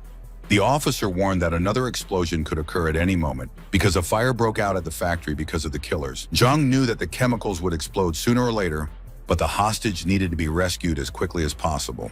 Scratching his stubble, he told the officer that they would be severely punished if they made a mistake and failed the mission to rescue the hostage. One of the men in a business suit turned to Master Ren and asked if he could save the hostage if the situation escalated to an explosion. Zhang and the officer began to convince Master Ren that only he could handle such a difficult situation and only he could defeat the assassins and save the idol. Master Ren replied that there was no need to wind yourself up like this because they were just a few helpless assassins and he was ready to eliminate them today.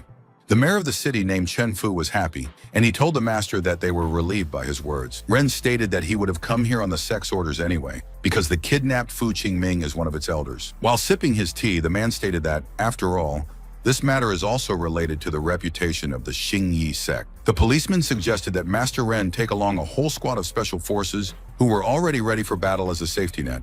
Master Ren was also offered a bulletproof vest because it was better to be alert and prepare for the worst. Ren waved his hand and replied that he was the second in command of the Xingyi sect, an inner strength cultivator, so bullets wouldn't be able to harm him. Mayor Chen Fu got angry and yelled at Director Zhang because Master Ren is a martial arts expert and the special forces will only get in the way.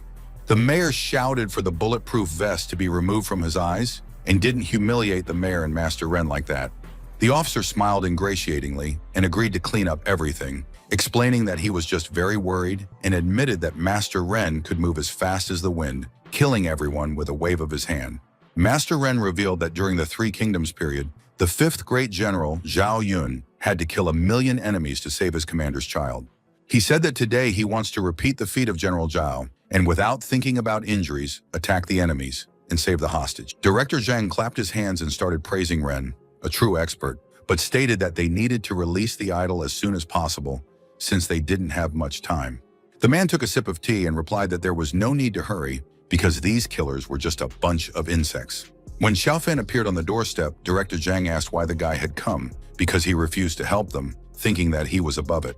The bespectacled man stated that they now have Master Ren, so they don't need the protagonist's help anymore.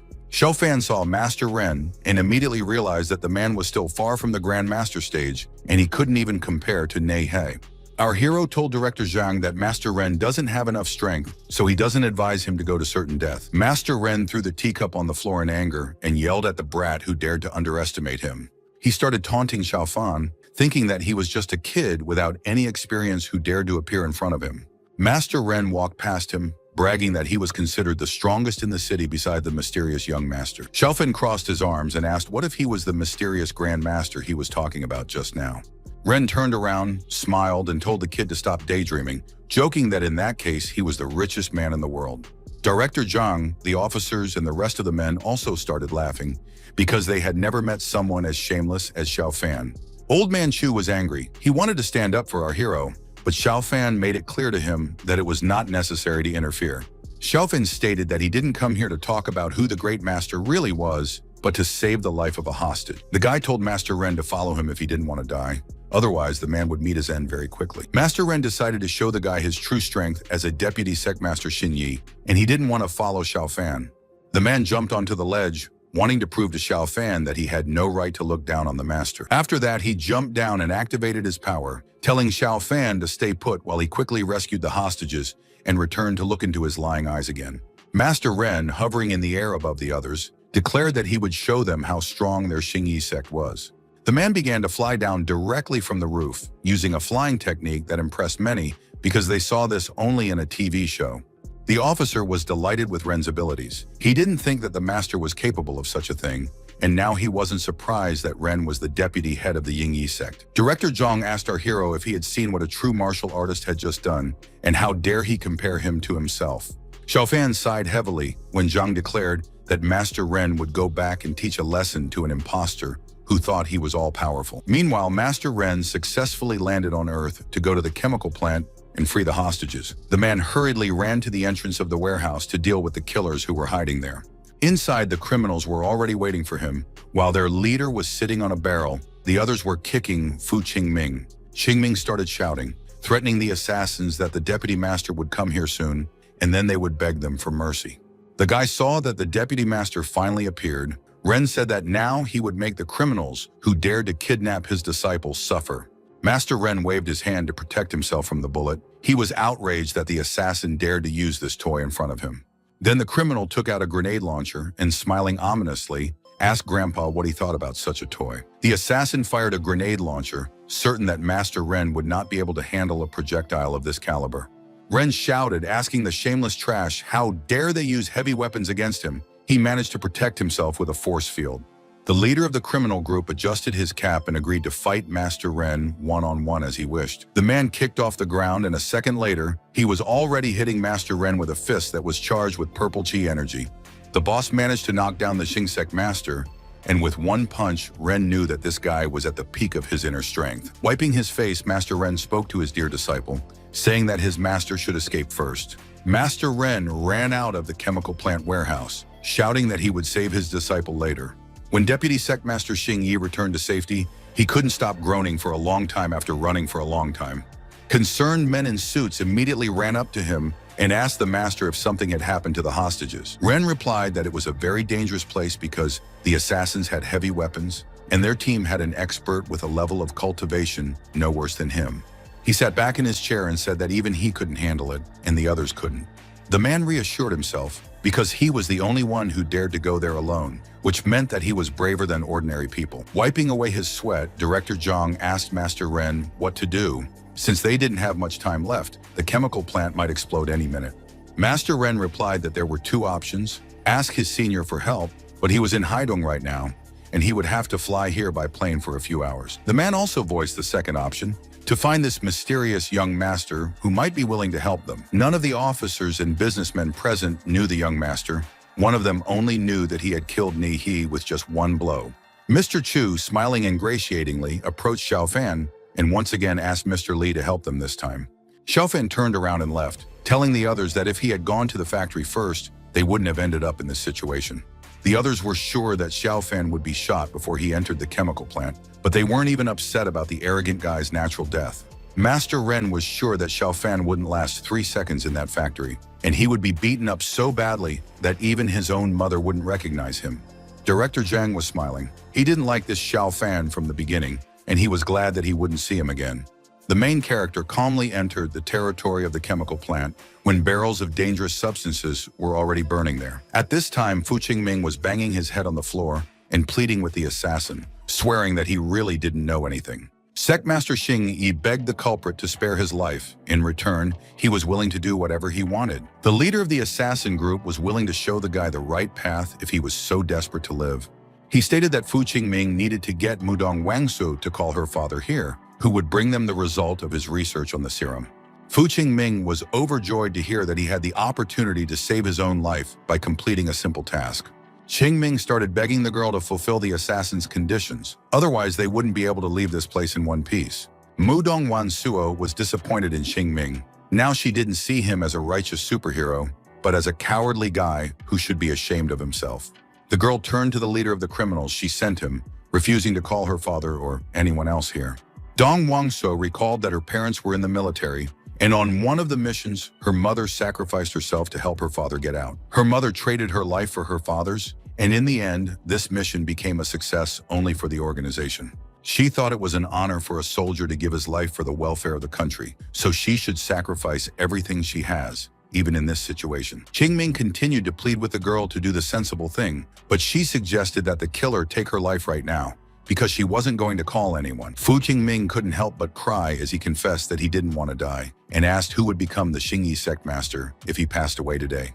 Mudong Wansuo looked at him with disdain and declared that the Xingyi sect's pride had long been trampled on by Fu Qingming. She admitted that everyone is afraid of death, but there are some things that are more important than their own lives, and she is afraid that Qingming will never understand this. Miss Dong was glad that Xiao Fan didn't follow her, otherwise he would have been held hostage as well. Right now, she was only relying on the mysterious young master. The main character finally came out of the shadows and asked the girl if he was the one she was looking for right now. Xiao Fan boldly showed up in front of the group of criminals. No longer hiding, he sternly looked at everyone present. Mudong Wansuo screamed, begging him to run before the assassins caught him, because there was nothing he could do in this situation. The criminals started shouting at our hero, threatening the little brat to stand still, otherwise they would shoot him. The assassin leader thought that the three of them had cultivation at the peak of their inner strength, so they would be able to fight back even against a great master. He didn't understand why he didn't notice Xiao Fan coming here, since the guy looked so weak and powerless, just an ordinary person. The man convinced himself that everything was fine, and no one in Chuzhou could compare to him, except for that mysterious young grandmaster. He didn't believe that this could be the same great master, because this ordinary-looking kid couldn't even handle a chicken. Xiao Fan stated that today was definitely a bad day for criminals, since he was the young grandmaster. While threatening with a knife, the assassin asked how dare he call himself a great master, being just an arrogant brat. Throwing the knife on the floor, the criminal decided to give Qingming a chance. He should take Xiaofan's life, and in return, he would let him go. Fu Qingming was overjoyed, and he didn't mind fulfilling the criminal's conditions, thinking that this task was a simple one. The guy immediately grabbed a knife and stood up, declaring that taking Xiaofan's life would be as easy as crushing an ant. Xiaofan advised Qingming to just stand aside and wait for him to finish off the assassins, and then he would take the hostage out of here. Qingming, holding the knife tightly, asked Xiaofan if he really considered himself to be the young grandmaster. Pushing himself off the floor, Master Fu confessed that he felt lousy about Wang Su's humiliation, and now he could vent his anger. After getting close to our hero, he shouted that Xiaofan should not blame him, but blame his luck, and after rebirth, perhaps our hero will stop being so arrogant. Xiaofan calmly asked Qingming not to blame him for what he was about to do, because he was already giving the guy a chance to retreat. With a flick of his finger, charged with Taishuan energy, our hero made Master Fu literally start to dissolve. Fu Qingming collapsed on the ground after losing his legs and screamed, refusing to believe that Xiaofan had gained such incredible strength. Qingming started demanding that bastard Xiaofan take his life, because his torment was unbearable. Xiaofan replied that this was now Qingming's problem, and he would have to watch in pain as our hero dealt with the murderers. Fu Qingming shouted as he cursed Xiaofan, and he didn't care that this was the mysterious Grand Master in front of him. One of the criminals asked the dumbfounded boss if Xiaofan was really the master everyone was talking about. The leader of the criminals took a rocket launcher and ordered the others to do the same to eliminate Xiaofan with heavy weapons. The main character remained calm as he watched the flaming rocket projectile fly straight at him. At the last moment, Xiaofan used a magic giant hand to take the blow from the rocket launcher. He thought that he was lucky that he had recently absorbed the energy of the great hidden dragon formation, and his cultivation had increased significantly.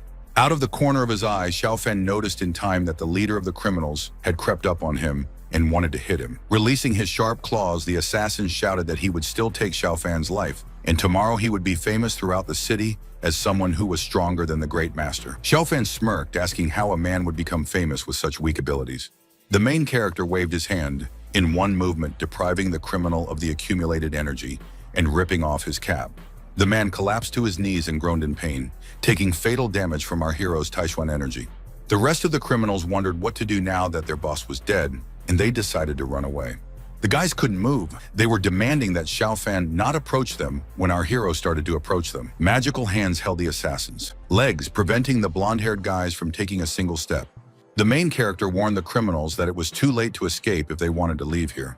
With a wave of his index finger, Xiaofan launched a stream of Taishuan energy at them, which instantly took the lives of the two assassins. Mudong Wansuo asked the protagonist if he really was a mysterious young grandmaster. She cried, admitting that she had been stupid, because Xiaofan had been protecting her all this time, and she had just kicked him out and humiliated him. After finishing off all the assassins, the main character used Taishuan energy to rip the ropes off the girl's hands. After freeing the idol, Xiaofan held out his hand and ordered her to follow him, because it was time to get out of here. The main character picked her up in his arms, because it was necessary to run as soon as possible, because soon this chemical plant will explode. Fu Qingming started to get indignant, because Xiaofan can't leave him here. He has to save him too. Xiaofan went to the exit without paying any attention to him. The guy started shouting to the bastards, demanding to be saved. When our hero left the factory, at that moment, a huge explosion thundered behind him and the rescued girl. The people who were standing nearby on the roof covered their faces with their hands because the cloud of flames was very high. The mayor of the city began to panic because everything was bad. They not only did not save the hostages, but also allowed the chemical plant to explode. Master Ren got angry and slammed his fist on the armrest because Fu Qingming was the only hope of the Xing sect. It wasn't the boy he felt sorry for, but the effort and resources he'd spent developing his abilities. Old Man Chu asked everyone not to worry. Grandpa believed that Xiaofan had managed to save Miss Mudong Wangsuo. Director Zhang replied that this explosion destroyed the entire factory. No one would be able to survive it, so Xiaofan just lied about his abilities. Master Ren said as he stood up that even he couldn't handle it, let alone that impudent brat who caused something irreparable to happen. Leaving, the man said goodbye to everyone, because it's time for him to go home. And after the death of the hostages and Xiaofan, it's useless to discuss anything. The officer pointed his finger at the sky and shouted, drawing everyone's attention to the fact that he had noticed a person in the sky. Everyone saw our hero in the sky, who was literally floating in the air. Along with him was Miss Mudong Wangsuo, safe and sound. Everyone surrounded Xiaofan when he landed on the roof. The mayor of the city said that it was really lucky because they could not have thought that our hero would be the right person. The idol was carefully wrapped in a blanket, and Director Zhang suggested that the girl ensure her safety until the very doorstep of her house. Everyone was starting to disperse, and a giant cloud of acrid smoke still hung over the chemical plant building. Director Zhang looked at our hero with disdain. He still couldn't believe that Xiaofan was the mysterious master. Master Ren approached Xiaofan with a complaint. He asked the brat where the second hostage, Fu Qingming, was. The protagonist looked at the man and directly admitted that Fu Qingming was already dead. The man started yelling at our hero, asking why Xiaofan didn't bother to save the master. Xiaofan grabbed the man's finger and asked the impudent man through gritted teeth who he was to tell him what to do. Master Ren clutched his sore finger. He fancied himself as the second in command of the Xingyi sect, and he couldn't let some brat humiliate him. He asked our hero if he thought there was no great master in his sect too. Ren was confident of defeating him. The man jumped up and shouted at the cursed brat that he was about to take his life. Waving his fist, Master Ren shouted that he would sacrifice Xiaofan's soul for the death of his disciple, Fu Qingming. Thinking that this was just a naive boy, Master Ren decided to use his secret technique against him. Once he secretly snuck into the Tang sect to learn this technique, he launched magic poison darts at our hero. Xiaofan grabbed these darts in midair and smiled, asking the master if he dared to call these children's toys a secret technique. Now he wasn't going to spare the old man, because it was clear that Ren was going to kill everyone here to keep his failure a secret. The main character decided to punish the man. He launched a stream of Taishuan energy into him to deprive him of his hands. Master Ren fell back to the ground and began to scream in pain, threatening the cursed brat with his life. Director Zhang stiffened. Master Ren told the man to quickly call his older brother to avenge him. Our hero came closer and warned Master Ren in an ominous voice that he would take his brother's life if he came here. With a wave of his fingers, the young man launched sharp beams of energy at Master Ren, introducing himself as Li Taishuan for the first time. Master Ren was screaming, complaining about the damn brat and the pain. He was still trying to threaten our hero. Director Zhang dropped the phone from his hands in shock. He never thought that Li Xiaofan would be so strong. He concluded that Xiaofan was too ruthless, and he would die if he stayed here, so he had to run to find Master Xingyi. The man didn't manage to escape, because Xiaofan literally appeared in front of him in an instant, teleporting away. Using Taishan energy, the main character swung his hand to hit Director Zhang, taking revenge for all the grievances. One punch caused the man to lose his balance and flop to the ground, grunting in pain. He started complaining about the guy who dared to hit him, because even Su Rong and Chu Pianzheng show respect for the headmaster. The man started shouting that the guy would not be able to avoid the consequences now, having dared to use force against the director. The main character was not intimidated by the threats from Director Zhang. He grabbed him by the collar of his white shirt and lifted him up. Holding it in the air with one hand, Xiaofan asked the man to show him the consequences that he couldn't handle. Without waiting for a response, Xiaofan started slapping Director Zhang's face until he couldn't fight back at all. Without stopping for one slap, the cool-headed Xiaofan slapped Director Zhang's other cheek again. Wanting to give Zhang a proper lesson for his arrogant behavior, Xiaofan repeatedly slapped Zhang's face with his palm. A series of punches from Xiaofan made Director Zhang finally admit that he was wrong. The protagonist roughly threw Director Zhang back to the ground and called him a spineless weakling. All this time, Zhang's phone was on. He was in touch with the sect master, who demanded to know what kind of dead person dared to take the lives of his juniors. Xiaofan picked up the phone and asked the master who he was talking to, who started the conversation with insults, calling our hero a fucking bastard. There was a commotion in the Xingyi sect master's manor, and the head of the organization started shouting, calling Xiaofan an arrogant little rat. He was shouting into the phone, threatening Xiaofan that he would soon deal with him severely for all his actions against the members of his sect. The main character replied to the man that he would wait for him to appear and told him to remember his name, Li Taishuan. Xiaofan kicked Master Ren's head, telling the sect leader that he would use his disciple's head as a soccer ball first. After finishing talking to Sect Master Xingyi, the protagonist dropped his phone on the floor and stomped on it with his foot. Already in the car, Old Man Chu told our hero that the Xingyi sect has a huge influence. They are everywhere in this Haidong. According to him, the sect master's name is Situ Kuang. He is a ruthless and arrogant person who is very difficult to deal with. Xiaofan waved his hand and asked the old man not to worry about him because he would not hesitate to take the life of this Situ Kuang if he came here. Soon the car of Old Man Chu and our hero stopped near the desired building. Someone was already waiting for them outside. Su Rong went to Mr. Li first and told him that he had just received a call from that very close friend. The man happily thanks Fan on behalf of his friend for saving his daughter. Now our hero will be appointed commander of the Shanglong Special Army. Old Man Chu was stunned because the main character would get the position of Major General, and Fan didn't react at all to the news. Grandpa Chu said that the Shanglong Army is a mysterious special force. All the soldiers in it are the best among the best, and the position of commander of this army is beyond the reach of ordinary people. According to the old man, Special Army Captain Shang Long manages the southeastern part of the military base, and his name is Long Tiangang. Su Rong revealed that this person didn't have any special abilities, so they decided to assign Mr. Li to the position. The man warned that Fan will have to go through several small procedures to divert unnecessary attention if our hero agrees to accept the position. The main character, after listening to the old men, closed his eyes and silently shook his head, refusing the position. The guy turned around, waved his hand, and said that he wasn't interested in this job, so they should find another master. Fan remembered that in his previous life, this heavenly venerable had to submit to all the great powers. Among these powers that used to be under the power of our hero before he was killed by the three gods was the Sun Hall. The main character was also worshipped by a slumbering sea lord who lived underwater, and his weapon was a trident. The lord of the 72 great demons also bowed his head to Fan, so a small command position can't attract his attention. Su Rong asked what was wrong because Fan was interested in the serum before, and its researcher is also in the Shanglong army. The man said that his close friend experimented with this serum to give it to soldiers and captains of the special army. He asked if the guy had no intention of testing the serum and if he wasn't interested in how it worked on the soldiers' bodies. Fan remembered that the serum was found in Shushan, and he would like to see the original sample to learn the secret about the Shushan sword school of the Immortal realm. So he agreed to Su Rong's suggestion and confessed to the man that he was interested in becoming a major general in the special army. Su Rong smiled and replied that he was glad to hear it, and he was ready to prepare everything necessary since it was Fan's will. Fan reminded Old Man Chu that he would like to start rebuilding the Thousand Flower Alley if he didn't forget about his promise. Mr. Chu, beaming with joy, told the boy not to worry because he would definitely not let him down. He bowed his head to Fan and stated that he would bear all the responsibility and costs of restoring Thousand Flower Alley. After returning home, Fan thought that he had been spending a lot of time cultivating lately, and he wouldn't have time to control the alley. He was surprised when he took out his phone from his pocket and saw that Zhao Zhanghong was trying to call him.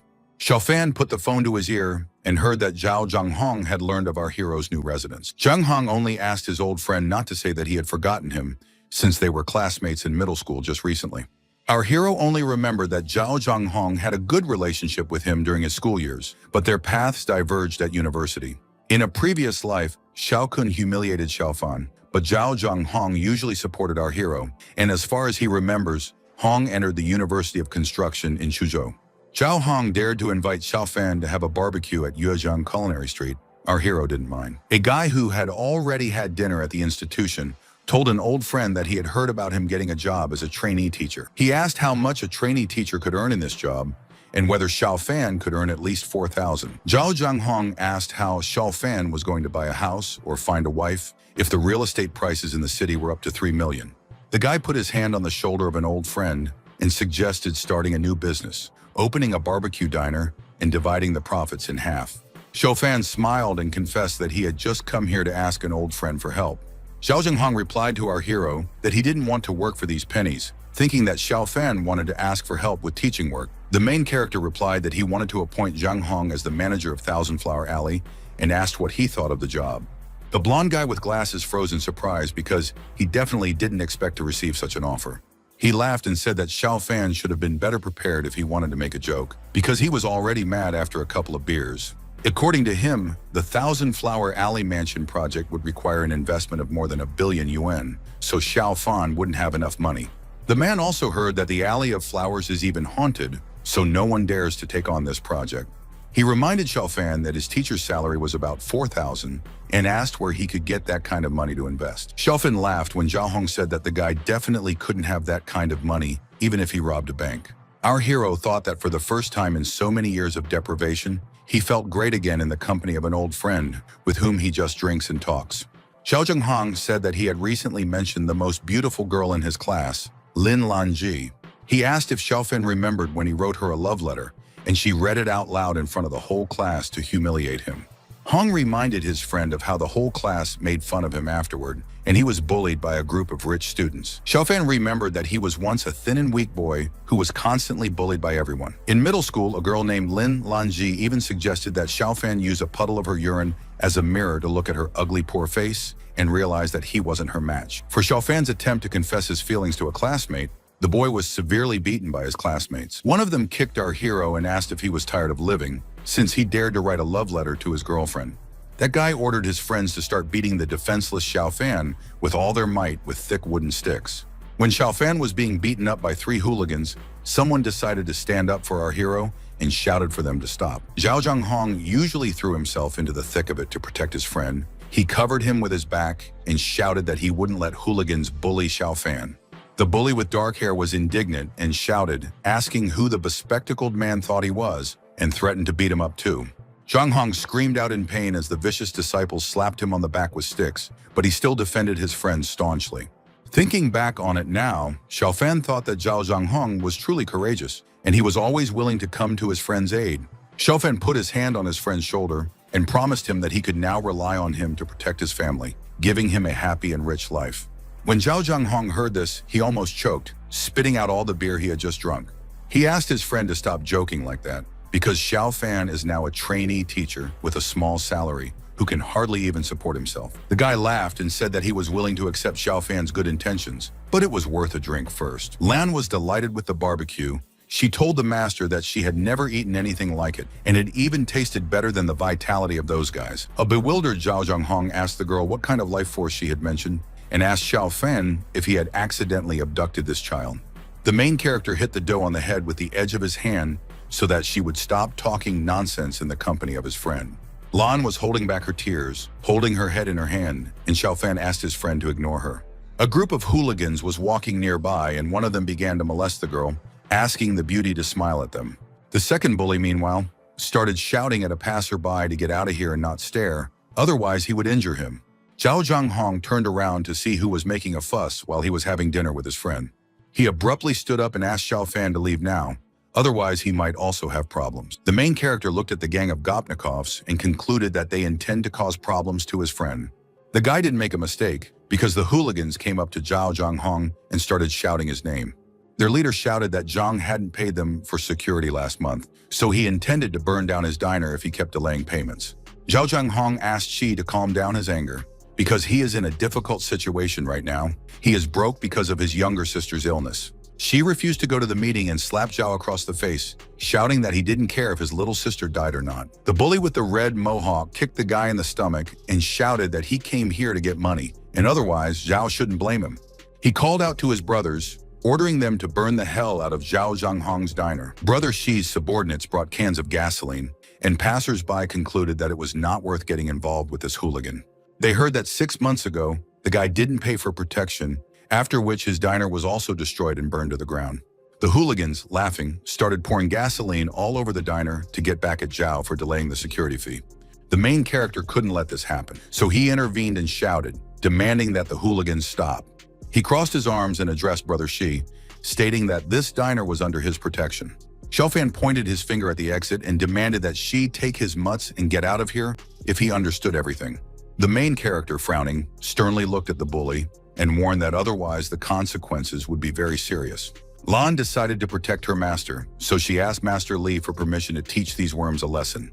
The girl flexed her fists, smiled ominously, and said that she was already inflamed because she hadn't warmed up with dummies for a long time. Brother Shi looked at our hero in disbelief and asked the kid who he was. The protagonist confidently replied to the red-haired hooligan that he was a friend of Zhao Zhanghong, the owner of this diner. The hooligans laughed, and Shi admitted that he thought he was looking at a rich young master, but it turned out to be much simpler. Xiaofan replied that it looked like the guys were trying to beat the bad stuff out of them. Holding a cigarette between his teeth, Brother Shi looked at our hero defiantly and called him an arrogant brat. The red-haired guy yelled at his subordinates for being slow and told them to take Xiaofan's life. Lan flared up, releasing her stored energy, happy to deal with the crowd of bastards. The girl couldn't stop smiling because she finally got a chance to stretch a little. Jumping up, the girl with a sharp movement of her foot got rid of one of the hooligans. In a matter of seconds, Lan managed to knock out several more thugs by kicking, kneeing, and punching them. Only the boss of this gang was fine now. Brother Shi was dumbfounded, not understanding what was going on here at all. After getting rid of all of Brother Shi's bullies, Lan returned back to the ground, her body surrounded by bright red magic flames. Dusting off her palms, she criticized these guys for how frail they were and how they still dared to threaten her master. Bursting into a satisfied smile, Lan approached the master and asked the master what he would do with the gang leader. The main character wasn't eager to fight, so he waved his hand and allowed Lan to do whatever she wanted with Shi. Lan laughed and thanked the master, and she couldn't wait to get away from Brother Shi because she still had enough strength. Bearing her sharp claws and sinister demonic face, the doe declared that then she wouldn't hold back any longer. She was thrilled to have sucked out subordinate Shi's life force because she hadn't done so in a long time, and the sensation was pleasant. Xiaofan asked her to be careful not to kill them. Lan replied that she knew her limit, so they wouldn't die so easily. Trembling with terror, Brother Shi warned that he was under Big Boss Pa's command and let them stand here and wait if they were willing to contact his superior. Zhao Ranghong asked his friend to leave the city as soon as possible because he shouldn't make Big Boss Bei angry. He didn't believe that the little girl could stand up to 100 wolves, even though he recognized her impressive abilities. Lan snorted and resentfully replied that she shouldn't underestimate her because 100 people wasn't much to her. Xiaofan put his hand on his friend's shoulder and asked him to trust him. He guaranteed that Boss Pa and his men wouldn't be able to do anything to Zhao or his diner. The protagonist stated that even if Lao Tzu, the ancient Taoist leader himself, came here, he would obediently bow down to Xiaofan. Zhao Zhenghong held his head and asked his old friend when he had become so bold, because he didn't want to believe in Xiaofan's strength. He asked Xiaofan to put all the responsibility on Zhao when the big boss arrived here, because he was already a dead man anyway. After all, his bad luck was always following him. The protagonist replied to an old friend that no one dared to touch Zhao while Xiaofan was around. Brother Shi shouted, warning the kid that Big Boss Pa was coming here soon and would bring someone with him. Soon a black car stopped nearby, and people started to run in different directions when they saw that Big Brother Bia was really here. Brother Shi shouted that he couldn't wait to see Xiaofan's pitiful face begging for his life because Boss Ba had already arrived. The main character carried himself confidently and just smiled in the face of the pathetic bully who didn't stop threatening Xiaofan. The red-haired guy asked our hero why not get down on his knees in front of him and let him start bullying him. For his words, Brother Shi received an impressive slap across the face in just a moment with a small land fist charged with sinister energy. The impact was so strong that the bully flew back and landed directly in the car of his boss, denting the body. Xiaofan said that even if Boss Baz showed up here, he would have to kneel down in front of the venerable once he saw him. Sai yelled at the bastard that this rabid kid dared to hit him in front of Boss Pei, so they would soon know about the regret. The guy looked out the car window and asked the boss if he saw what that kid did to him, so Ba should avenge him. Boss Ba started to assess the situation with one eye, taking his time to leave his car. Sai shouted, asking the boss what he was waiting for and why he didn't get out of the car, because it was worth taking a hard revenge on this girl. Brother Shi's eyes filled with tears as he continued to shout, begging his boss to get out of the car. The main character also shouted with his arms crossed, ordering Boss Pa to get out of the car quickly. Both Brother Shi and his boss Bei were dumbfounded. The bully didn't expect Xiaofan to give out orders to his superior. When the red-haired guy tried to get out of the car, he tripped in his excitement and fell to the asphalt. Worried about the boss's condition, Brother Shi helped the guy up and asked if he was okay. Unexpectedly, Big Boss Bia kicked his subordinate in the back and shouted, asking how the bastard dared to insult Mr. Li. He grabbed the chain to beat up the bully for such a crook daring to even speak to Mr. Li. Angered by the subordinate, he shouted, explaining to him that Xiaofan wasn't just a friend of the diner owner, but a master of Miss Chu herself. He kicked him again, telling Shi to hurry up and kneel in front of Master Li before it was too late. Brother Shi obeyed, knelt down in front of Xiaofan and asked to be released, admitting that he was stupid and dared to insult him because of this. The guy started banging his head on the asphalt, admitting that Master Li was a very decent and respected person, and he was just a nobody. Boss Bia admitted that it was all his people's fault, so all of today's losses will be reimbursed 100-fold. He looked at our hero pleadingly and asked if Xiaofan could give Brother Shi a chance to correct his mistakes. The main character stepped on Brother Shi's hand, explaining that he didn't have many close friends, and Zhang Hong was one of them. Xiaofan shouted that Brother Shi dared to contact our hero as well, since he contacted his friend Zhao Zhenghong.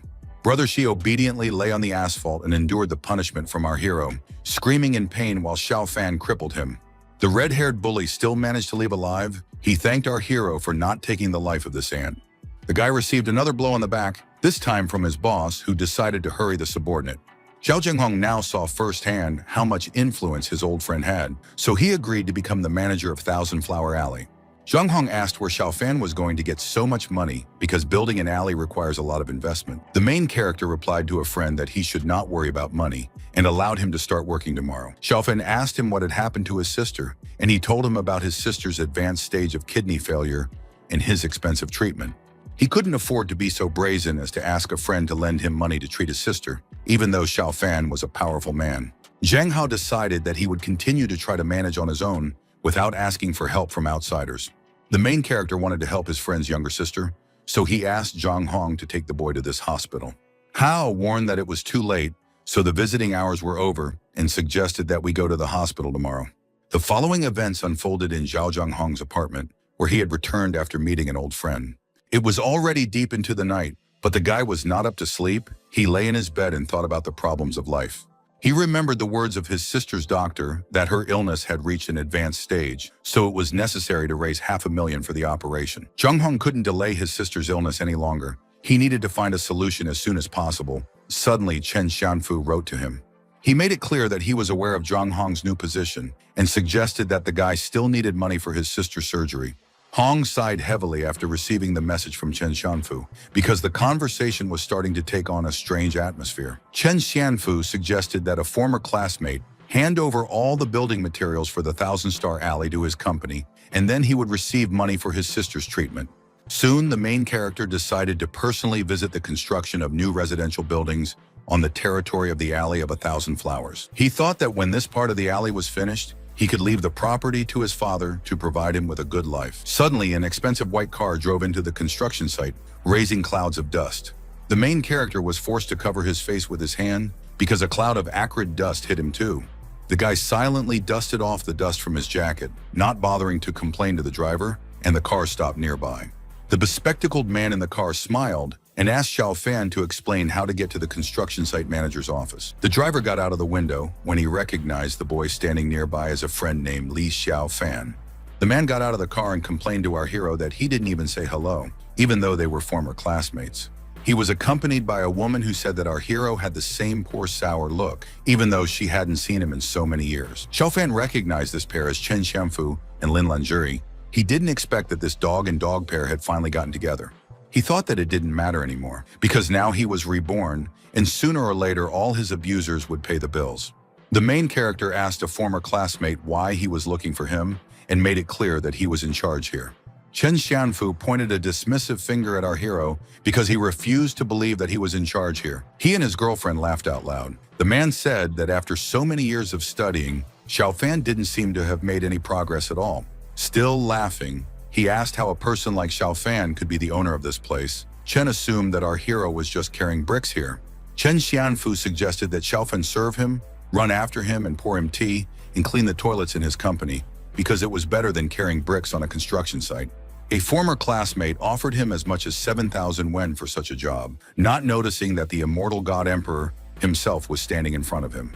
Chen tried to convince him, offering him 10,000 a month, because even if Xiao Fan carried bricks all his life, he would never be able to earn that much. The main character stood and listened to these humiliations in silence, closing his eyes and did not forget that he was the emperor of the gods. Xianfu put his hand on Xiao Fan's shoulder and asked why he was silent, and if he was really satisfied with his work. Master Xiao Fan didn't reply to his former classmate just yet, but was interrupted by a phone call.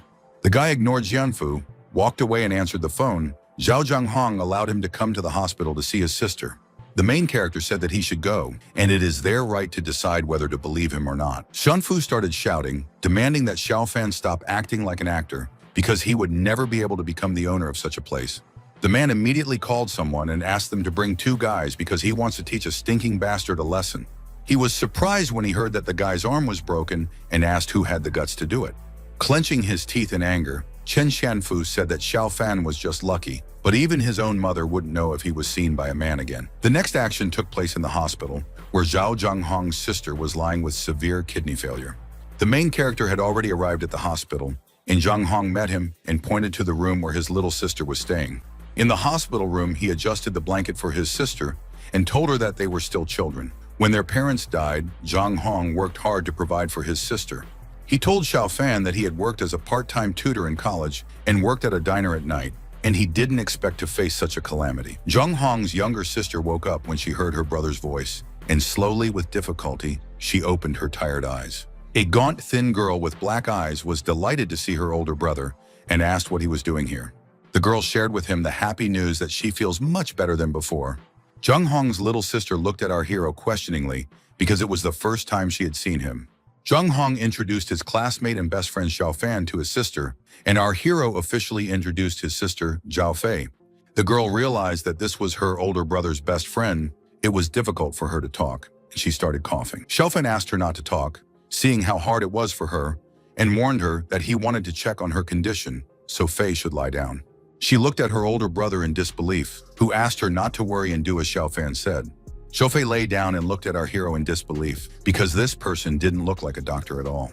The main character surrounded the whole body of his friend's little sister with Tai Xuan healing energy to check her condition with the palm of his hand.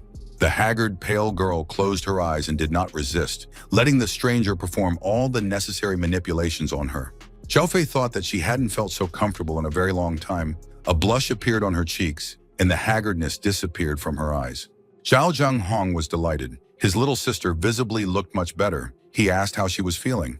Boldly jumping out of bed, the girl replied that she felt as if her illness was completely cured, and the pain in her body disappeared. Xiao Fan reported to Jung Hong that his sister was now completely healthy and could be released from the hospital in a few days. A happy Jung Hong took his little sister's hand and said that he would call the doctor here right away. The doctors were faced with a miracle in the world of medicine. They were convinced that Miss Zhao was really cured, and the results of the medical report were even better than that of a healthy person. As he left, Jung Hong admitted that he saw a strong change in our hero, but still asked where he learned such skills. Xiao Fan replied that there were some things that he couldn't explain to his friend, but one thing wouldn't change: they would always be brothers. The protagonist's words should have made Jung Hong happy, but for some reason, the guy became visibly sad and fell silent. Xiao Jung Hong could no longer hide the truth from the friend who had helped him so much, and confessed that he was guilty of something. Xiao Fan smiled and asked why he was talking like an old man, and asked him to speak directly, promising to help with any problem. Jung Hong scratched his head and asked his friend to just not get mad at him when he told him everything. The bespectacled guy admitted that he came home drunk last night and started chatting in the school chat room about his new work on Thousand Flower Alley. Xiao Jung Hong asked Xiao Fan who he thought was the first person to contact the guy after this news. Hong said that it was the disgusting Chen Xianfu, who offered to help him and promised to hire experienced doctors from America, covering absolutely all expenses. According to him, Xianfu later revealed his true intentions and said that he would only help the guy in exchange for building materials for the alley. Listening calmly to his old friend, Xiao Fan asked if Zhao Jung Hong had agreed to Xianfu's terms.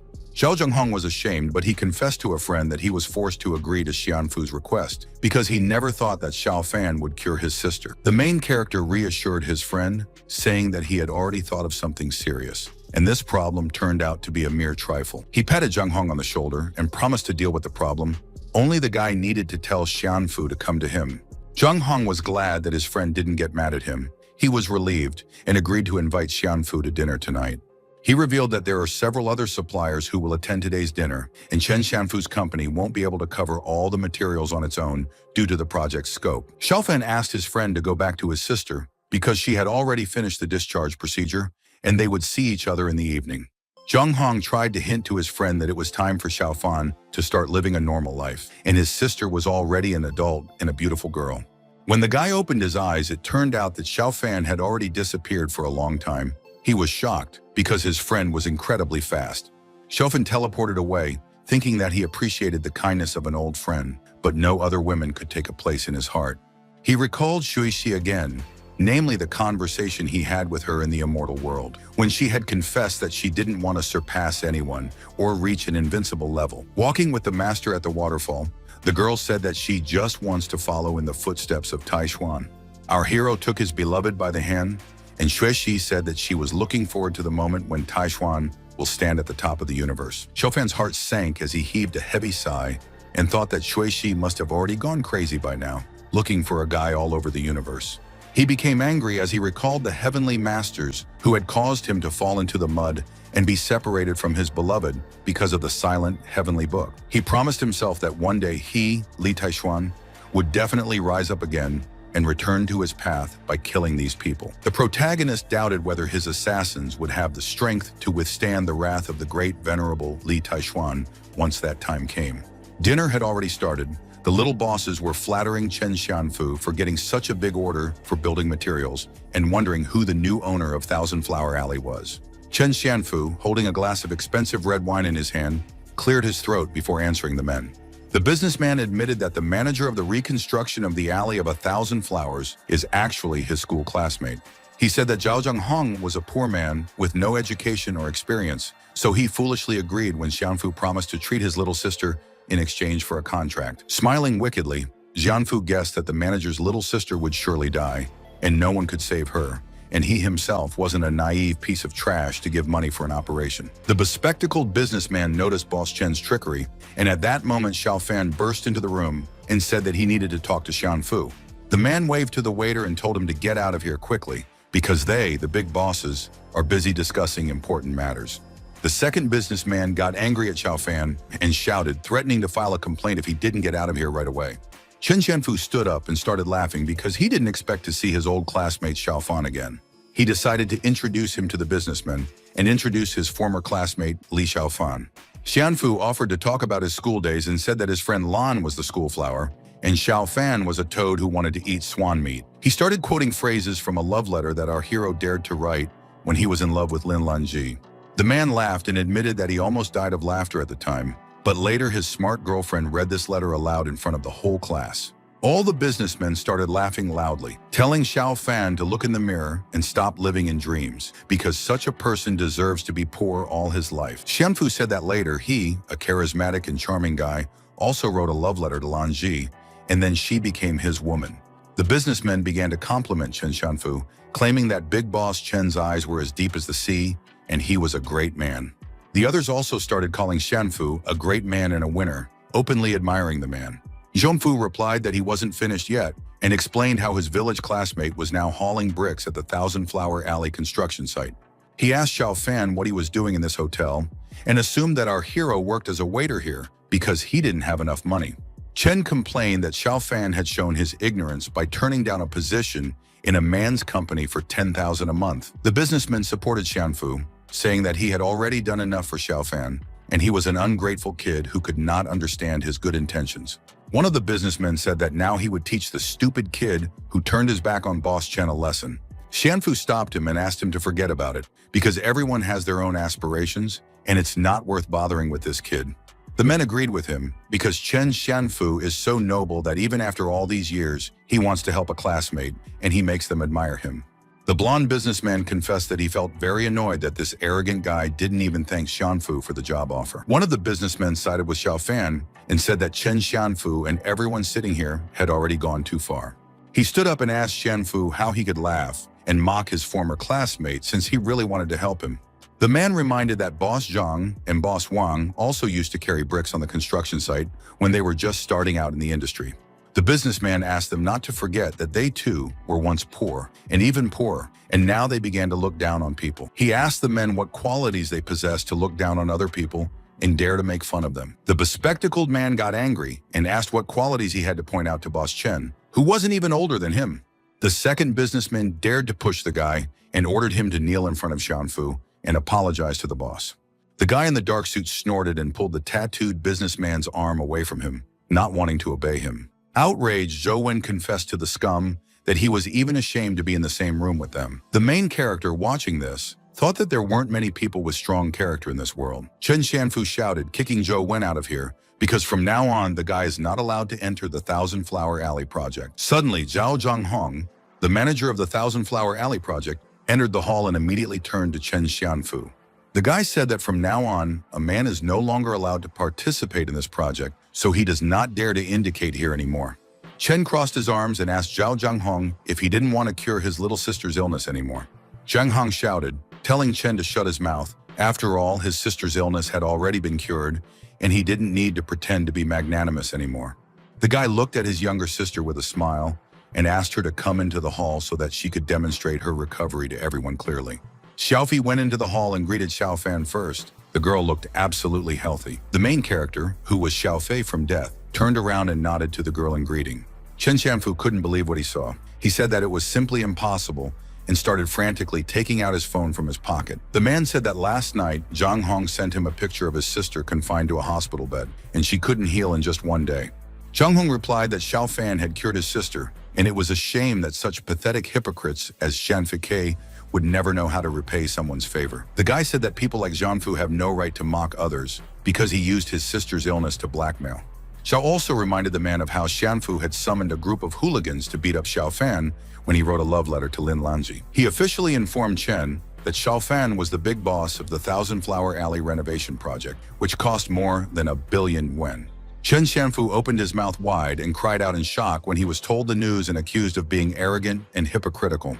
Zhang Hong called him a piece of trash compared to Xiao Fan and said that now even in his wildest dreams, he would not be able to earn money on this project. The other businessmen were also taken aback when Zhang Hong shamed them for trying to make a big profit on the project by collaborating with this despicable monster. The men were now regretting that they had dared to mock Xiao Fan, who absolutely unexpectedly happened to be the owner of the renovation project. Chen Xianfu shouted at Zhang Hong to stop joking, because Xiao Fan, a poor dirty peasant, absolutely couldn't possibly be the owner of the alley.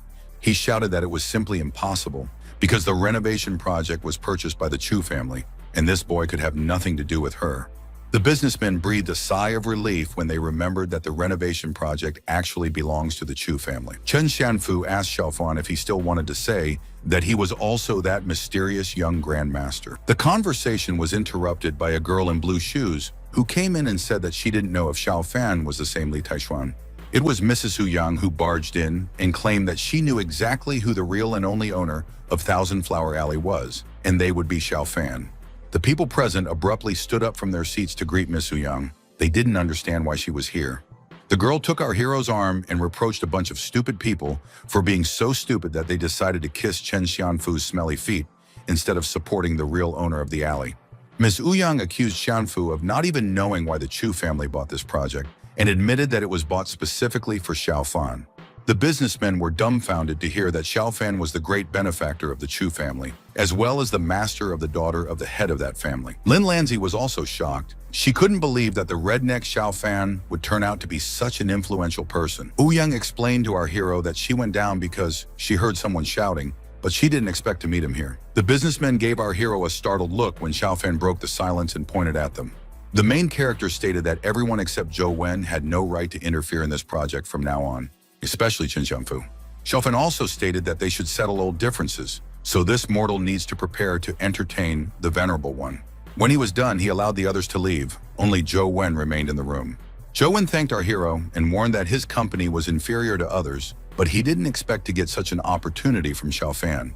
He bowed to Xiao Fan and swore that he would use all the resources available to help our hero if he needed anything in the future. Chen Xianfu was seething with rage at what had happened. Cursing an old classmate, the man grabbed a glass of red wine. He threw it on the floor and shouted, insisting on his participation in the alley project, and that Xiao Fan didn't dare give him orders. Trembling with rage, Xianfu warned that he would make sure that no one else dared to supply building materials for the alley if the guy refused him. Xiao Fan calmly picked up the chopsticks from the table when Xianfu warned the guy that he wasn't going to be dealt with that easily, and whether to take his life was a matter of a few minutes. The irritated protagonist shouted that Xianfu was making a lot of noise, and at the same time threw chopsticks at him. The small wooden sticks charged with Taishuan divine energy hit Xianfu so hard that he groaned in pain. The force with which Xiao Fan threw the chopsticks at the enemy sent the man flying several meters back and landing against the wall. The man fell face first into the table, breaking a plate with it, and started shouting, complaining about the soup being too hot. The other businessmen were taken aback and wondered what kind of incredible strength Li Xiaofan possessed. The main character did not leave the old classmate alone. He went up and grabbed the screaming man by the hair. He slammed his face against the table again, asking if the man remembered how he and his friends had maimed Zhang Hong when the guy was defending Xiao Fan.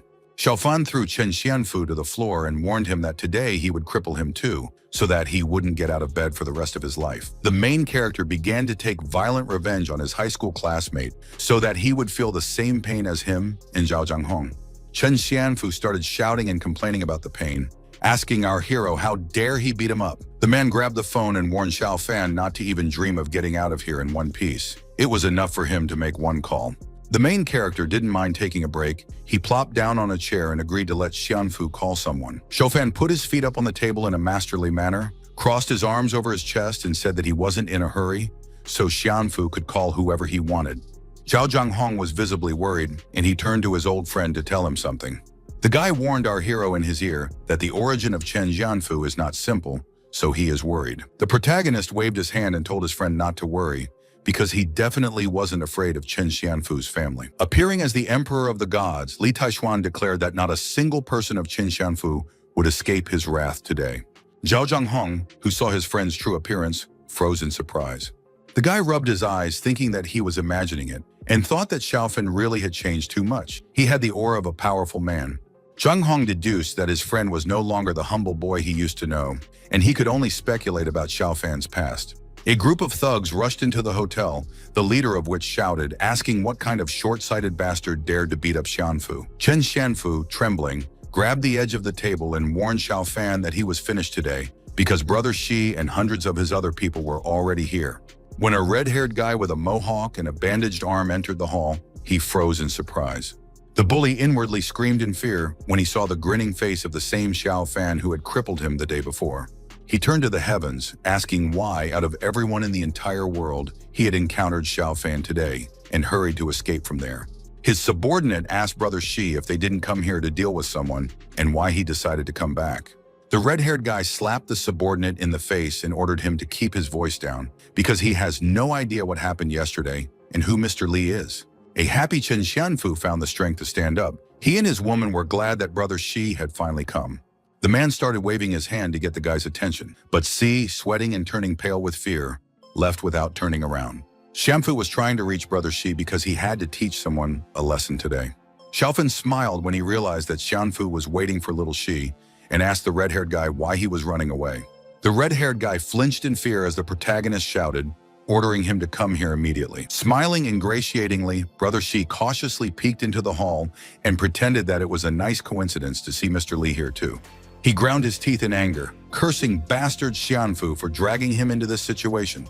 Chen Xianfu started complaining to Brother Shi that Xiaofan was the guy who crippled him today. The man promised the red-haired thug that he would give him as much as 20 million if Xiaofan died today. The businessmen were looking forward to hearing the little boy Xiaofan's cries for help, as he was now surrounded by Brother Shi's men. A large number of people began to enter the hall. The hotel employee asked them to wait, because there would not be so many people there.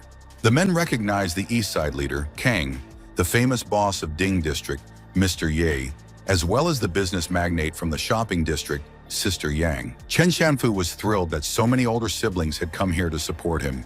He shouted at Xiaofan, showing what true influence was, and guaranteed him a death worse than that of a street dog today.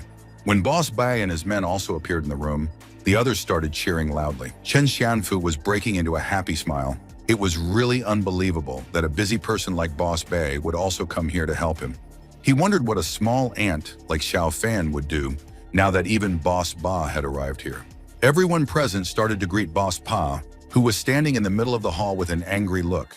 The businessman now believed that Xiaofan couldn't escape even if he was supported by Miss Yang, since even Boss Ba was already here.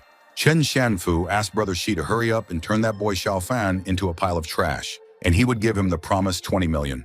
Brother Shi couldn't stand it and slapped the businessman's face, refusing the monetary reward. The red-haired guy started beating up the man, shouting and calling him a stupid pig for insulting Mr. Li. He continued to kick Chen, shouting that Xianfu should die alone if he was so impatient, and not drag Shi into trouble. Brother Shi came up to our hero and said that he was very sorry, but everything that happened was just a mistake. Sweating with fear, he decided that he had to be very careful now. His life was hanging in the balance and completely depended on Xiaofan's mood. The main character sternly looked at the red-haired guy and clarified whether it was really a mistake. Babo got angry at Brother Shi, shouted his name, and went to the table to grab a cup of tea. He threw this cup at Brother Shi and asked the dumb donkey how many more times he would get in Mr. Li's way. Brother Shi replied that he still remembered the lesson that Mr. Li taught him last time, and this time it wasn't his fault. Ba yelled at Xianfu, warning that the consequences for him would be unimaginable if he allowed himself to molest Mr. Li in the future. The big guys were angry with Xianfu, suggesting that we stop wasting time and take the life of this fat pig who dared to pick a fight with our hero. Chen Xianfu was in deep shock, not understanding why Li Xiaofan had such an influential entourage and why so many underworld bosses were behind him. Lin Lanzi regretted her choice. If she had known that Li Xiaofan would become an outstanding person in the future, she would have chosen him back in school.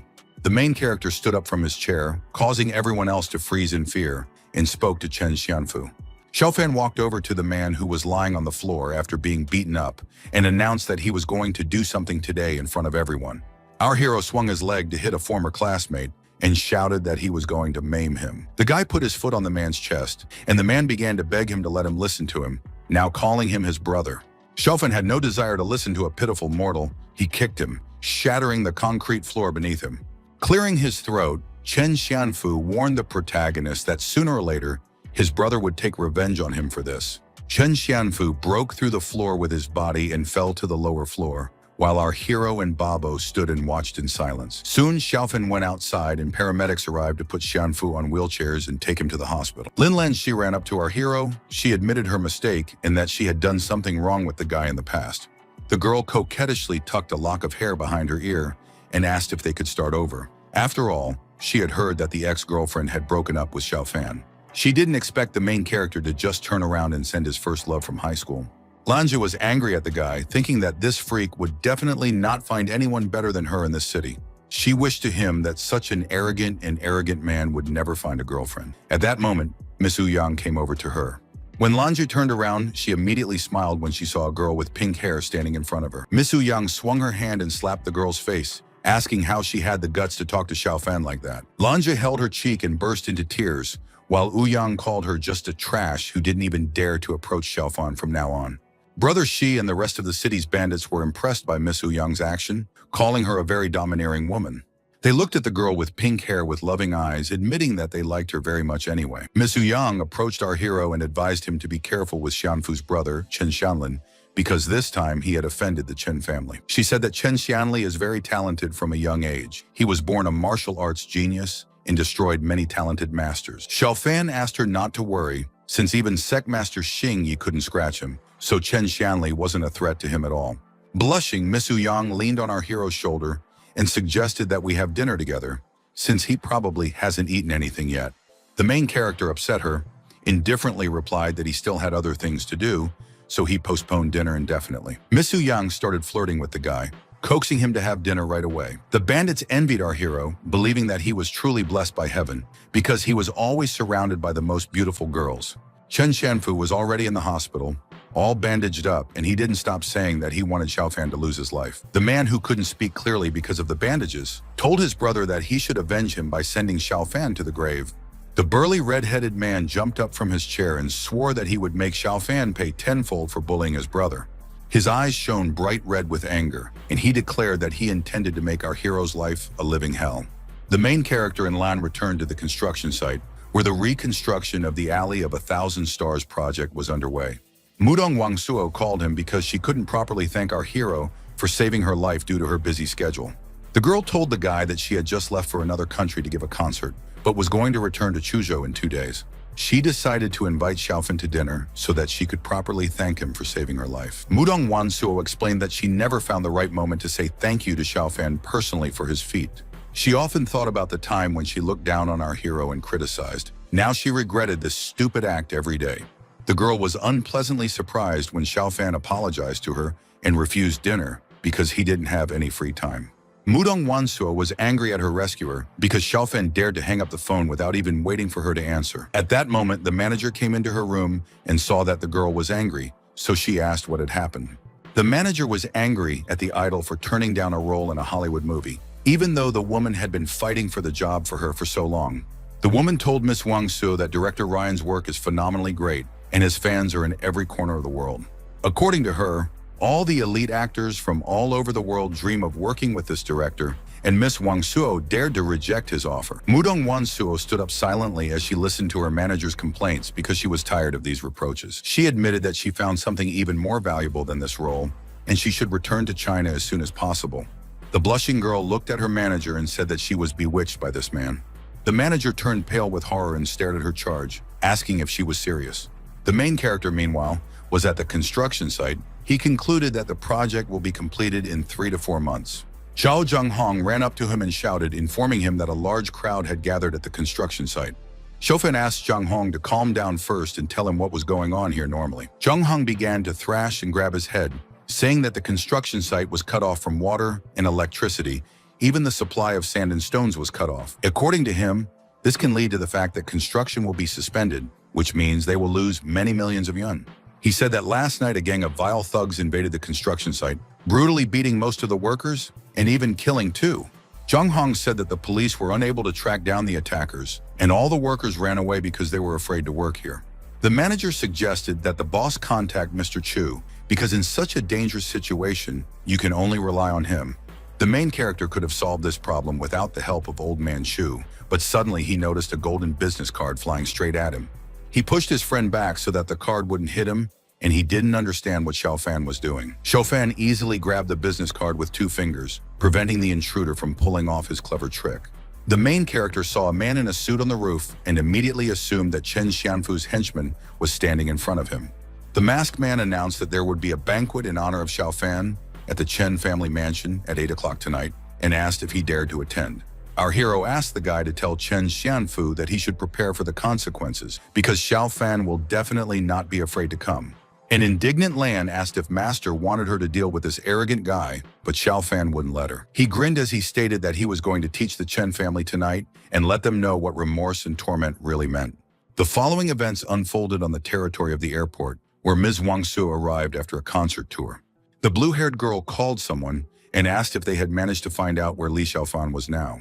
She was told that Xiaofan was going to attend the banquet hosted by the Chen family in the mansion at 8 o'clock in the evening. The information made the idol happy, and the girl was ready to come to this banquet to meet Xiaofan in person. After that, the action unfolded on the territory of the Chen family mansion, where a banquet was organized in honor of our hero. The guests had already arrived. They were impressed by how many big bosses had arrived. Rumor had it that even Lei Yuntian, the major general of Chu State, would be attending. Chen Xianfu had already been discharged from the hospital, and he told his wife that he had recovered so quickly because of the pill that his genius brother had given him. The man said that his older brother had also invited Lei Yuntian, the first super soldier of the Kanglong Special Forces, so Xiaofan would definitely die this time. Lin Lanjie knew that this soldier worshipped the martial art of Long Tingsun and Voldemort, who no one can defeat in all of Chuzhou. She said that even great people like Xiao Kun, Chu Shifeng, and Song Zhong would bow their heads to Lei Yuntian. Chen Xianfu was looking forward to enjoying this beautiful sight, thinking that his brother and Lei Yuntian would definitely deal with our hero.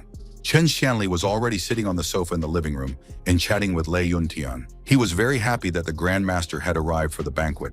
Senior Chen said that the two of them would now be able to crush that little cockroach Xiaofan, even if it had the ability to jump to the skies. Mr. Lei replied that Xiaofan's strength should not be underestimated, as even Su Rong had invited him to become the commander of the Kanglong Special Forces. But he still thought that Xiaofan was just a little frog at the bottom of a well that couldn't imagine the ocean. What angered Lei Yuntian the most was that everyone in Chuzhou already knew that Xiaofan had dared to provoke his disciple Xuelian. Chen Xianli guessed that Xiaofan would be scared and not come after learning about which martial arts mastodons would be attending this banquet. The red-haired big guy was deeply mistaken, because a moment later our hero burst into the building, kicking out the door and at the same time knocking down a couple of people. Displaying his Tai Xuan divine aura, he confidently entered the house. The men who fell to the floor asked in fright who he was. Lin Lanjie asked if Xiaofan himself had come here all alone, and where was his beautiful girlfriend Miss Ouyang, who was constantly buzzing around him like a fly. She assumed that Ouyang had already abandoned our hero because he is just a redneck, and people just take advantage of him because they don't want to be with such an idiot. The girl was already getting out of her car at this moment. When she heard the girl, she asked who in their right mind could throw such a powerful person. It was Mu Dong Wang Su, who had surprised everyone with her appearance and claimed that she had come across the ocean specifically to see Xiaofan. Lin Lanjie immediately recognized the girl as a famous idol, and the other guests began to envy her. The idol approached Xiaofan and hoped that he wasn't mad at her anymore, since she had already admitted her past mistakes. She was at a loss when Xiaofan claimed that he came here to kill, and she didn't understand why she came here. The men were angry at the arrogant brat who allowed himself to talk to a world star like that. Chen Xianfu didn't understand why those beauties Miss Ouyang and Idol Wang Su were hitting on Xiaofan, even though the man was obviously much better than him. Lin Lanjie drove her husband in a wheelchair closer to Xiaofan, to ask how our hero dared to appear in front of his guests in such an unsightly way. Jianfu stated that Xiao Fan had made the biggest mistake of his life by coming here to his death. The main character swung his hand and slapped Chen Xianfu across the face because that bastard dared to grunt in front of him again. Xiao Fan looked up as Chen Xianli appeared on the balcony, accusing our hero of having dared to hit his brother in front of him. Holding a glass of wine in his hand, the red-haired burly man shouted to make sure that Xiao Fan didn't leave this place alive today. Chen Xianfu shouted, declaring that Xiao Fan would never be able to defeat his older brother, no matter how formidable he was right now. Lin Lanji laughed viciously. She was happy that Xiao Fan, who had rejected her, was in such trouble. The rest of the guests were wondering if Xiao Fan could withstand Chen Xianli's wrath and where to put our hero's confidence. The main character accused Chen Xianli of being no better than a third-rate hooligan because he cut off the electricity and water at his construction site and also beat the workers to death. Chen Xianli proudly admitted that it was him who did it. He started laughing, asking and provoking what Xiao Fan was going to do in this situation. The man explained that he only did it to get revenge for his younger brother, whose life was ruined by Xiao Fan. Xiao Fan charged his palm with Taishuan energy and shouted that Chen Xianli was not worthy to speak so arrogantly in front of him. Gritting his teeth in anger, Big Brother Chen swore that he would deal with our hero cruelly. Chen Xianli was visibly startled because after a moment, he saw streams of bright blue light in front of his face. The man grunted in pain as our hero's Taishuan power attacked ahead of him. He started shouting, demanding that Xiao Fan let go of him because the energy trap was making it impossible for him to move. The main character shouted for him to be silent and made him fall down from the balcony while controlling the flow of Taishuan energy. A cloud of blue light still enveloped Chen Xianli, who couldn't move as he lay in the pit. After getting rid of Xiao Fan's shackles, the man quickly jumped up from the floor and snorted, saying that it was just a cheap trick. Chen Xianli grabbed the knife and charged it with his energy, shouting that now he and Xiao Fan would see each other in hell. Shouting furiously, the man ran up to our hero, swinging his knife point down to attack Xiao Fan. The main character closed his eyes, not fearing Chen's attempts to injure him, and Lan decided to deal with the non-entity instead of her master. The girl, exposing her fierce demonic essence, caused Chen Xianli to fall back to the floor, taking revenge on the trash for her master. The guests hurriedly parted, covering their faces with their hands because Lan began to take revenge on the elder Chen, provoking explosions and bright flashes. Smiling sinisterly, the girl once again swung her red, energy-charged hand to attack Chen Xianli directly in the face. The guests couldn't believe what they were seeing, because Chen Xianli was a genius who had practiced martial arts since childhood, and now he was beaten up by a little girl. Chen Xianli was in shock, also not expecting to be defeated by the little girl. He was lying on the floor littered with rocks. His younger brother was also dumbfounded, because he thought that it was simply impossible, being confident in Xianli's strength before. Xianli didn't give up. He asked Xiao Fan not to be so presumptuous when trying to get out of the pit. Gritting his teeth in anger, he looked at our hero and warned that Lei Yunxian would soon descend here and give him a miserable death. Lan noticed a piece of jewelry that was hanging around the neck of the guy she beat up. It was a small blue crystal. The girl stared at it in fascination because she recognized it as a body-hardening jade. She didn't expect to see this divine magic item on this boy. It was no wonder that Xianli had gained such power. Lan wanted to get this jade because this way she could not only restore her strength, but also develop it to the next level. She looked at her master warily, guessing that he might want to get such a jade for himself. Realizing that the girl wanted this piece of jewelry, Xiao Fan told her that it was just trash to him, even though it was a treasure. Lan was overjoyed when Xiao Fan decided to give her this jade because it contains the remnants of spiritual energy for practicing heaven sorcery. The little girl bowed her head to her master and thanked Xiao Fan for his generosity. Exposing her demonic essence once more, she charged forward to snatch that ornament from Xianli's neck with her sharp claws. The Lan attacked Chen Xianli, forming a bright red flash, and the boy began to scream, begging Master Lei to save him. The girl snatched the jewelry from the red-haired big man's neck, saying that this jade would now belong to her. She gave Chen Xianli a sinister look and declared that anyone who dared to challenge her master would be killed by her.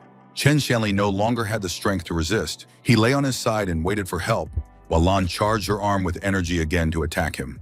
The girl didn't have time to do so, because Lei Yunqian came to the rescue, putting out his fist against her. Chen Xianli's mood had improved, and he now believed that even 100 Yaofangs couldn't hold out against his friend Master Lei. Lan, meanwhile, was still holding firm against Lei Yunqian's violent strength as he pressed down on her with his fist. The girl was forced to retreat because the master's power was too fierce against her own. Lei Yunqian claimed that the Chen family had invited him here to help deal with Xiao Fan, and now the guy had to explain to him why he had done such a wrong thing. He gave our hero the chance to kneel down and repent of his crimes against the Chen family properly if he wants to survive. At this moment, Mr. Chu and his granddaughter arrived at the banquet, and the first thing the old man did was address our hero. He said that he hurried back here as soon as possible when he heard that there were some problems at the construction site. The banquet guests respectfully bowed their heads to the head of the Chu family, greeting the old man. They didn't understand why even a busy man like Old Man Chu would come here, and they were also struck by the dazzling beauty of his granddaughter. One of the guests told another that Lei Yuntian had loved Lotus since he was a child, so he came to the city to marry her. Lei Yuntian himself was happy when he saw his beloved after a whole year of separation, and in his eyes she became even more beautiful. He was sure that the girl had come to see him, and he asked her how she came to be here, but Lotus passed by indifferently.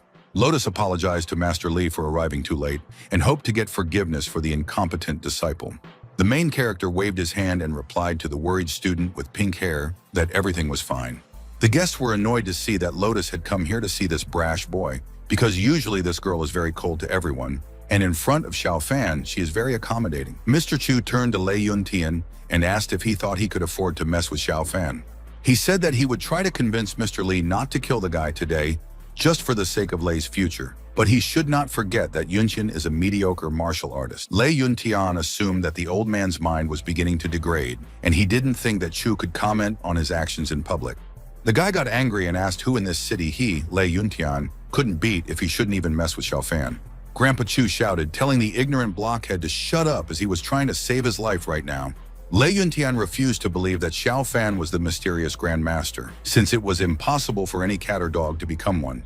He shouted at our hero that he was just a newbie, and no one in the entire state of Chu knew about Xiao Fan, and people would probably die laughing if they heard our hero call himself. Lotus intervened, saying that Lei Yuntian wasn't in a position to talk to her master like that right now, since he didn't even know the basic rules of conduct. The guy clenched his teeth tightly in anger and glared at his lover, who insulted him shamelessly.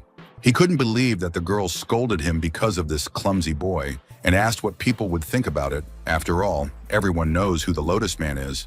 Lotus screamed, demanding that he stop talking nonsense because there is no relationship between them, and this is clearly a one-sided love. The words of the pink-haired girl offended the guy so much that he screamed and slammed his fist on the table, using his energy.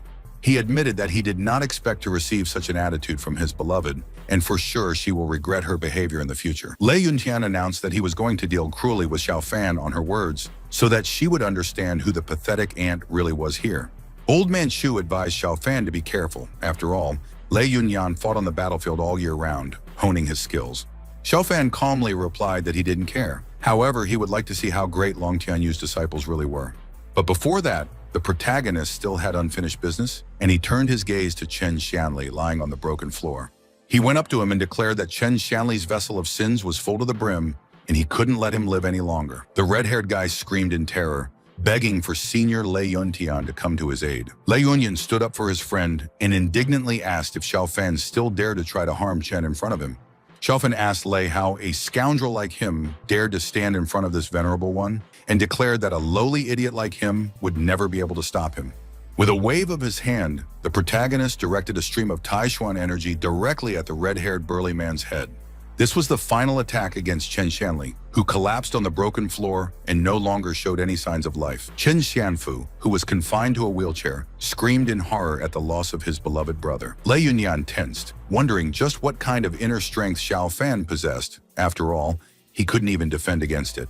The banquet guests were shocked. They were convinced that Xiao Fan had incredible strength, and now Lei Yuntian was unlikely to be able to stop him. Mudong Wansuo was also dumbfounded to see Xiao Fan take Senior Chen's life without showing any mercy. Lei Yunchen charged his fist with fiery inner strength, telling our hero that he would definitely be finished now.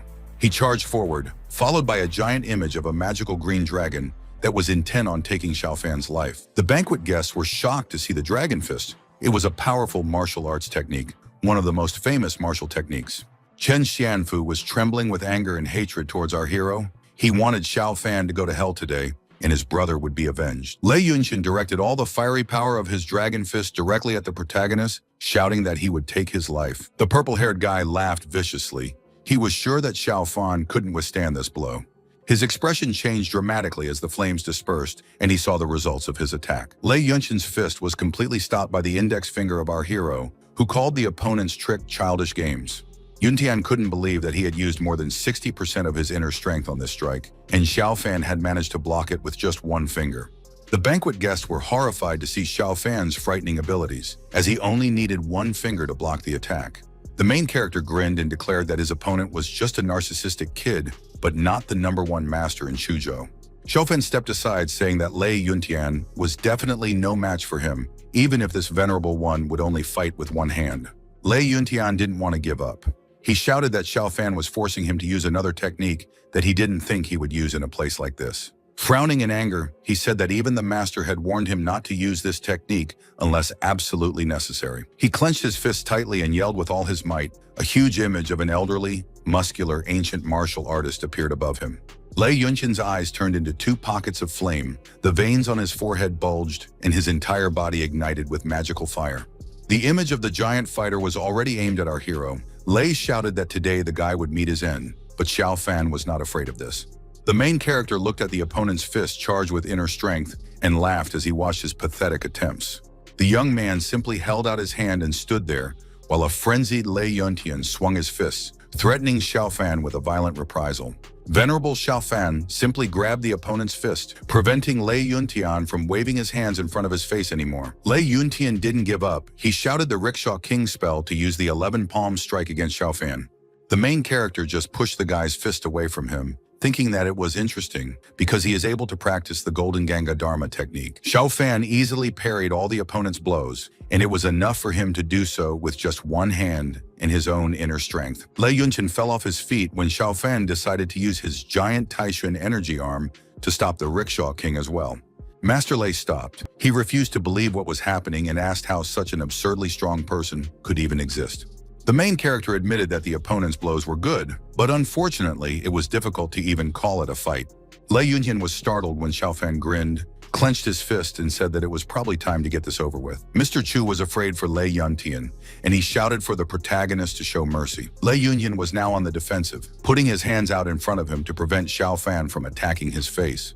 Trying to defend himself was futile, as a single divine punch from Xiao Fan sent him flying far back. Lei Yuntian only landed when he collided with the wall, shattering it, and grunted in pain. Chen Xianfu fell silent at what he saw. The loss of the legendary master left him in shock. Lei couldn't stand up anymore. Xianfu and the rest of the banquet guests opened their mouths wide in shock. They began to doubt if Xiao Fan was even human. Old Man Chu was trying to convey to our hero that Lei is actually not a bad person, and the incident at the construction site has nothing to do with him. He added that Yuntian is a member of the Kanglong Special Forces, and soon Xiao Fan will become the head of this unit.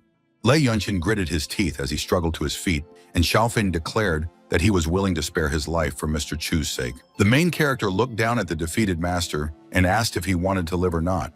Master Lei was defeated, but he glared at his opponent and said that he refused his terms. The guy said that he, Lei Yuntian, was only doing things of his own free will, and he didn't need some old man begging for his life. Mr. Chu started shouting at Lei, calling him a little brat because he was ungrateful to the old man. Chu asked Mr. Li to ignore this idiot, and Grandpa would send Lei to his father for strict re-education. Outside, Old Man Chu admitted that it was his frivolity that had caused so much trouble for Mr. Li. He tried to reassure Xiao Fan that the Chen family would be removed from the list of major families tonight, and he would personally handle the supplies for the alley's construction. Soon the main character returned to the construction site. There were already workers on the street who managed the delivery of materials. As Xiao Fan strolled around the construction site in a businesslike manner, he concluded that construction would soon resume. The guy smiled when someone called him, and Xiao Fan heard his own voice on the other end of the line. Happy to hear his father's voice, the son asked how Dad was doing, a happy smile still on his face. His father told him that he was currently staying at his Aunt Wu's house, so Xiao Fan should come there quickly to talk. Xiao Fan immediately went to see Papa. He remembered that his father and Wu Qingxuang were old comrades in arms for many years. When our hero arrived at the door of Aunt Wu's house, he heard her yelling at his father, asking if Old Man Li really thought that his beautiful daughter was not worthy of his son. He heard Aunt Wu loudly accusing Xiao Fan of being a spoiled son who shamelessly spends time with bad girls. Old Man Li tried to justify himself to Mama Qingshan, saying that he knew his son and he wasn't the person she described him as. Grandpa said that it was just a misunderstanding, so the woman should wait a little while for Xiao Fan to return home. Aunt Wu screamed, accusing Xiao Fan of being cruel and heartless for daring to abandon her innocent little girl. Trying to be polite, Old Man Li asked her to calm down when the woman demanded money from him as moral compensation. Xiaofan guessed that Qingshan and her mother would not be so kind and deduced that they had purposely forced his father to contact him. He sighed heavily and recalled how in his previous life, Qingshan and her mother had cheated on him, ruining his life forever. He knocked on the door, still remembering his past life and how disgusting and pathetic it had been because of this harlot. What amused him more was that while in prison, Xiaofan continued to dream that Qingshan would change his mind and return to him, abandoning Xiaokong. By the time Xiaofan was released, his father's cold corpse was waiting for him at home. It was a winter night and it was snowing heavily. Xiaofan silently entered the house and Aunt Wu immediately started yelling at him, accusing him of being unscrupulous and heartless. In a previous life, the death of his father was an irreparable regret for our hero, so the first thing he did was hug his father tightly. Now that Xiaofan was reborn, he swore by his cultivation that in this life, he would use all possible resources to protect Papa. He decided that he would definitely find his father's killer, and he would pay with his blood for what he had done hundreds of millions of times.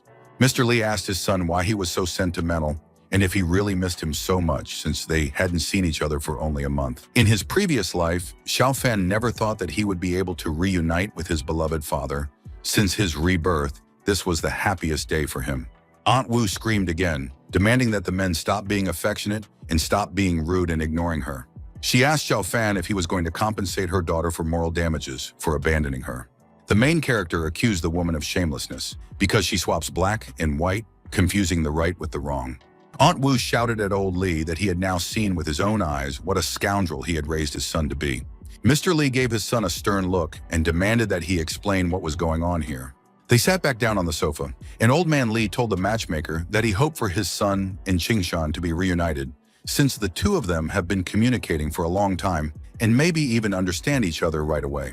A disgruntled Aunt Wu stopped the old man, asking her not to call her matchmaker because this word hurts her ears. She asked how Xiaofan would like to return to Qingshan, because now both businesswomen and idols are hovering around our hero like flies over a pile of garbage. Old Man Li waved his hand and said that it couldn't be, because if his son was so successful, the man wouldn't be living in a small house in the countryside. The man asked the matchmaker to give another chance to his son, because Xiaofan and Qingshan have been communicating since college. The woman agreed to give Xiaofan another chance to make things right and allowed him to meet her daughter again. Aunt Wu held up her index finger and stated that she had one condition. Old Man Li was already happy that his son had a chance, so he didn't mind listening to the matchmaker's terms. The woman took a sip of tea and, with a sly smile, ordered to buy a house for her daughter so that she could have her own property. Xiaofan thought that Aunt Wu had finally shown her foxtail and dared to deceive his dad. He decided to let his father see for himself the true face of the couple and asked what kind of house they wanted, because all the villas of the Alley of 1,000 Flowers belonged to him. Aunt Wu choked on her tea when she heard this, and Xiaofan suggested that his father choose any house he liked in the alley for himself. The woman asked if Xiaofan was still living out his dreams, and did he want to say that he was the mysterious owner of Thousand Flower Alley? Xiaofan smiled proudly and confirmed that he was the secret owner of the Thousand Flower Alley project. Qingshan didn't expect Xiaofan to become like this, and asked if he had decided to lie to save his face. Aunt Wu told Old Man Li that the abandoned area of the alley had started to be built up. Now there were more than 100 new luxury mansions. Smiling sarcastically, the woman explained to Mr. Li that his son now calls himself the owner of this major project. The old man was angry with his son and forbade him to say such nonsense in the future, but asked if he might not know something about him.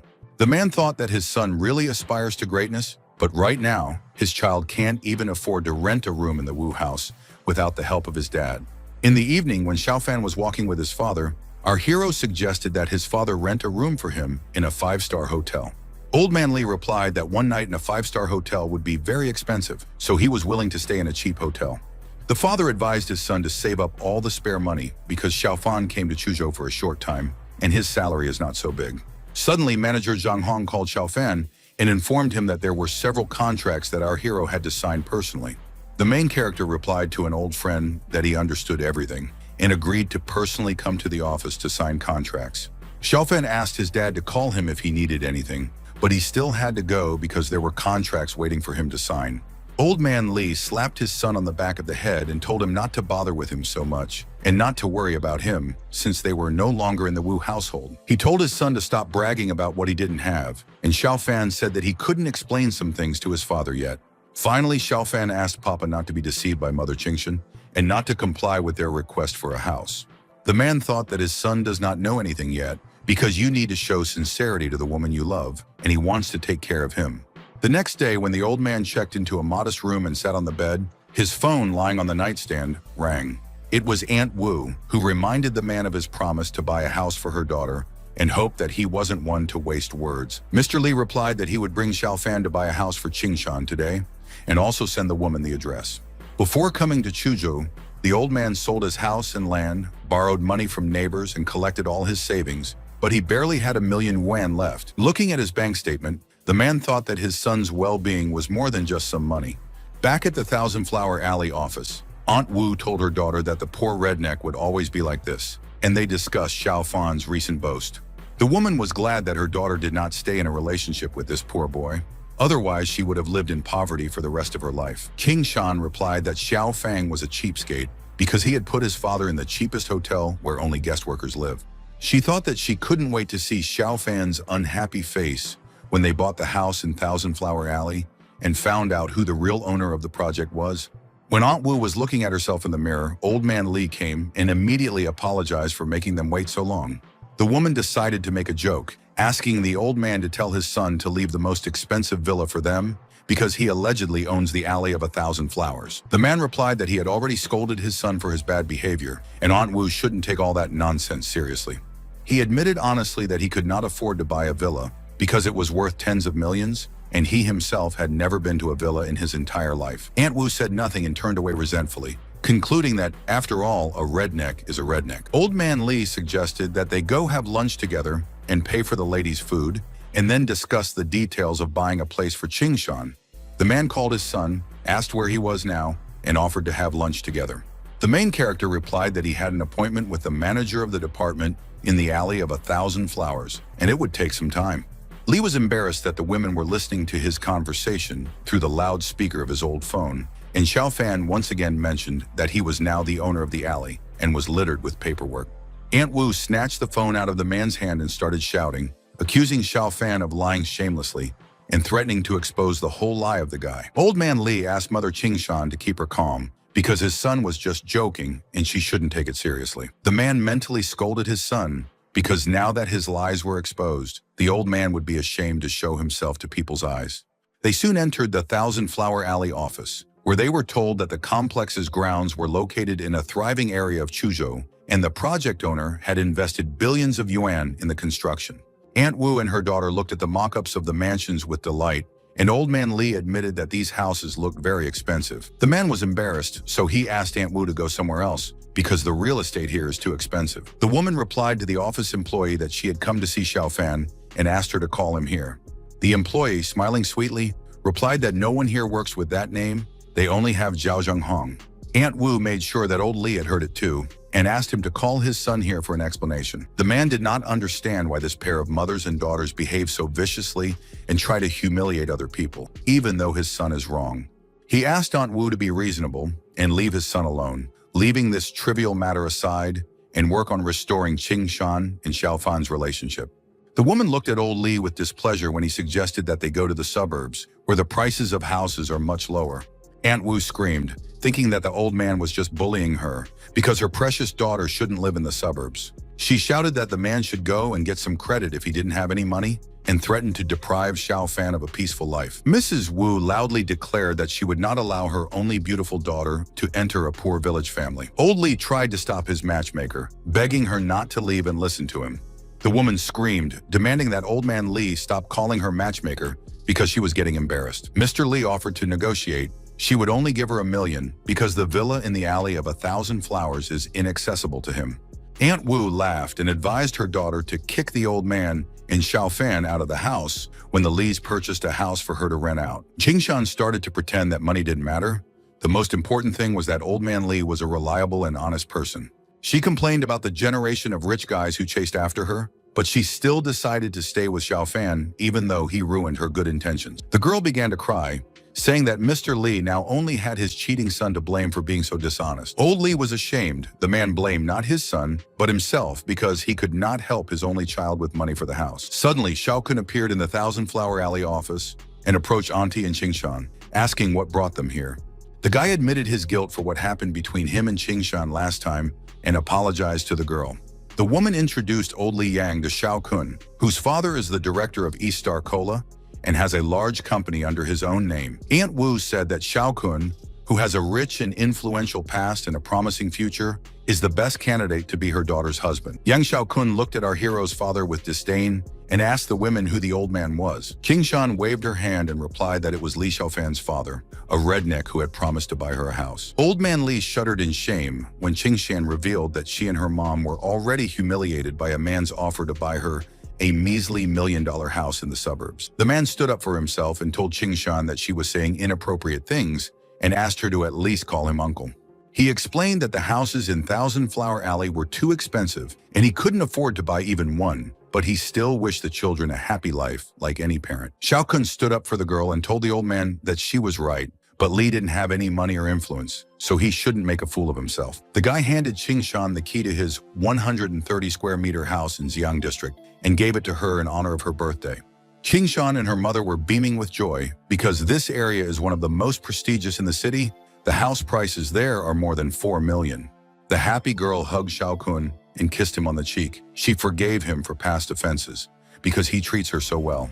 Aunt Wu said that Xiao Kun was a member of one of the most elite families in the city. Unlike old Li's inexperienced, pathetic son, Mr. Li started to tremble and turn pale, not fully understanding what was going on here and why his sister-in-law was kissing another guy.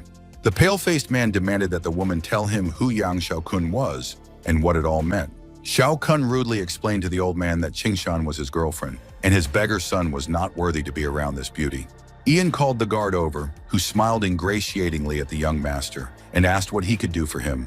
The guy demanded that the guards throw this old man out of here, because the Alley of 1,000 Flowers is the most first-class residential area of the city, and such garbage has no right to enter here. Xiao Kun was happy to finally vent his accumulated frustration and rage on Xiaofan's father for being bullied by his son. Our hero at this time was already in the office and listened to the report of the employees that the Alley of 1,000 Flowers will be officially opened very soon. The staff wanted to formally introduce all the employees to him, as this was Mr. Li's first visit to the office. Meanwhile, the guards were roughly pushing old man Li forward to kick out the poor bastard who didn't deserve to come in here. The office staff regretted discussing business with such a poor old man, an idiot who decided to buy a villa here while being a poor villager. Xiao Kun told the guard not to make such mistakes again and not to let people like old Li into this place, and the guard promised the guy to cripple the old man if he dared to show up. The main character, having heard this conversation, asked the guard who he was going to maim there. Xiaofan, who was already clearly in a bad mood, entered the office accompanied by a whole team of project employees. Xiao Kun tensed, not understanding how it was that he was bumping into this freak Xiaofan absolutely everywhere. The guy asked Xiaofan who let him in here. After all, he just threw out his father, and village people like them are not allowed to visit this place. Without replying to Xiao Kun's complaints, the protagonist slapped him across the face with the palm of his hand to teach him a lesson for his words. Looking at young Master Yang with disdain, Xiaofan guessed that young Master Yang was really tired of living, since he dared to lay his rotten hands on his father. The main character continued to repeatedly slap Xiao Kun in the face, not even allowing him to say a word or catch his breath. The guy clutched his battered face and shouted, demanding that the guards put the bastard in his place. All the guards rushed forward to teach the jerk who dared to slap young Master Yang a lesson together. The main character decided to use the vision of the phoenix to get rid of all the insolent office guards at once. A fiery phoenix shot out from Xiaofan's eyes and flew past the guards, causing them to feel extreme pain. Xiaofan thought that his immortal heavenly child had given him fruit. After all, he only needed to look at the opponents, and they would immediately collapse to the ground. He pinned one of the guards to the floor with the sole of his foot and declared that he would destroy every person who dared to think of harming his father. A project employee ran into the office, out of breath, and asked everyone to calm down and explain to him what was going on here in general. Xiao Kun shouted, explaining to Manager Du that he needed to call the police and arrest Xiaofan, who had caused a disturbance in his sales office. Yang admitted that he couldn't beat Xiaofan, but he couldn't wait to see how the so-called almighty master couldn't handle the police. Xiao Kun came here to find Manager Du and meet the owner of the 1,000-Star Alley, as well as establish cooperation with him, because this is the most luxurious complex. Once the partnership was successful, Xiao Kun hoped to make a lot of money, but first he needed to gain the trust of the project owner. Manager Du started to stutter and turn pale in fear of our hero, He said that he didn't expect to see President Li here today. Xiaofan asked why the manager was so surprised, since he had the right to visit his property whenever he wanted. The man wiped the sweat off his face and happily explained that Yang Xiaokun had come here today to establish business cooperation with Mr. Li. Manager Du was tense because of the idiot Xiaokun, who not only messed with President Li, but was also trying to drag him into it. He began to smile ingratiatingly at our hero and asked him to calm down in order to resolve this issue, not noticing how a fiery phoenix was flying around him. Du screamed in terror as a huge flamebird wrapped its bright orange feathers around his neck. The protagonist looked at Manager Du with disdain and asked the man who even allowed him to open his mouth. Trying to escape from the phoenix's grip, the manager started begging for mercy and apologizing to Mr. Li. Xiaofan shouted that Manager Du was the face of the company, yet he still dared to take care of the scoundrels who threw his father out. Phoenix disappeared. The main character decided to save the manager's life just because he was not aware of all this.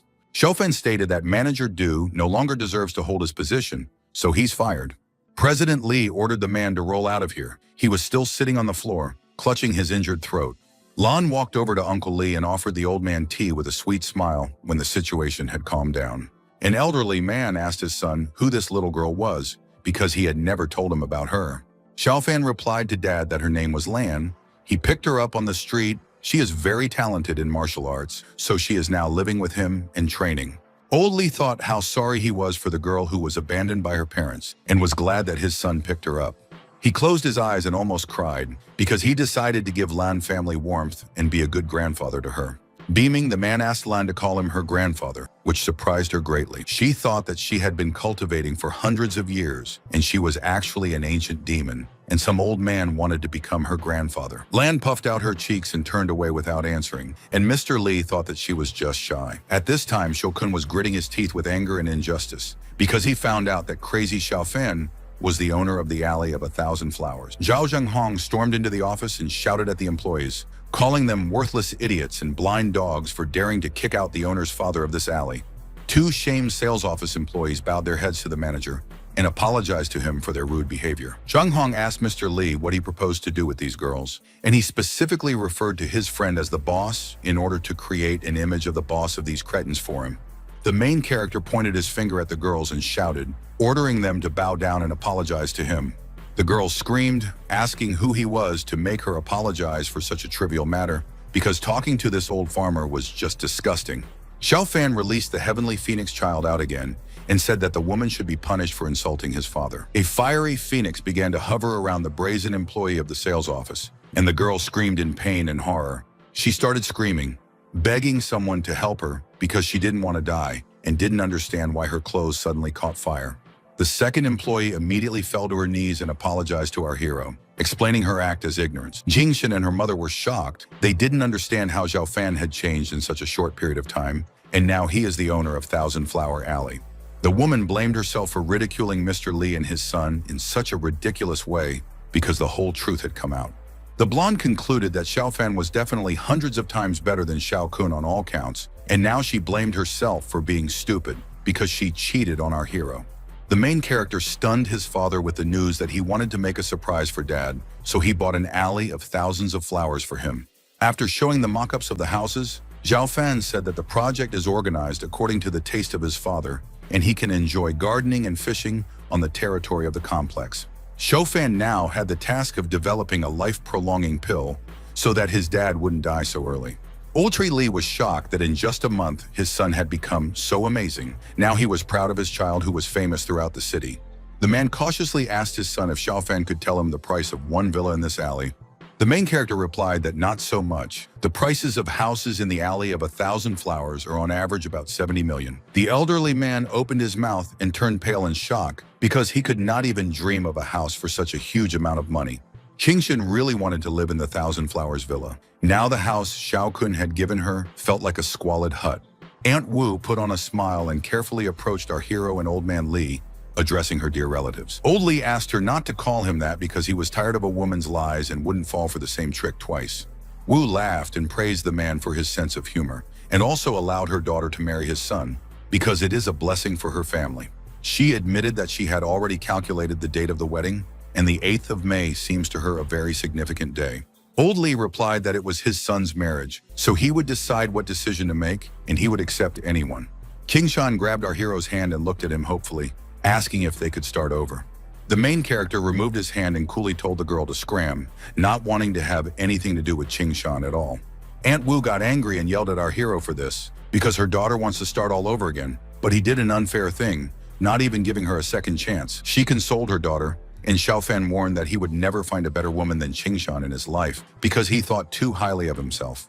Miss Ouyang came to the office accompanied by security guards and asked the annoying, noisy old lady if she thought she was too loud. She grabbed our hero and confessed that she expected to see a beautiful girl here and not an ordinary girl teacher with a low salary. Qingshan paled as Ouyang continued to humiliate her, calling her an ugly, mercantile woman who didn't value her relationships and cheated on Xiaofan. Miss Ouyang said honestly that even 100 or 1,000 young Xiaokun wouldn't be able to match Li Xiaofan. A girl with pink hair noticed a woman in a red dress and assumed that this lady was Qingshan's mother. Aunt Wu clenched her teeth in anger when Miss Ouyang said that the woman looked older than her age, not a bit younger than the poor old lady of 60 or 70. The woman looked at Miss Ouyang's guards and concluded that she couldn't afford to offend this girl in return. Miss Ouyang continued to give out advice and humiliate the mom and daughter couple, while Aunt Wu grabbed Qingshan's hand to leave the office together. Pei laughed and finally said that Qingshan was guaranteed to never find a guy like Li Xiaofan. The girl felt ashamed when she realized that she got carried away humiliating the Wu family and completely forgot to introduce herself. Old Li was surprised when Miss Ouyang prettily introduced herself to him and said that it was very nice to meet him. The man was glad to see that his son was even more successful because Miss Ouyang is a much nicer and more beautiful girl, and her character is much better. Mr. Li could see that Miss Ouyang was no match for Qingshan since the girl with pink hair was from the upper class. Miss Ouyang froze and stared at our hero when the silent Xiaofan signaled her with a glance. After understanding everything, the girl suggested that old Li take a walk together, knowing that the man had only recently arrived in Chuzhou. The main character cleverly got rid of the Pope just because he didn't want him to witness the bloody scene. Young Xiaokun, noticing Xiaofan's cold gaze on him, ran forward to escape and avoid being beaten up. Xiaofan grinned and told the pig that it was too late to run. He stretched out his hand charged with inner strength. A stream of bright blue light tightly grabbed young Master Yang by the neck as he shouted for Xiaofan to let go. By controlling his inner strength, the main character began to remotely make Xiaokun rush around the office, hitting the ceiling. After that, he made the guy fall to the floor with a crash, smashing it into splinters. A cloud of thick smoke hung over Xiaokun. Coughing, the guy was still conscious, and he started to repeat how much he hated the main character. The defeated young Xiaokun warned Xiaofan that the boy's father would not leave our hero alone if he decided to take his life. Xiaofan crossed his arms and asked him not to worry. The enmity between them wouldn't end so quickly. He was going to slowly torment him. Our hero perfectly remembered that Xiaokun was one of the perpetrators of his father's death in a previous life, so now he will definitely not leave the guy alone. Young Xiaokun, pale and sweating with terror, froze as he stared at the gold coin that was flying towards his face. The gold coin was not simple, but magical, hitting Xiaokun. It exploded, forming a cloud of smoke. Xiaokun started screaming, clutching his face and complaining about how much it hurt, and our hero warned that his revenge would be long and merciless. Xiaofan thought that someone was standing behind Xiaokun, guiding him from the shadows, otherwise this guy wouldn't have dared to appear in front of our hero again. Now Xiaofan's boiling blood was ready to take revenge on those who had treated him unfairly. After all, he had been reborn. He decided to bend this entire world to his venerable immortal will, wrapping his iron hands around the heavens. He promised himself that anyone who dared challenge this venerable would suffer and shudder at the mere mention of his name. When it was already dark outside, the next events took place in a traditional Chinese-style restaurant. The main character and his father sat down to dinner together. Xiaofan wanted to say something to Dad about the Thousand-Flower Alley. While pouring beer, the guy said that he accidentally rendered a favor to the head of the Chu family, and that as a sign of gratitude, he decided to give Xiaofan an alley of thousands of flowers. Our hero thought that he didn't want his dad to suffer anymore, so he decided to continue lying to him about his identity for his own good. Old Li replied that this version was similar to the truth and told his son to work hard to live up to the Chu family's kindness. While pouring wine into Papa's glass, Xiaofan confessed that he had something to ask his father. The main character dared to ask his father about his mother and ask why the woman left them. Xiaofan remembered that before rebirth, his mother left them when he was still a small child, and until his father died, she didn't show up. The father had never told his son anything about his mother before. He only remembered that she was very beautiful and kind. The main character was amazed when he saw that his father started crying because his dad was always mentally very strong. Shofan decided that his father wasn't just crying because of his mother. There must be some other reason, and he wanted to find out. He got angry and thought that he should find the sinner who ruined his family's happiness, and that person should be prepared for this venerable immortal's wrath by now. The saddened old man admitted that he was not ready to tell his son the truth about his mother right now. In his opinion, Xiaofan was still too weak, so he might end up dead or causing even more trouble for his mother if he tried to find her. Xiaofan looked dumbfounded as his father declared that his mother loved this family and loved her son even more. Old Li got up from his chair and told his son that the boy's mother had left the family to protect him and her husband. The man already wanted to return to the hotel because it was late, and our hero offered his father to take him to a more comfortable place. My father replied that Thousand Flower Alley was too dazzling a place for this old man's eyes, so he would rather live in a normal hotel. Xiaofan didn't argue because his son's piety obliges him to allow elderly parents to live according to their own ideas and beliefs. In his previous life, he hadn't taken good care of his father because he was blindly in love with Qingshan, but now he swore to himself that he wouldn't make past mistakes. Xiaokun, lying in the hospital, made a video call to his son and said that he should take severe revenge on Xiaofan for him. Song asked him not to worry and agreed to help him take revenge on Xiaofan. But it's worth waiting a little, because the master of the Jingyi sect will soon take our hero's life himself. The pigtailed guy promised Xiao Kun that he would also get a chance to have fun with Xiaofan, because he understood Yang's desire to quench his thirst for revenge. Song promised to summon his personal armory and take Xiaofan's life if Sect Master Xing Yi didn't do so, since he couldn't bear to watch his friend Xiao Kun suffer. Soon, one of Sun's men asked someone from the balcony if he had found a way to deal with the old man. After all, he had been spying on him all these days. The old man replied that Xiao Kun was in the hospital because of the old man's son, and he would honor Sun's order and deal with Mr. Li.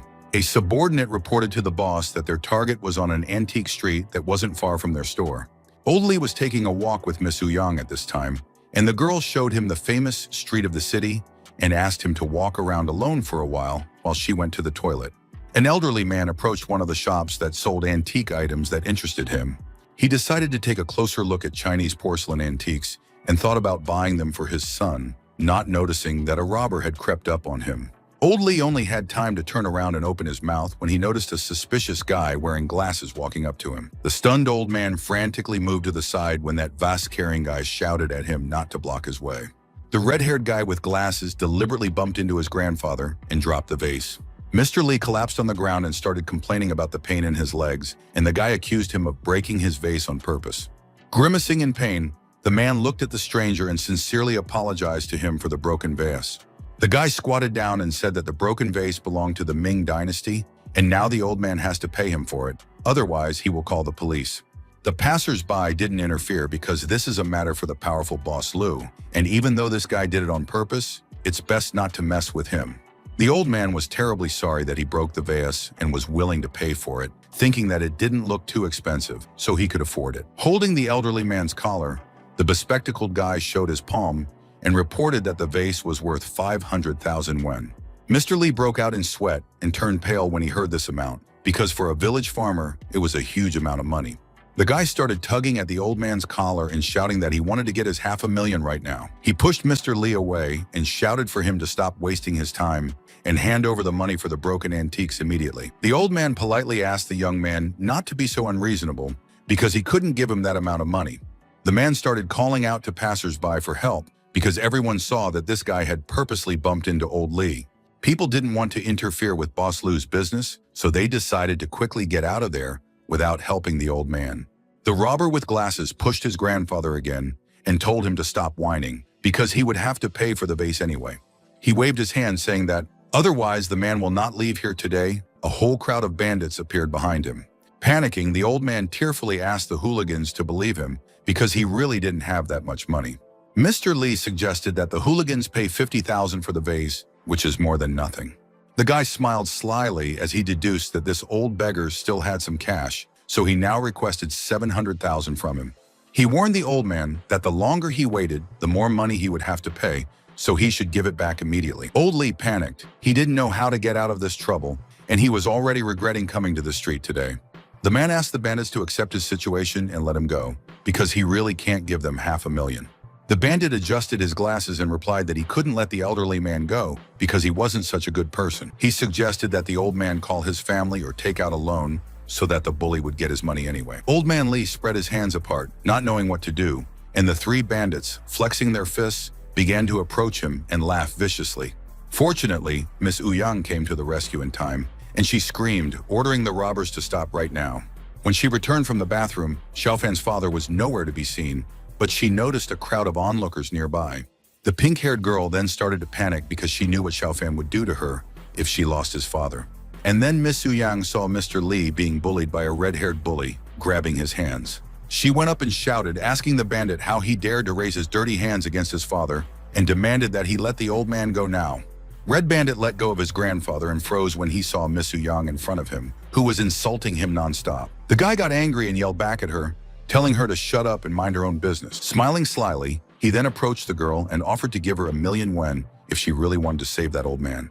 He warned her that sometimes helping people meant getting into even more trouble, so she should mind her own business. Miss Ouyang sighed heavily, took out a check, and began to write in the required amount, asking if he was asking for 1,000,000. The girl handed the hooligan a check for exactly 1,000,000 yuan and demanded that the bandits let Grandpa go right away. The bandit grabbed the check and got angry, demanding to get his money in cash because he was not born yesterday and cannot know whether this piece of paper is real or not. He added that he was just joking earlier, not thinking that she wanted to save the old man seriously, so now Miss Ouyang owes him at least 2 or 3 million. Miss Ouyang got angry and advised the guy to stop trying his luck, but take his million and get out of here. Otherwise, the consequences will be serious. She thought that she wouldn't have put up with this baboon for so long if she had brought her bodyguards with her as usual today. The red-haired bandit grinned and admitted that the girl had aroused his curiosity, and he now wanted to see how serious the consequences would be. Exchanging glances with his henchmen, the bully said that neither the girl nor the old man would leave here until they gave him 3 million.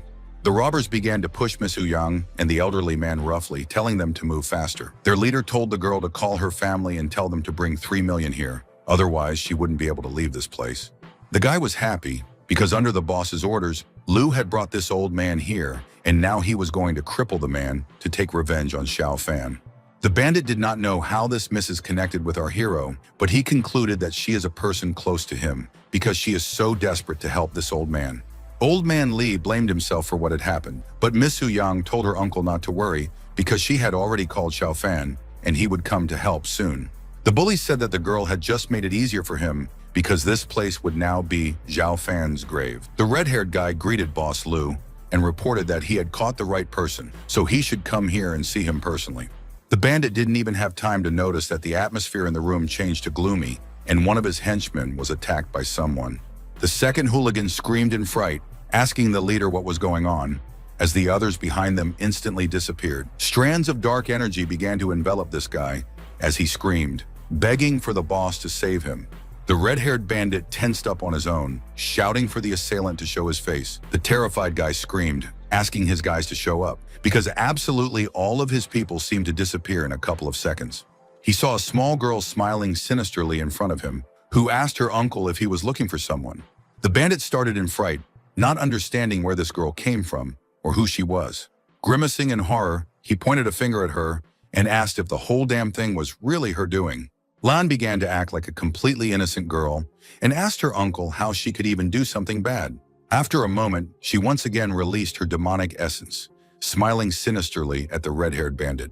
The doe leaped forward, slapping the boy's face with her hand, and screamed, demanding that he give her his soul and die. The force of the girl's blow was such that the bandit flew back and landed on the floor, screaming in pain.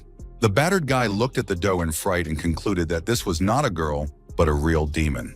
He quickly jumped up from the floor and ran towards the exit, shouting and begging for someone to save him from the demonic girl. It was not possible to escape because a moment later, our hero, rushing into the building with his foot, knocked the guy down with his kick. The red-haired bandit flew back again and landed, hitting a shelf of antique vases. After Xiaofan's impressive punch, the young man collapsed on the floor face down, surrounded by the broken vases he had smashed. After recovering, the bandit started shouting and shouting, asking who dares to kick him. The main character did not stop there. The venerable one went up to the bully and grabbed him by the head with one hand, pinning him to the floor. Then he lifted it off the floor with one hand and asked the insignificant ant how it dared to raise its hand against the father of the god king. The red-haired bandit replied that Xiaofan and his loved ones dared to invade the antique street, so they would definitely be killed by Liu Laolu. Without replying to the hooligan, the venerable god king once again slammed him to the floor, smashing the wooden boards into splinters. An enraged Xiaofan suggested that the bandit punch him in the jaw to see how he would chatter afterward. The shop's customers scattered in fear, and the commotion died down when someone came in and tapped the floor with a stick, telling them to stop. It was an elderly man, a shop owner named Boss Liu, who ordered the guys to stop fighting immediately. The bandit was glad that his boss had shown up and started begging for help, but he couldn't finish when Xiaofan covered his mouth with the sole of his shoe. Boss Liu started yelling at our hero, reminding him that the vile brat is in his territory, so he shouldn't be so cocky. The main character ordered the old man to be quiet and asked who he was to tell this venerable what to do. Liu smacked his chest and replied that he was Boss Liu, the owner of the famous Heavenly Blessing Shop, and absolutely everyone here respected his orders. The people on the street were terrified when they heard his name. Some of them knew that last month one of the shop assistants and his entire family had died in a car accident, which was actually a planned murder by Liu. The owner of an antique shop said that today he must settle scores with our hero because he injured his man and his father broke an expensive vase. The old man told Xiaofan to remember his words about how none of them would leave this store until our hero gave him 3 million. Xiaofan replied that he would also get down to business and demanded 100 million from the boss for bullying his father, and then he would reduce the severity of the punishment for him. Boss Liu laughed and replied that Xiaofan must be a mentally ill person because no one dared to talk to him like that before. The confident old man declared that he intended to fulfill Xiaofan's wish today since he wanted to die. The owner's people started running to the antique shop to help their boss teach our hero a lesson. The entire team of fighters that works for Boss Liu was crowded in the room, ready to follow his orders. Boss Liu decided to give our hero one last chance to make a quick phone call to get all the help he could. The protagonist's father asked his son to hurry up before it was too late, but Xiaofan was in no hurry to take out his phone. Xiaofan took out his phone and agreed to play a leisurely game, warning that if he did, Boss Liu's death would be a terrible torment. One of the thugs helped the boss light a cigarette, and Liu told Xiaofan that in his case, it was useless to call someone because no one would save the guy. He smiled sinisterly as he told little Xiaofan that he was messing with the wrong people, and he didn't know which big boss he was dealing with. Looking at the screen of his phone, Xiaofan replied that the man similarly had no idea who he was dealing with. The man announced that time was up and ordered his men to capture our hero to teach the bastard a lesson. The old man turned around, as did all his bewildered boys, when someone shouted for everyone to disperse because Brother Shi had arrived. The door swung open, Brother Shi and his bodyguards appeared in the doorway, and the guy asked who dared to create chaos in this place.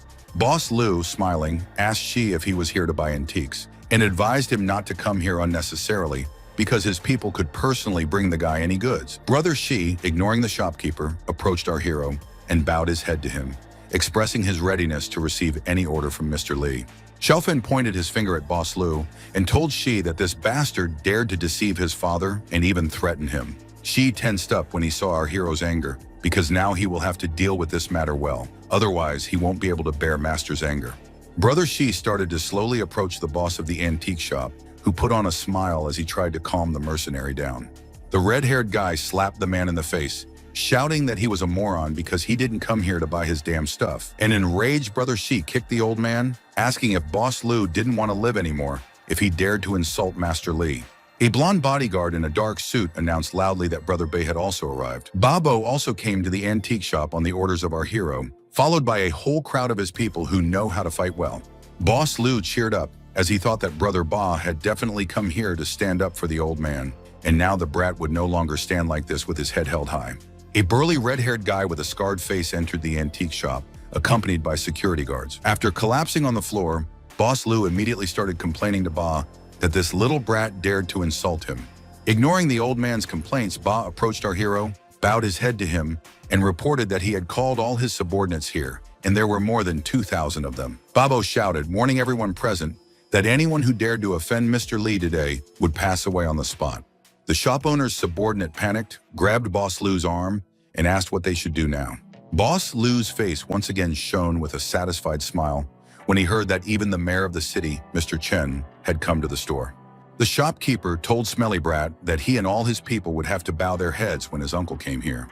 Mayor Chen was a longtime relative of Boss Lu, so the man thought that his uncle had definitely come here to protect his nephew. When the mayor of the city entered the store, Boss Lu immediately asked his uncle for help, but Mr. Chen didn't even look at him. Boss Lu tried to let the mayor remember him by saying that he was his cousin's first cousin and his second aunt's child, but Mr. Chen passed by without a word. Mayor Chen bowed to our hero and reported that he had made inquiries about this place and found out that this Liu was doing questionable things, deceiving tourists and threatening them. The mayor, hand on heart, asked Mr. Li to believe him that he had nothing to do with this Liu. Mr. Chen assured Mr. Li that he threw Boss Liu out of the house as a law-abiding mayor when he came to him with expensive gifts. Mayor Chen was prepared to fight bravely against anyone who dared to rebel against young Grandmaster Li. Citizens walking along the antique street were shocked when they saw a whole column of military tanks on it. Chinese army soldiers armed with sniper rifles also arrived at the antique shop. The commander gave the order to snipers to find the target and surround it. 3 soldiers pointed a laser at the right person. Boss Lu was horrified when he noticed the many red dots from the sniper rifle scopes on his body.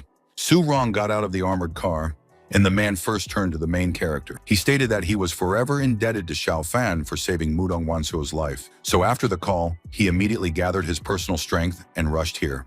Boss Lu's terrified men concluded that they had contacted the wrong person this time, and the military had come to launch a cold-blooded war against them. Boss Lu was now cursing Xiao Kun in his mind because the man wouldn't have gotten into this mess if the guy hadn't set him off against the powerful Master Li. The owner of the antique shop collapsed on his knees in front of our hero and began to beg for forgiveness in front of Grandmaster Li. Trembling with fear, the elderly man began to beg the protagonist to spare his life and spare his life. The main character wasn't going to forgive the old man so easily for bullying his father, so he taught him a lesson by hitting him. He grabbed Boss Lu by the collar and declared that the old man was disgusting. After all, he had committed the biggest sin of his life by threatening his father. Xiao Fan started slapping Boss Lu's face again and again with his hand, while holding onto his shirt collar with his other hand. He let the man go, and the man began to beat his forehead on the floor, admitting all his sins, and promised that he would no longer dare to take a single cent from the Li family. The main character coolly looked at Boss Li and replied that he couldn't let him go so easily. He intended to torment him until he calmed down. Xiao Fan ordered Shi to gather his men and start demolishing the place, destroying all of Boss Lu's expensive antiques. Brother Shi suggested that these guys decorate this expensive store in their own style, saying that Boss Lu sells fakes to deceive people, so there's nothing valuable here.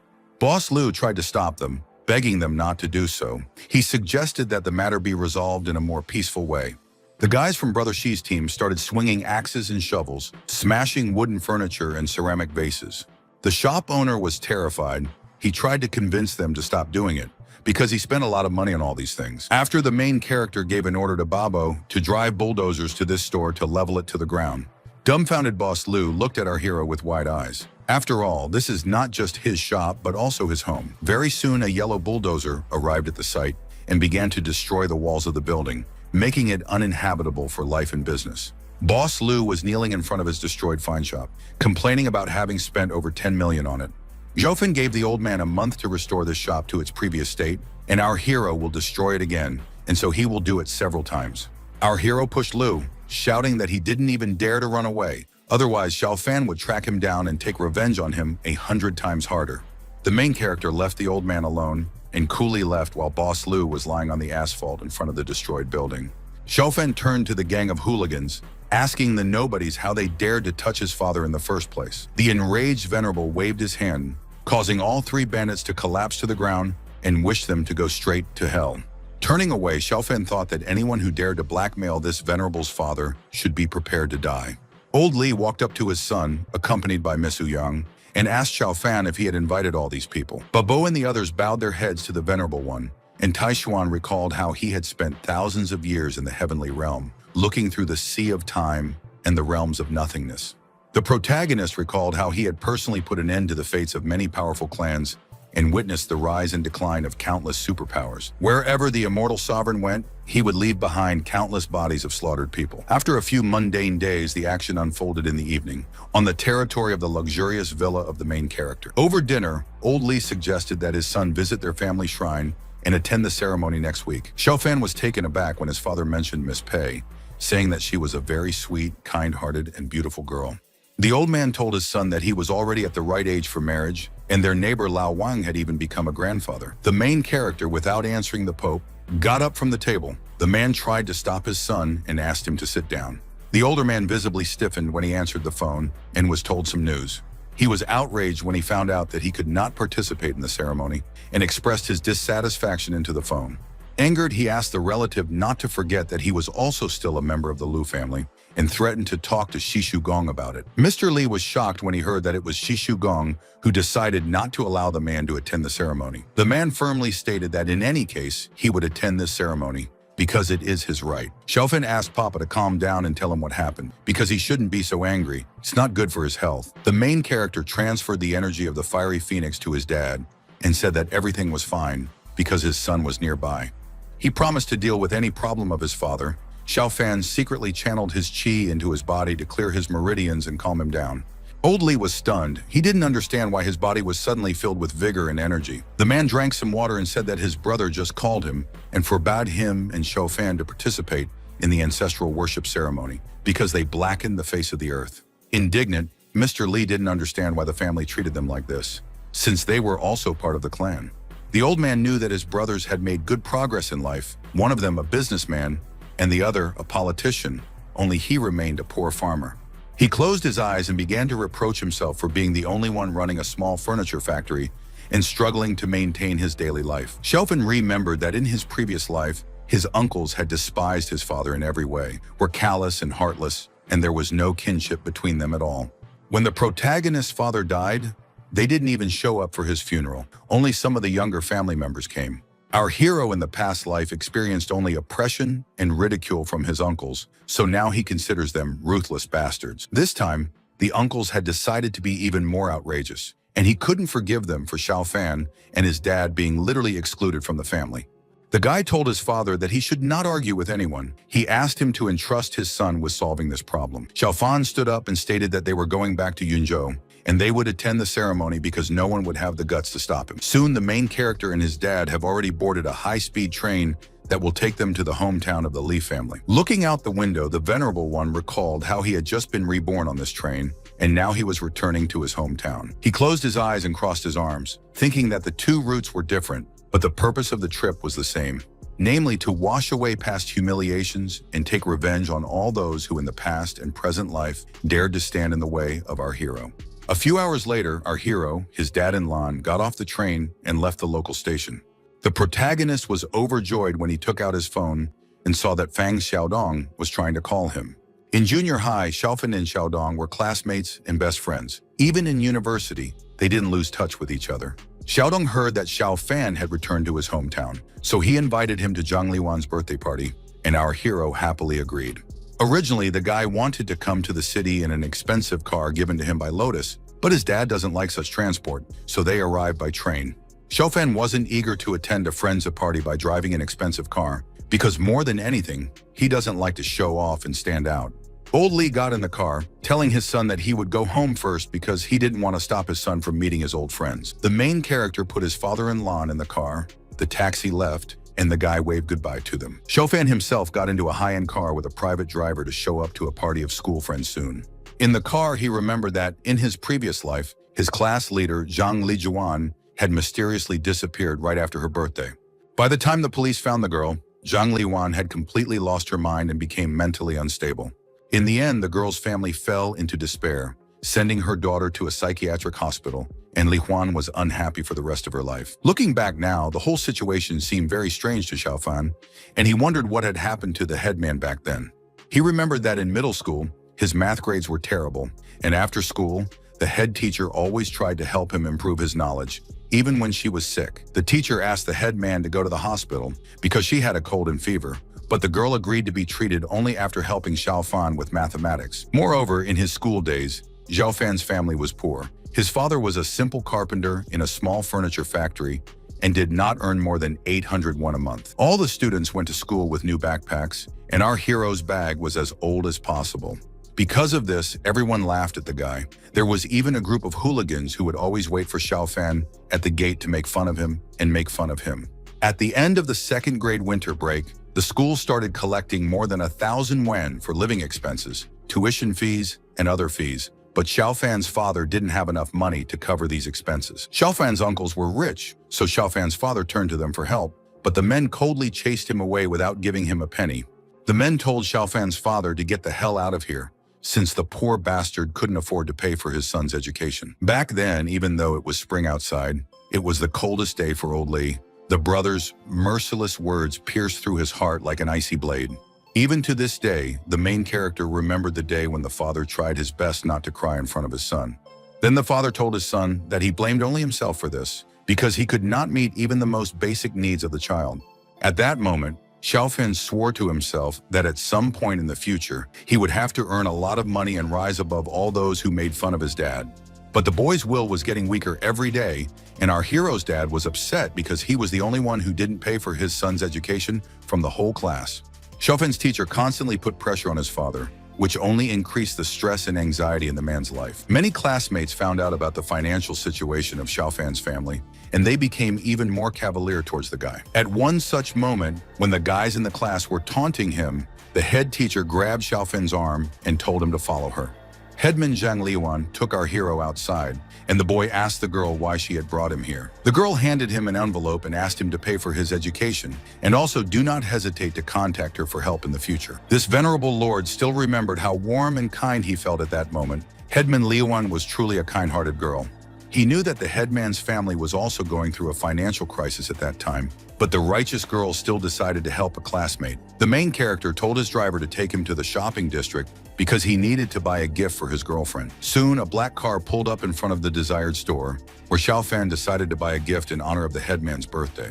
Xiaofan got out of the car and walked to a wooden door that had a signboard with the store's name on it. After making the purchase, he returned to the car, thinking that now it was his turn to help the prefect, who had helped him through the most difficult time of his life. In the car, Xiaofan was determined that all his friends and family would be blessed with prosperity and live in greatness, but his enemies would burn in the flames of his rage. Yunzhou was just a small provincial town, which was why Qingshan and her mother looked down on Xiaofan. Xiaofan arrived at the only 3-star hotel in the area, where only the rich and respected people of Yunzhou visit. Previously, he couldn't even go near this hotel because he didn't even have the money to go to school, and the guy's pockets were cleaner than his face. When Xiaofan saw his friend, he remembered that he had only lived on the free food stamps Xiaodong gave him for half a year. Xiaodong always treated our hero with respect and care, being a very open and generous person. After an eternity, they finally met. Feng Xiaodong embraced our hero in a bear hug and advised his friend to eat more because he is still so thin. The guy explained that he was just joking. He complimented his friend on how handsome he was, and Xiaofan was happy to renew this sincere friendship after thousands of years. Happy friends laughed loudly, rejoicing at the meeting after a long separation. Our hero was especially happy because for him an eternity had passed. Xiaodong said that he did not go to college after high school, but inherited his father's clothing factory, and his business is successfully operating. He heard that our hero is now a trainee teacher in Suzhou, so he suggested that he become a deputy manager at his factory because Xiaofan is perfect for this position. The conversation was interrupted when a guy with glasses came in and saw Xiaofan and asked if he really wanted to embarrass himself in his hometown after a girl from Chuzhou left him. Xiaodong covered his friend's back and asked the famous bully from their school, Zhao Jiantuo, what he wanted from Xiaofan. Xiaofan remembered this bully that he was terrified of in school because he was constantly bullied by him, and Xiaodong saved him. Now, Zhao Jiantuo was just a pitiful ant to this immortal, and he wasn't going to be like him. Jiantuo waved his hand, demanding that Xiaodong move to the side because he wasn't talking to him, but to Xiaofan. The hooligan asked Xiaofan what kind of gift he brought for the headman's birthday. After all, this wasn't a place where he could just eat for free. Jiantuo's friend gave the idea to the bully to find a way to humiliate Xiaofan and give him leftovers from the banquet if he came here just to fill his belly. The guy in the leopard jacket laughed angrily, asking our hero if he liked the idea. The group of 3 school bullies started laughing loudly, openly humiliating their classmate Xiaofan. Xiaofan remembered that those 2 bastards in junior high would come up to him every time they saw him and gave him the nickname Beggar King. At that time, there was nothing he could do to regain his dignity in class. Even in physical education class, he could only hide in a corner, pressing himself against the wall. This shameful feeling still haunted the boy for a long time. He remembered how the bullies laughed at him in the back alley of the schoolyard. The protagonist knew that he wouldn't have been able to make it through these 3 years of high school if Xiaodong and the class leader hadn't supported him. But after that, Xiao Fan managed to become a deity, an immortal that was worshipped by all beings, and if someone got in his way, he would just walk over that person's dead body and move on. Right now, no one dared to bully Xiao Fan like this. Now his life was no different from a normal walk. Our hero replied to the hooligans that it was a good idea, and he could leave Liu Pa some leftovers after the holiday. Liu Pa got angry and shouted, demanding that Xiao Fan repeat his words one more time. He was mentally cursing the arrogant guy. When the bully dared to point his finger at our hero, Xiao Fan became angry and activated his phoenix vision.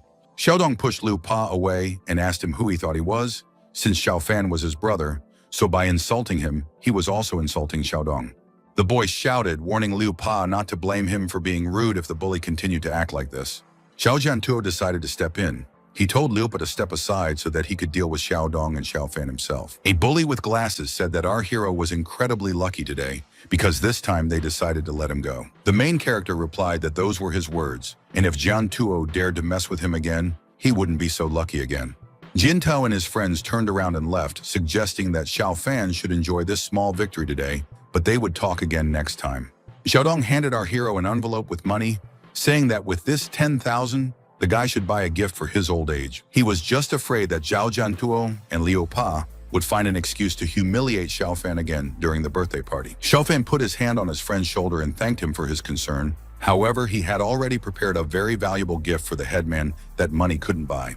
Soon, Zhang Lihuan's birthday party began, with the girl making a wish in front of a birthday cake with candles burning and the guests singing a song for her. After making a wish, Chief Lihuan opened her eyes and gently blew on the candles to make her cherished dream come true. Liu Pa stated that he had just looked at the list of gifts, and in this list, Jiantuo's gift is the most gorgeous, generous guy who bought a new car for her.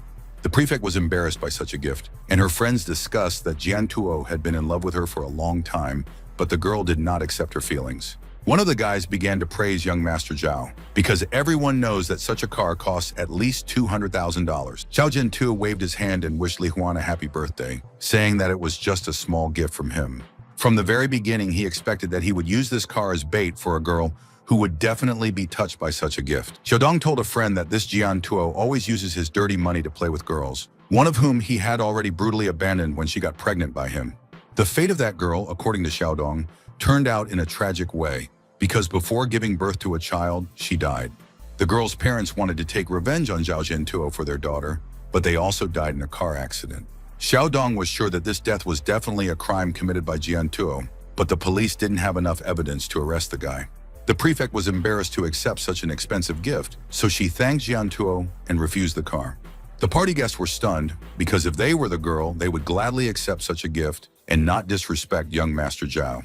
Liu Pa became nervous at the sight of his friend's angry face and suggested that the rest of the list of gifts for the headman be read to the guests. The guy began to list the names of classmates and call the amounts that they gave to the birthday girl. Then Liu Pa proudly announced his name and said that he had given Zhang Lihuan as much as 20,000 yuan. The guys couldn't help but laugh when it came to Xiao Fan's turn, and Liu Pa asked everyone to guess what our hero decided to give the class leader. Jie reminded them that Xiao Fan was the poorest student in their class, and his father constantly borrowed money from everyone. Friends of the birthday girl also scoffed at our hero, believing that he could give no more than 200 yuan, although it would be worth getting at least 1,000.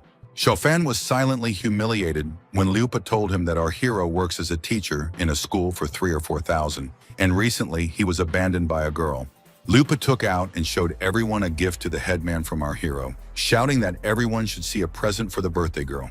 The guy showed the scroll to everyone and said that it was just plain paper, which is usually used to create talismans. Xiao Fan decided to give the headman a protection talisman. He made it himself especially for her. In the immortal realm, such a thing would be worth untold riches. Back then, the great powers of the worlds offered Xiao Fan planets in exchange for his talismans, but he didn't care about such small things. Our hero understood that Zhang Lihuan was in danger in the future, so such a talisman would be useful for protection. Xiao Fan was even sad that a mere mortal would never be able to understand the true greatness of the talisman he had created. The main character silently watched his stupid classmates and thought that they were just a bunch of blind people using their eyes as decoration. The guys, having considered Xiao Fan's gift for the headman, began to laugh loudly for the whole hall, considering this gift to be mediocre. Zhao Jiantuo asked Xiao Fan if he was serious about giving this to the headman, and Liu Pa felt like our hero picked up this piece of paper from the trash can. One of the guys asked Xiao Fan if he was ashamed to give such gifts, Being a beggar, a poor man to the core, birthday girl Zhang Lijuan was angry with Liu Pa and demanded that he return the talisman to her right away. The indignant girl asked the guy why he was laughing at the gift that Xiao Fan gave him. Earlier, the girl had carefully placed this talisman in her bag because Xiao Fan had handed it to the birthday girl at the entrance. Zhang Lijuan assumed that Liu Pa had deliberately searched her bag for a gift in order to publicly humiliate Xiao Fan. Liu Pa did not let the girl take the talisman. The guy asked her to calm down because he was not finished yet. The guy accused our hero that he dared to use this toilet paper to deceive the headman and eat for free at the festival. Liu Pa threw the talisman and shouted that Xiao Fan was an impudent person who even dared to poke his nose into this place with terrible letters on a piece of cheap paper. The hooligan, furious with hatred for our hero, decided to spit directly on the talisman, destroying the gift for the headman. The guy in the leopard suit looked at our hero with disdain and said that he was already sick of his behavior. Xiaodong was ashamed of his friend, and he didn't understand why Xiao Fan would have refused the 10,000 that he was offered, which would have been enough to buy a normal gift. He had hoped that Xiao Fan would give the headman a rare artifact rather than a talisman, but he still felt it was his duty to help his friend. Feng Xiaodong told Liu Pa to stop humiliating his friend, while Xiao Fan silently stood up from all over the place. Xiao Fan stopped Xiaodong and decided to give Liu Pa a chance out of respect for the headman's feast. He told him to clean the talisman with his tongue and apologize. This time he decided to spare Liu Pa's life so as not to spoil the celebration, but if this was the Immortal realm, the entire Liu family would have already been executed. Liu Pa was indignant and shouted, asking if Xiao Fan was crazy for daring to order a bully to apologize to him because of this garbage paper. The main character coolly looked at the former classmate and abruptly grabbed his wrist. The guy in the leopard jacket immediately fell to his knees and started screaming, complaining of severe pain in his arm. Xiao Fan held onto the guy's hair with his hand and asked insignificant Ant how dare he insult his talisman. The main character began to pull the boy's hair, asking if such a scum dared to mock this venerable one. Liu Pa could only endure the punishment from Xiao Fan because the venerable's strength prevented him from escaping from his grasp. An enraged Xiao Fan made Liu Pa fall to the floor and shouted, ordering him to immediately clean the talisman with his tongue. The guy trembled and burst into tears. He took the talisman and agreed to do everything, only asked Xiao Fan to stop beating him up. Scared and battered, Liu Pa put our hero's talisman to his mouth and started licking it to get rid of his saliva. The main character closely watched the guy with a stern look and made sure that he properly carried out his order. With a wave of his hand, he released tongues of magical flames and shouted, asking how he could use this dirty talisman as a gift to the headman now. Xiao Fan turned the talisman into a wad of paper with a single flick of his hand, charged with our hero's inner chi energy. This wad of paper flew straight into the mouth of the dumbfounded Liu Pa, so that he didn't even notice how he managed to swallow it. Our hero accused Liu Pa that even such a pathetic ant dared to provoke the venerable one, and the guy started coughing and asking for water. Li Teshuan kicked Liu Pa in the back of the head, pinning him to the floor, and shouted that the guy didn't even know who he really was. He reminded the bully that in junior high, it was Liu Pa who had given him the title of Beggar King, and he probably didn't even know that he would be crushed under his feet. An angry Xiao Fan started beating him up and shouting that the bullies were humiliating him and his father, saying that old Li didn't even have the strength to provide for his own son. Xiao Fan asked Liu Pa who he thought he was, and how dare he open his mouth and start provoking our hero. Liu Pa began to beg our hero to show him mercy and promised that he would not allow him to behave like this in the future. Xiao Fan's classmates were shocked because the guy was nothing like in the past. Now he was acting like a ruthless killer. After avenging Liu Pa's old grievances, Xiao Fan turned around and now walked towards Zhao Jintu. Zhao Jintu was already terrified after seeing Xiao Fan's true strength, so he asked our hero what he wanted from him. Young Master Zhao was even more terrified when he saw the image of a giant blue dragon behind Xiao Fan. It felt like he was facing an enraged beast, and with every step Xiao Fan took, the air around him was filled with a more sinister aura. He couldn't believe Xiao Fan's strength, so he decided that it was just an illusion, and the Beggar King couldn't win over him. The guy decided to warn the protagonist that he was very strong, and Xiao Fan had no idea who he was messing with right now. Zhao Jiantuo stated that there was still enough time for Xiao Fan to kneel before him and apologize, paying tribute to their old relationship.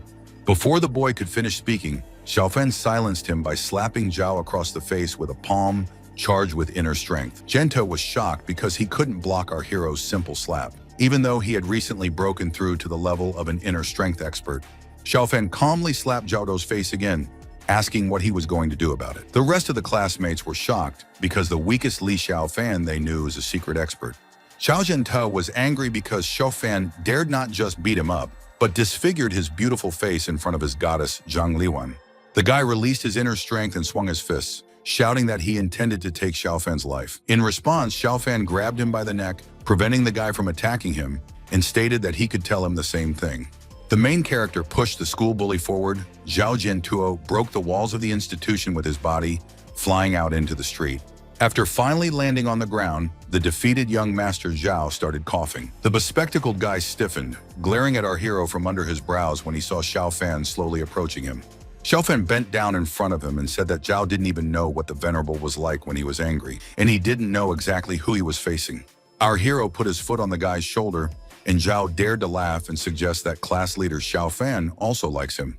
Zhao Jiantou stated that unfortunately, none of them would ever be able to win the girl's heart, and Xiaofan turned around and looked at the headman. A terrified Zhang Liwan watched the fight on the side as Zhao declared that the fate of the class leader was already in someone else's hands, and no one would be able to change it. Jiantou admitted that Xiaofan is a tough guy, and he is not a match for him, but our hero is not a match for his master, so we should just go our separate ways. The main character deduced that the class leader's disappearance back then had something to do with Zhao Jintuo. Xiaofan decided that if that was the case, he would just help the girl get rid of all these worries as a thank you for helping her. He kicked Zhao, thinking that before doing so, he should use Jiantuo to destroy all of his backers. Our hero turned around and left, telling the guy that he didn't care who was behind him, and he could call them all here. Zhao advised the guy not to be happy ahead of time, and Xiaofan would die a terrible death, which would set an example for anyone who decided to go against Jiantuo. He laughed as he asked Xiaofan if he could do anything against the rich people, because in this society, money is power. Jiantuo boasted that he had come to the celebration by car for 800,000 yuan, and poor Xiaofan took a cheap taxi. He stood up and asked Xiaofan what was the point of beating the guy if he was just a poor guy and the girls only needed money right now. Young Master Zhao admitted that he wasn't as domineering, but his family had a lot of money, unlike some people. Xiaofan grinned and replied that Jiantuo's trough was nothing compared to his sports car, and he wasn't impressed with the state of the Zhao family either. Zhao asked where Xiaofan's sports car was and if he could show everyone around his car to make sure he wasn't lying. His classmates began to accuse Xiaofan of lying because they had personally seen him come here by taxi, and he still dares to call himself a man richer than Zhao. Ignoring his classmates, our hero turned to the class leader and asked if he could give her a ride home. The girl gladly agreed, but admitted that she likes hiking more, so she suggested that they go home together on foot. Xiaofan knew that it was a dozen blocks from this hotel to Zhang Liwan's house, so the girl was probably just trying to help him avoid embarrassing himself. He smiled, thinking that his prefect was even better than an angel, so he decided to remember the girl's sacrifice. Our hero replied to Li Huan that her kindness touched his heart, but he really has a car, so let her wait for him at the entrance of the restaurant. The guys went outside. Zhao Jiantuo still refused to believe that Xiaofan had a car. He shouted that he wouldn't believe it until he saw it with his own eyes, and Liu Pa was sure that Xiaofan was just showing off. Liu Pa suggested that Xiaofan was showing off to make himself look cooler, and he wanted to see where the guy would get the sports car he was talking about.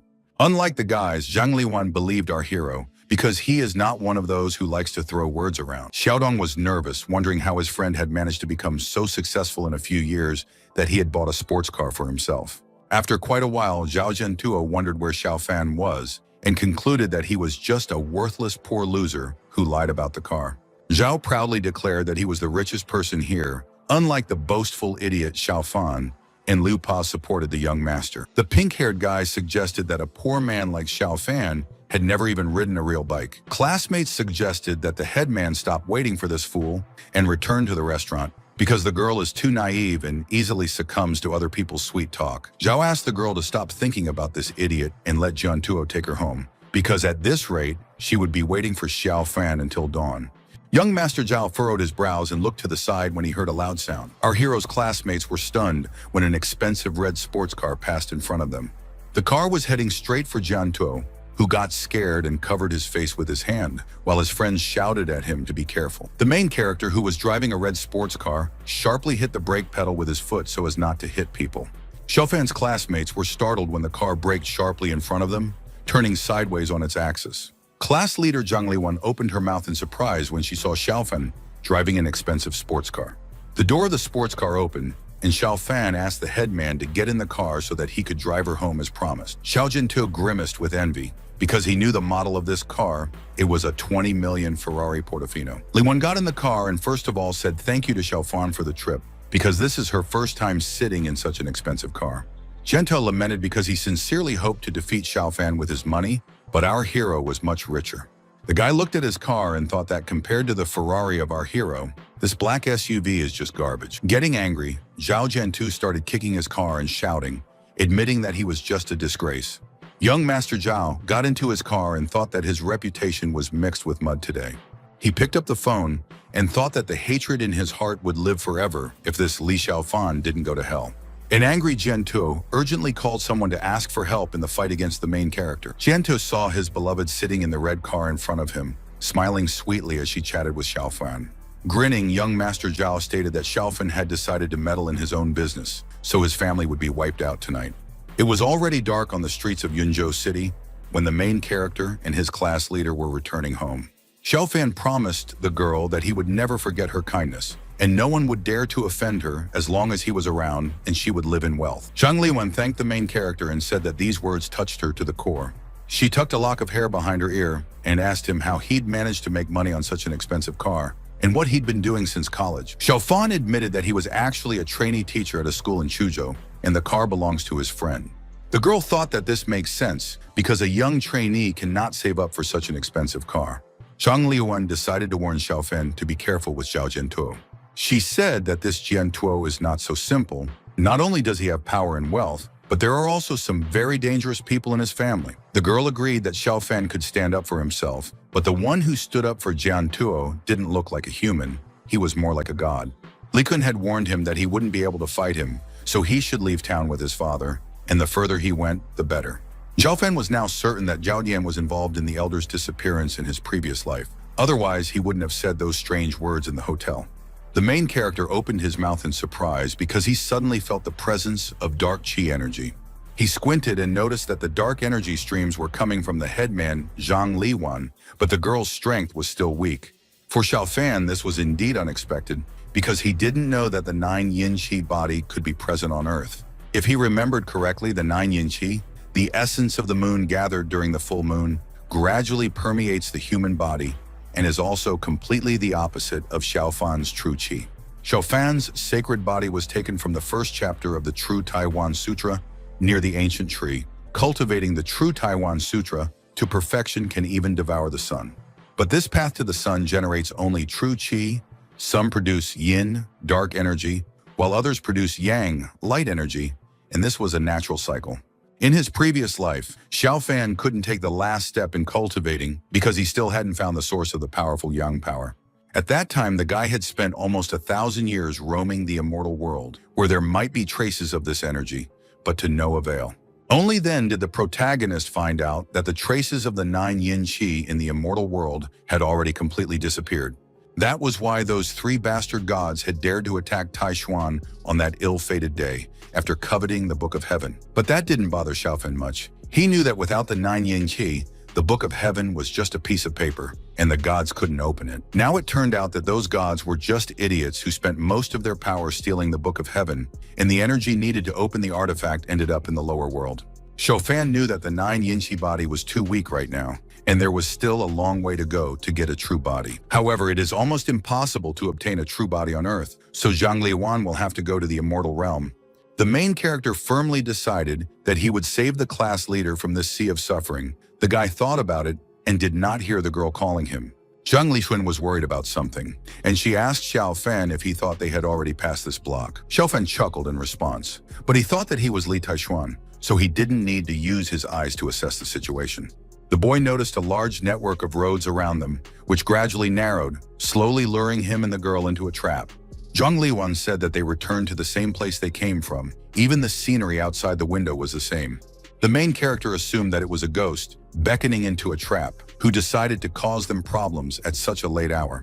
Xiaofan knew of such ghosts that would confuse one's nature, capture one's soul, and turn one into a wooden puppet. In the past, our hero often heard from the elders that some people who walked on the hills often encountered such a situation. Instead of a real road, these travelers saw a shining path ahead of them, along which they boldly went forward. One of these people, caught in a ghost trap, accidentally jumped off a cliff, thinking that he was walking on a straight and simple road. The guy who was accompanying him was not clouded by this illusion. He stopped at the cliff and looked down. People who were not lucky enough to see the cliff were killed instantly. Some managed to fall out of the illusion at the last second. Xiaofan remembered another incident from the village. The elders told about a guy who didn't believe in ghosts, and one night he went out for a drink. On the way home, the guy wandered into a small forest at the western exit of the village, where he came across a cemetery and began to wander back and forth between the tombstones. In the end, the guy was found already dead. A drunk villager hit his head on a stove, as a result of which he died.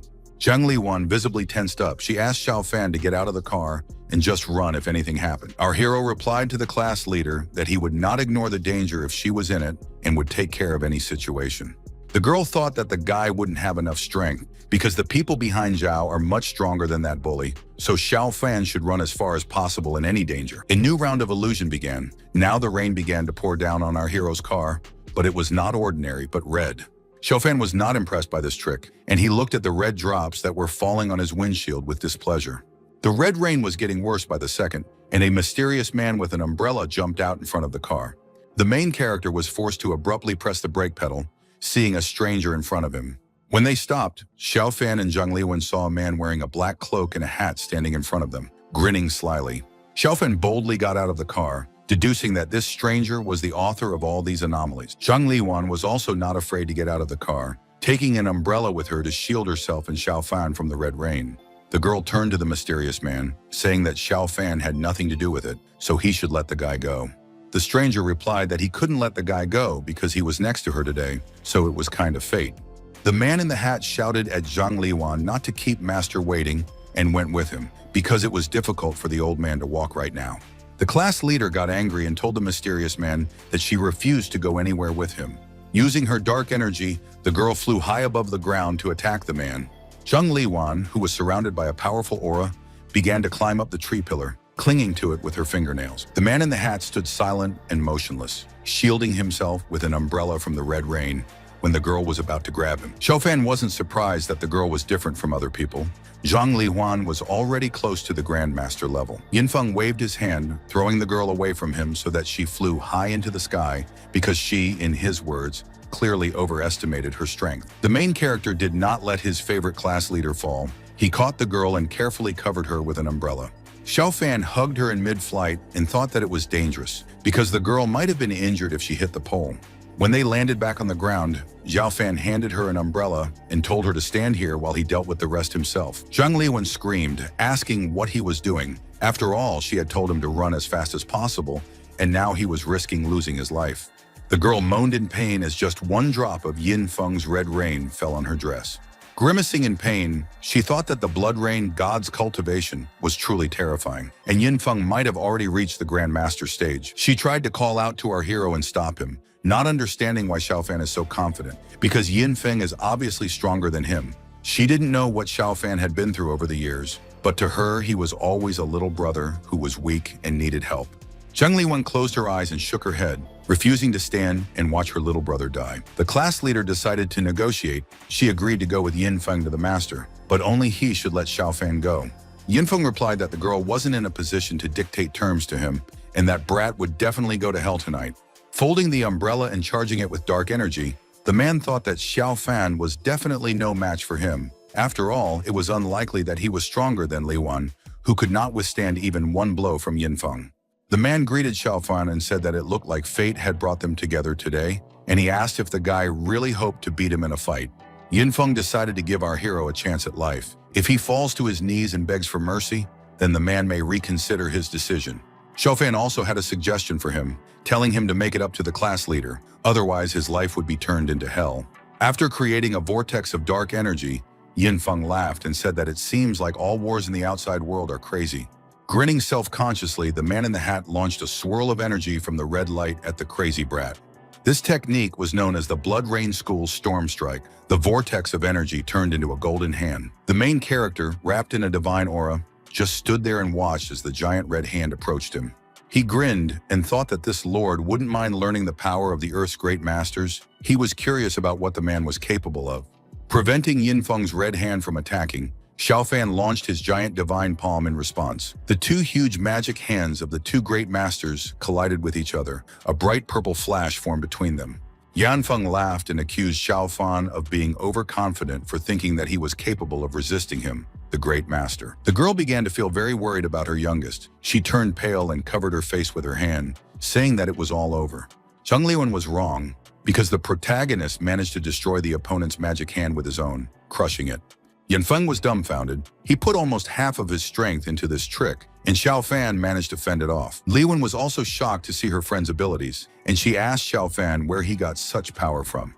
Xiaofan grinned and told the opponent that he had expected to see a great master in front of him, but it seemed that he had overestimated the man. A disgruntled Yanfeng admitted that he had underestimated our hero, but he was still confident in his victory over Xiaofan. The black-cloaked man crouched down, accumulating his dark energy reserves over his palms, and screamed. Yanfeng raised a huge red internal force ball under him and said that after this strike, there would be nothing left of Xiaofan. A clot of the man's inner energy turned into the image of a big red tiger, which began to show its fangs at our hero. This didn't frighten Xiaofan. He grinned and called the opponent a pathetic insect by holding up two fingers. The main character activated the Phoenix Vision and shouted, ordering the flame magic bird to destroy Yanfeng. At the master's command, the giant phoenix flew forward, starting to destroy the opponent's red tiger with its flames. Zhang Liwen covered her face with her hands and turned away because the phoenix light was too dazzling for her eyes. When she opened her eyes, bright orange sparks fell from the sky to the ground, and a pile of rocks lay on the pedestrian crossing in front of her. As the red rain continued to fall, she saw that a man was lying under a pile of rocks trying to climb out. The class leader was startled and rushed forward, shouting Xiaofan's name because she thought he was the one who was trapped under the rubble. Worried for her friend, she sat down in front of a pile of rocks and tried to pull him out, asking if he was okay. The girl started grabbing rocks and throwing them away, promising Xiaofan that she would get him out of there right away. The main character cleared his throat, trying to get Zhang Liwen's attention because he was safe and sound. He asked the class leader to finally stop trying to save him, because it wasn't him who was under the pile of rocks all this time. Xiaofan smiled and asked the girl if she was casually looking for him. Zhang Liwen looked at him dumbfounded. Liwen deduced that Xiaofan was indeed a hidden grandmaster, and Yanfeng was defeated with a single move by our hero. She thought that she would never have been able to believe such a thing if it hadn't just happened right in front of her eyes. The protagonist turned his attention to the sky and chuckled as he noticed that the illusion of blood rain had finally disappeared. He walked up to the class leader, who wondered if this was the same Xiaofan who used to be weak and helpless. The guy held out his hand to Zhang Liwen and chided her for still not believing him, even though he promised her to figure it out on her own. The girl took his hand and explained that it wasn't that she didn't believe him, it was just that she was really surprised by what she saw. She stood up and told them that Yanfeng had only recently broken through to the Grandmaster stage, and the real fear they had was a master named Chen Xikong. Liwen said that Master Chen made her worship him to practice together, but the old man's soul is steeped in malice, so she never agreed. The girl said that just recently, Master Chen Xikong sent a message through his disciple that he was giving her one last chance to return. According to her, Zhao Jiantuo is a disciple of Chen Xikong. Otherwise, the guy wouldn't have had so much courage to act like this. Worried about her friend, Li Huan warned him that Master Chen Xikong was very cruel because he had never seen him before. According to the girl, she can't even call Master Chen a human. Perhaps he is stronger than even a god. As far as Li Huan knows, one day Master Chen decided to take action, and after that, he destroyed an entire sect of spiritual practitioners. The girl grabbed Xiaofan by the shoulders and tried to convey that our hero is not against Master Chen, so he should leave this city as soon as possible. Xiaofan grinned and replied that if the guy left, Master Chen would definitely come for the girl, and then it would be a sea of trouble, and for him, it was a small puddle. The class leader got angry and shouted, calling Xiaofan reckless, and didn't know how to get our hero to leave the city.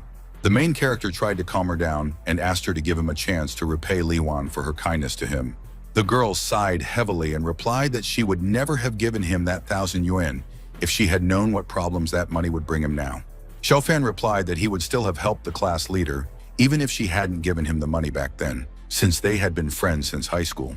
Li Huan understood that Xiaofan was saying this with good intentions, but she didn't believe in his victory over Master Chen himself with magical abilities. When our hero finally drove the girl home, she got out of the car and said thank you, but asked to be careful on the way back. The protagonist smiled, nodded his head, and agreed to be careful so that she wouldn't worry about him anymore. It was still night outside, and Xiaofan had once again taken to the streets of Yanzhou City to deal with matters alone. The guy was sitting behind the wheel of his red sports car and slowed down when he arrived at the right place. Xiaofan arrived at a completely deserted place, with only trees and grass surrounding the paved road. He got out of the car, opened the trunk, and asked Yin Feng, who was lying there, where this great Master Chen was. Our hero specifically tried to keep Yin Feng alive in order to find out the location of the master and solve this problem in the bud. Xiaofan grabbed Master Chen's henchman and held him off the ground, while Yan Feng refused to give him his master's location.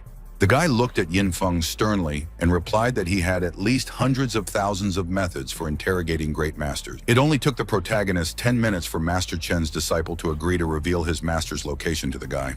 The man said that Master Chen Sikong is located deep in the mountains to the west of Yunzhou.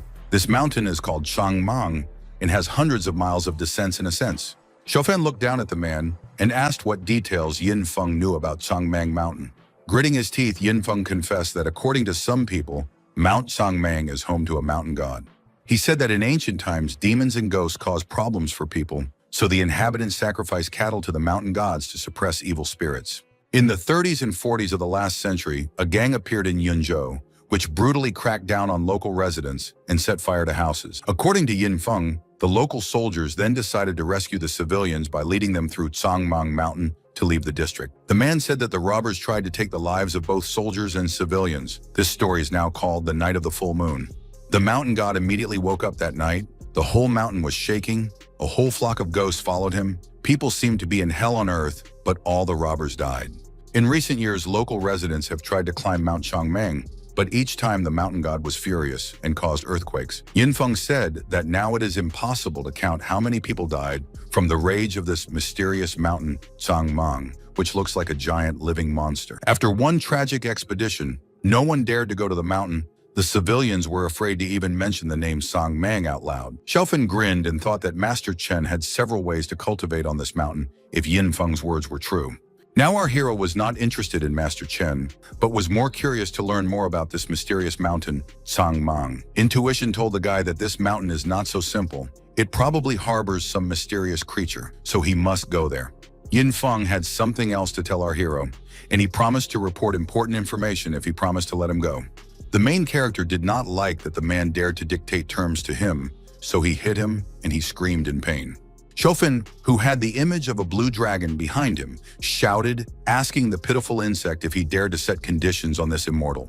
The terrified Yin Feng apologized to Master Li and promised to tell him everything, but only asked him to let him live. The man told our hero that Zhao Jiantou recently called him and said that the death of Li Xiaofan would not be enough. Yin Feng reported that Zhao had decided to take some of his men with him to visit the house of our hero's father and take his life. Xiaofan deduced that money and luxury had completely clouded Jiantou's mind, and he was completely rotten to target his father. The protagonist grabbed Yin Feng's face and handed him the pill. The man looked at it with horror in his eyes. Our hero forced him to take a pill, turned around and admitted that it contained the strongest poison, which would dissolve in an hour. Yin started banging his head on the floor, begging Mr. Li to spare him, so Xiaofan offered to obey him in exchange for healing him. The guy allowed Yin Feng to run to Changmang Mountain to ask for help from his master, but warned that only Xiaofan had the antidote. When the main character returned to his expensive sports car, it was already midnight on the clock. Xiaofan's mood was high, and he couldn't wait to meet Zhao Jiantou to take revenge on the guy for trying to harm his father. The guy slammed his foot on the gas pedal, and the car shot forward because there wasn't much time left. The next events took place on the territory of a small, modest house that belonged to old Li. Under the cover of night and heavy rain, a group of people armed with knives and wooden batons sneaked into the house. Zhao Jiantou was also among them, and he was glad that he was able to get the address of Xiaofan's house so easily, since he has good connections. The guy told his thugs to go to the house and take the life of absolutely everyone there. They were happy to follow the order of the young boss. A gang of mercenaries abruptly rushed into the house and locked themselves in, and screams for help could be heard from inside. Zhao Jiantou returned to his car and lit a cigarette, enjoying listening to the screams for help under the rain. Not only did he plan to exterminate Xiaofan's family, but he also planned to burn down Xiaofan's house so that he wouldn't leave any evidence behind. He couldn't stop smiling, thinking that Xiaofan himself must have already met his death, with Yin Feng targeting him. Young Master Zhao's expression changed dramatically when he saw a person flying in front of him. He screamed in fright as the wounded man landed squarely on his windshield, shattering it. Zhao Jiantuo trembled in terror and refused to believe what he was seeing, because this injured person was his father. The guy started frantically rubbing his eyes and stuttering, thinking that he probably just got it wrong, and this is definitely not his dad. Shocked, Jiantuo stared at the man on his windshield and realized that it was his father after all, but he couldn't understand how he could have ended up here. The guy did not stop screaming, afraid for his dad, who no longer showed signs of life. After that, young Master Zhao saw that his car was hit by another man who was also badly injured. It was Zhao Jinqian. The boy paled in fear as an ominous voice announced that Zhao Jinqian had done many bad things in Yunzhou for the sake of his brother. Zhao Jintu got out of the car and continued to scream in horror as he saw the bodies of his dear father and brother in front of him. The first thing young Master Zhao did was grab his brother and beg him to wake up, but it was useless. Realizing that the relatives did not show signs of life, the frightened guy ran into the house calling his guys for help. Inside, he saw his friends violently beating up a woman, and he shouted for them to stop immediately. The three thugs stopped and looked at their boss, their expressions distraught, all of them smiling. Jianto pushed the boys aside, running to his mother Li Chunfan, who, according to the sinister voice, was a selfish and vile criminal who had killed many people. The guy hugged his mom and asked if she was okay, and asked her to open her eyes, but the woman no longer showed signs of life. Distraught with horror and anger, Jianto looked at his friends who had done all this to his family members. Jinto grabbed one of the thugs by the collar and shouted, demanding to know who made them do this. Young Master Zhao slapped the boy in the face with his fist because the people closest to him were brutally deprived of their lives by his own friends. Zhao continued to take out his anger on his friends and yell insults at them with the creatures, and they collapsed to the floor without resisting. One of them asked the boss why he was hitting them, because they followed his orders, namely, broke into the house and deprived everyone who was there of their lives. Enraged, Zhao Jiantui snatched the cold weapon from his friend's hand and shouted, threatening to do the same to him. Jiantui attacked his henchman with a knife, shouting that he was ordering him to get rid of Xiaofan's father, not his family. Zhao continued to brandish the knife, intent on getting back at his friends for what they had done to his closest people. The angry guy attacked the guys again and again with a sharp knife, shouting that they were just a bunch of idiots. Suddenly, Jiantui stopped and took a deep breath. His injured friends were already sitting on the floor and moaning in pain. One of his friends clutched his injured arm and complained of pain. It was still difficult for him to understand what had happened. Suddenly, this guy woke up. He was shocked when he saw Zhao Jian's mother in front of him because his mind had been clouded before. The guy began to frantically rub his eyes, thinking that this was simply impossible because he broke into this house with a completely different mission. 10 minutes ago, when everything was just starting, young Master Zhao's thugs broke into Xiaofan's father's house from the ground up. The criminals saw Xiaofan and his old father in front of them and immediately pounced on them because Jiantui promised to pay 100,000 each for killing them. One of the thugs immediately attacked the old man with a knife, seeing Xiaofan's father in front of him instead of his boss's family member. Now, his face pale with horror, he didn't understand how it could have been Zhao Jian's family, since he had clearly seen Xiaofan and his father before him. The second criminal dropped the wooden baton on the floor and confessed that he only remembered taking Xiaofan's life with his own hands.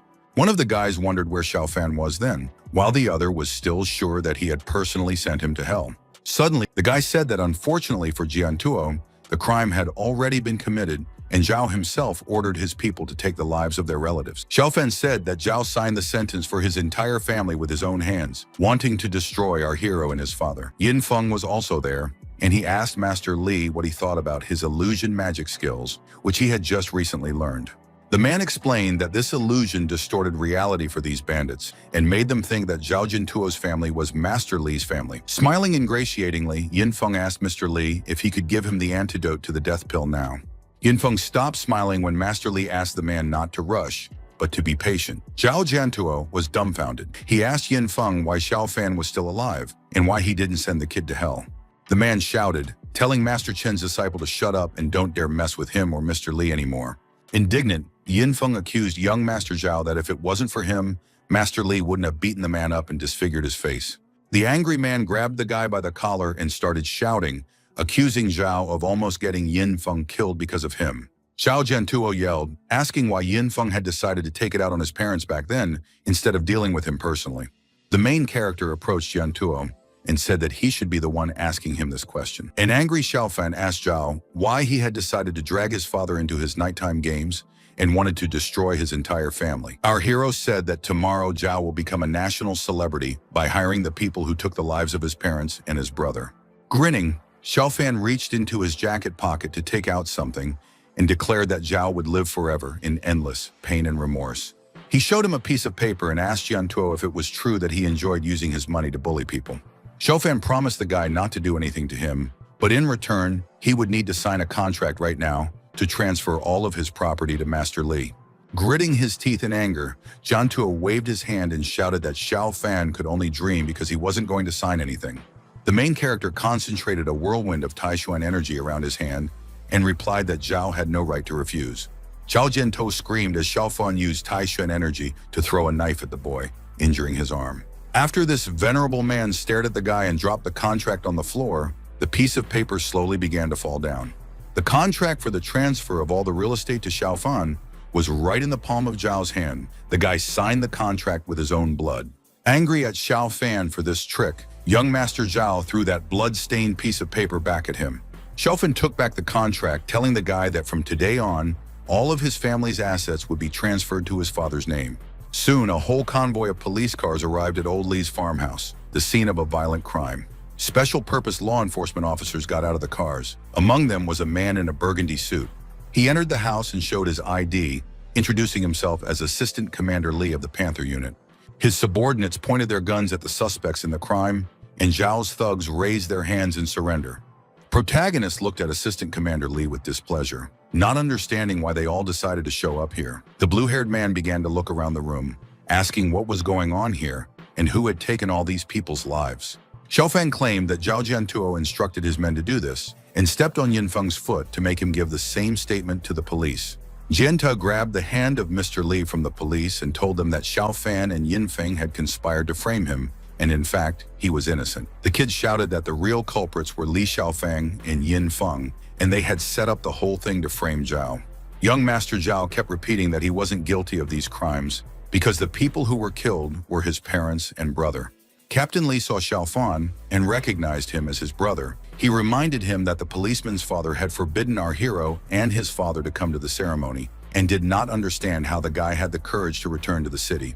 Xiaofan clearly remembered Li Shuiyun, eldest uncle's son, who was one of the most prominent members of the Li family. Since childhood, Li Shuiyun was very good in all areas of life, but because of this, the guy became an arrogant and impolite person. The main character remembered how as a child he was very often bullied by the sons of his uncles, but the guy could not protect himself. This was especially the case for Li Shuiyun's family. These relatives were always trying to show their superiority by stepping on Xiaofan and his dad's head.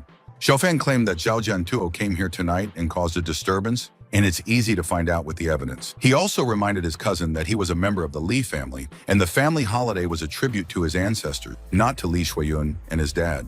He looked at his cousin sternly and said that Li Shuiyun's family couldn't order them around, and the guy didn't even have the right to open his mouth in front of this venerable.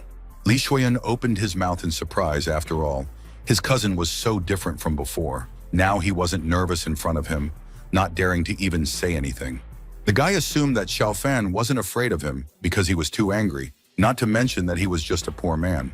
Xiaofan chuckled and warned his cousin that if he gave the wrong testimony in a fit of anger, the guy wouldn't escape serious consequences. The deputy captain gave orders to his subordinates to carefully inspect the house and make sure that they didn't miss any clues. One of the Panther Squad officers crouched down next to the body on the floor to check if the man was breathing. The subordinate reported to the deputy commander that the thugs confirmed that Zhao Jiantuo was involved in the murders, and he ordered the guys to get rid of all the people in the house. The second officer showed a video from a surveillance camera that captured a group of criminals breaking into Mr. Li's home. The police also found 2 large cans of gasoline in the trunk of Zhao Jiantuo's car, who wanted to burn all the evidence after the crime. Deputy Commander Li was also informed that Zhao Jiantuo himself had personally disposed of the 2 thugs afterward. Zhao Jiantuo froze as the officer stated that they now had all the necessary evidence of the man's crime. The guy grabbed Officer Li's arm and tried to convince his brother that he was actually framed by Xiaofan and didn't commit any crimes. The officer looked at Zhao with annoyance because he had caused him a lot of trouble today, even though their relationship was not bad before. The policeman removed his hand and shouted at young Master Zhao not to dare to talk nonsense by calling him his brother. He wiped his hand with a handkerchief and declared that his disciplined team didn't tolerate criminals, so his subordinates were told to put Jianto in handcuffs. Jianto no longer resisted when the law enforcement officers handcuffed him to arrest him. Soon, a convoy of cars with flashing lights left for the police station, taking Zhao and the rest of the criminals with them. Some of the officers, including Li Xuan, stayed at home, and Xiaofan's cousin told his subordinates to arrest our hero because he is also a suspect. The men approached Xiaofan and asked Mr. Li to come with them, and also advised the guy not to resist. The main character did not want to be arrested. He pierced the officer with a cold-blooded gaze and told them to get out, activating the Phoenix Vision. The Panther's staff members collapsed in shock, and Xiaofan wondered how his cousin would dare to set some ants on this immortal. Our hero approached his cousin and shouted that this was some kind of nonsense because they were trying to make him a suspect just because he was at the scene of the crime. Xiaofan came close to Li Shuiyun and asked his cousin if he was embarrassed that our hero was currently in his own home. The guy advised his cousin to treat our hero with all respect, especially since he is just a small deputy officer. The main character told his cousin to take his men and get out of here, otherwise he wouldn't be responsible for his rudeness, and Li Shuiyun was outraged by the threats against him from Xiaofan. He poked him with his finger and said that Mr. Zhang was his superior, but Xiaofan still dared to demand respect from Li Shuiyun. Li Shuiyun scoffed and said that Xiaofan's father was poor, and his cousin was the son of a poor man, which meant that his entire family was born to live in poverty. The deputy officer shouted that he would rather get pregnant than Officer Zhang treat the protagonist with respect. The protagonist furrowed his brows as he glared at his impudent cousin and asked how he could insult his father. An angry Xiaofan demanded that Li Shuiyun immediately apologize for his earlier words. Li Shuiyun replied that he didn't care about Xiaofan and his father, and asked why his poor dad didn't stand up for himself at the family party when Shuiyun insulted him.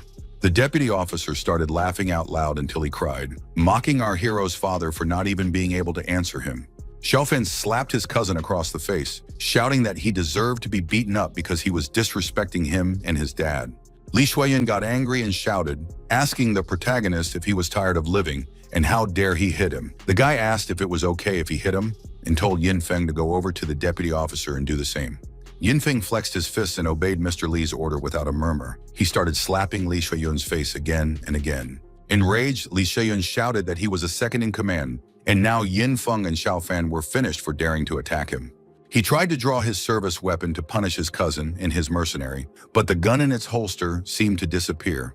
The main character grinned as he showed his cousin the gun in his hand and asked if that was the weapon he was looking for. The bewildered deputy officer asked his cousin how his gun could have ended up in Xiaofan's hands in the first place. Xiaofan unleashed his Tai Xuan energy, calling this gun a useless piece of iron, and crumpled the weapon into a ball like a piece of paper. The guy told Yin Feng to continue beating Li Shuiyun, but to restrain his strength so that his cousin wouldn't die after the first blow.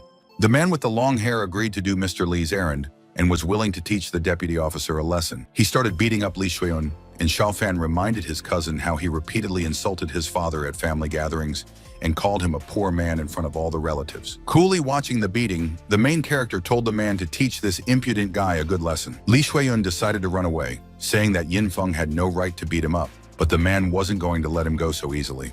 Yin Feng kicked the deputy officer in the back to knock him to the floor and prevent the arrogant man from escaping the beating. Li Shuiyun's subordinates couldn't believe their eyes that their boss was being chased and beaten up right now. This was the first time they had seen something like this. Li Shuiyun still managed to get out of our hero's house. He got to his car and opened the door. The guy got into the car and strapped on his seatbelt, intending to run away from there, before he yelled at Xiaofan that he wasn't done with him yet. The deputy officer hit the gas pedal and immediately drove away, never ceasing to threaten Xiaofan to deal with him later. Our hero thought that this is just the beginning of the show. Soon the Li family will choose a new chapter, and then he will first start with his cousin to repay all the humiliation he has experienced. The next day, the action unfolded in a new two-story villa with a luxurious landscape courtyard and marble columns. Xiaofan brought his father to a new house and said that he bought it for him. The surroundings here are perfect for a quiet life without retirement. After yesterday's incident, the guy knew that it was impossible to live in the old house, so he immediately bought a new mansion in Yunzhou for Dad. In this life, for our hero, the sudden death of his father was the biggest regret for the guy, even when he himself was already immortal.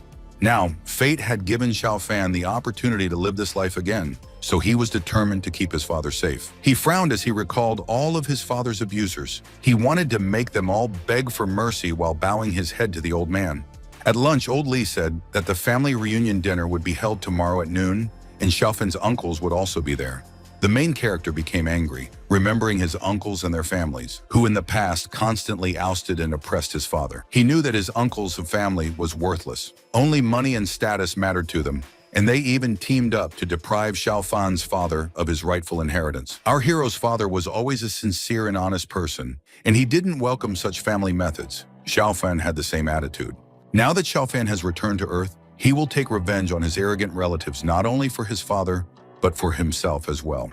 The guy looked at the framed photo that was standing nearby and thought that it would be most of all for the sake of his mother, because in his conscious life he had never met her. Old Lee had warned his son that he would have to control himself at the family reunion dinner tomorrow. Xiaofan smiled and replied that he had heard Papa. He really wasn't going to make a fuss unless his uncles decided to make trouble for them. Already in the evening, Xiaofan started practicing in his new home. After absorbing another heavenly stone, his cultivation increased by itself. Now it became even easier to train. He was sitting on the bed, almost directly above it, surrounded by a bright flame of Taishuan energy. He thought that he, Taishuan, had never cared about these mundane realms. Xiaofan thought that only when one reached the innate heaven and returned to the truth could one return to the immortal world. The Venerable reminded himself that the first thing to do in the immortal world was to destroy those idiots who dared to attack him and take the book of heaven from them. He looked to the side and thought that after that, he would naturally need to go back to his beloved girlfriend, Shuishi. The protagonist answered an unexpected late-night phone call and heard from Xiaodong that the class leader was missing. Xiaodong said that she left her gifts behind last night, so the guy decided to help her and take them home. When the boy arrived at the class leader's house, he called her several times, but the girl never answered. Our hero's friend looked up and saw that the light in Zhang Liwan's house was on, which meant that there must be someone in the house after all. When he entered the house, Xiaodong found the door open. Everything was a mess. Things were scattered all over the house. Xiaofan remembered giving the headman another talisman yesterday, but he didn't expect Taishuan Qi to be useful to the girl so soon. The protagonist immediately got out of bed, asked Xiaodong not to worry, and promised that he would go and find Zhang Liwan. Xiaodong didn't want to put this case on our hero, even in the middle of the night, and said that he had a couple of assistants to search for the girl together. Xiaofan asked him not to worry, because in this case, the assistants will be useless. The guy intends to look for the girl himself. Our hero still agreed to come to Xiaodong to rely on each other in case of an emergency and search for the missing headman with a whole team. The main character decided to use the Phoenix Vision, which quickly allowed him to determine the location and condition of Zhang Liwan. Already in the car, Xiaofan was almost 90% sure that Liwan had been captured by Master Chen and was now on Mount Zhangmang. The doe that he had brought with him and thrown on the back seat finally woke up, rubbed her eyes, and asked the master where they were going at such a late hour. Xiaodong's girlfriend came to a friend's house and proudly introduced her boyfriend Zhijian, the champion of the provincial boxing championship. Xiaodong was happy to meet Zhijian. He extended his hand and praised him for how many honors and achievements he had achieved. Zhijian arrogantly turned away and didn't even want to shake Xiaodong's hand, and the girl confessed that his boyfriend was being hunted by an army of ladies. She was proud because she finally got a tiger to live normally, so she wasn't like the usual village dummies from Yunzhou anymore. The girl admitted that she couldn't attend the class reunion party last night because she was watching a movie with Zhijian. She said that she rushed here to see if there was anything she could do to help when she heard the news of the class leader's disappearance. An angry Zhijian asked Xiaodong who the guy he just called was. After all, he dared to declare with his big mouth that the people invited by Xiaodong were useless. The big guy clenched his fist tightly. He was determined to show this guy what he was made of when he arrived here. The disgruntled girl assumed that Xiaodong had just called Xiaofan and asked if this weakling was taking a lot on himself. She clearly remembered being in love with Xiaofan for a while, but then she saw how weak and useless he was, and his family was too poor. She was glad that she had come to her senses in time, because now she was dating Zhijian, and she and Xiaofan were like heaven and earth. Xiaodong had a happy smile on his face when he saw his friend Xiaofan. Our hero has already arrived at the place. Xiaodong admitted that he was already waiting for Xiaofan, who confidently entered the ruined headman's house, accompanied by an angry Lan. Jigen saw that Xiaofan looked like an ordinary person and wondered why he dared to call the guy useless on the phone back then. The boxer was extremely indignant with Xiaofan, who even dared to bring a little girl here, and therefore does not take the matter seriously. He approached our hero and asked if it was Xiaofan who just spoke on the phone and called the guys useless. The main character looked at the big man indifferently and assumed that this was the help Fang Xiaodong had found. The guy replied that what he said was true, so Jijin should stop following him if he didn't want to die today. Xiaofan warned the impudent boxer that he wouldn't be so nice if the guy continued to insist otherwise. Zhu Jian readied his muscular arm to swing it and hit our hero, outraged that Xiaofan dared to repeat his words again. Xiaodong tried to calm him down and asked him not to get angry. After all, they were all here to save the class leader and not to start an internal showdown. Xiaofan listened indifferently to the big man's screams as Jijin accused the weakling of being useless today and that he couldn't even take care of himself. The boxer was pleased with himself because he put Xiaofan in his place with his own words, and now our hero has filled his mouth with water and is afraid to answer. Zhu Jian also reproached our hero for not even knowing where Li Huan is now, but still trying to play the leader. Xiaofan didn't have time for meaningless rhetoric, so he ignored the big man and asked Xiaodong to move to Mount Kangmang, all ready to seize the moment. An angry Zhu Jian shouted that no one had to believe Xiaofan because his words about Mount Changmeng were not supported by any facts. Ken, who was invited by Xiaodong as an experienced hacker, shouted announcing that he had finally found the missing girl's location. The guy in the green Panama hat reported that the signal from Zhang Liwan's mobile phone was located on Sangmang Mountain. Jigen found it hard to believe as he looked at the laptop screen to see what the hacker was saying with his own eyes. He blushed and sweated with shame, finding it hard to accept the fact that Li Wan, just like Xiaofan had said, was on Mount Changmang. The boxer thought that Ken was a well-known hacker in the country and had just hacked into the mobile phone system of the missing girl to find out her location. So he wondered how Xiaofan had managed to do this, since it took even an experienced hacker half an hour to do it. Zhu Jian scratched the back of his head and reassured himself, assuming that the main character was just using some trick. Soon, events were already unfolding on the high mountain Changmeng on the outskirts of the city. Xiaofan and the rest of the team arrived at the scene. Xiaodong looked around and said that further up the mountain, there was a well-trodden road that couldn't be traveled, so they would have to walk.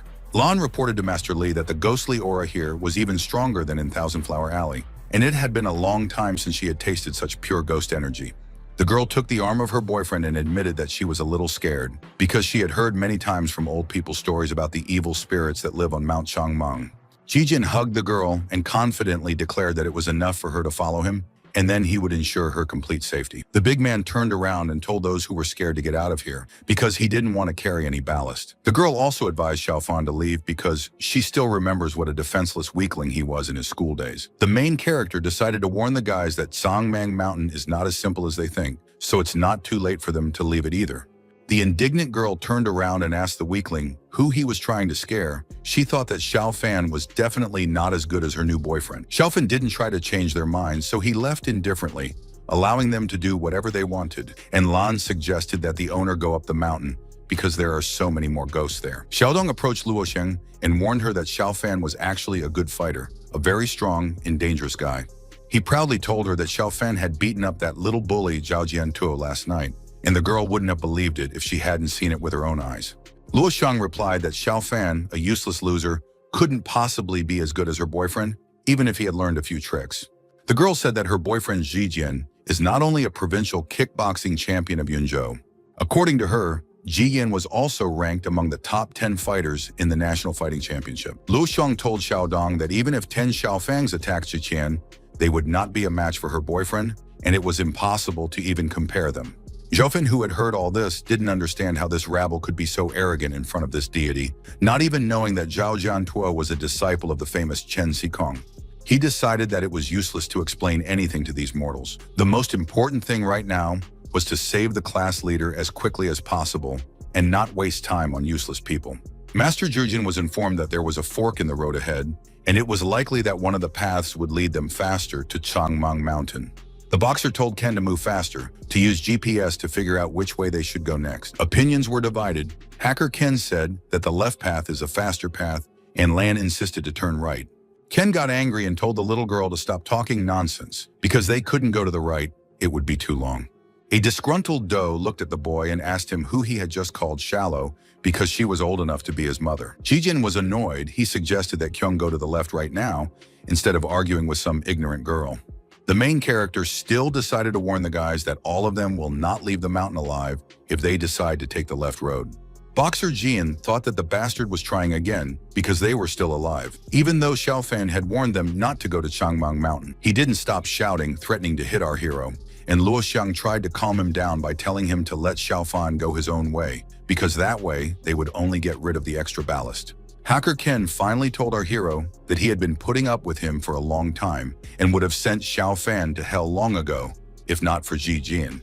Zhu Jian and Luo Xiang left, Ken joined them and asked the young master to ignore the main character. Xiao Fan felt that there was something unclean on the path to the left, and if Ji Jian and the others went there, it would be tantamount to death. Xiaodong decided to go with his friend Yi Lan, and he told Xiao Fan that he didn't seem to be able to get along with those guys. The guy suggested that Xiao Fan still go with them, because Luo Xiang was their classmate, and it's worth taking care of them if something happens.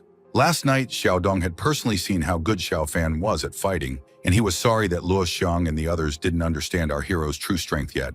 The main character didn't say anything to his friend's request. He looked into the distance and pondered Xiaodong's words. In the end, Xiao Fan decided to make his friend happy. He said that they would go together, and he would only do it for Xiaodong's sake. Luo Xiang was scared and complained that the path was too dark, difficult to walk on, and the trees looked like giant monsters. The red-haired girl turned pale and screamed in fear when she saw the scary black crow in front of her. She snuggled up to her boyfriend and offered to go to the mountain in the morning, and Ji Jian asked her not to be afraid because he was close.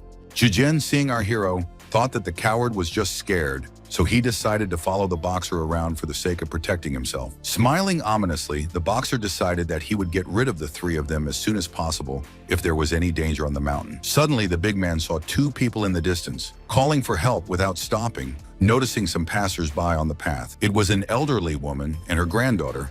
The girl said that her grandmother's leg was pinned down by a stone and asked for help. Lan became alert. She reported to Master Li that there was something wrong with these two. She didn't sense any people in them. Xiaodong began to worry about his grandmother and suggested that Xiao Fan go and help her because the woman's leg was pinned down by a rock. The wary protagonist grabbed his friend's hand and told him to leave those strangers alone because he also suspected something.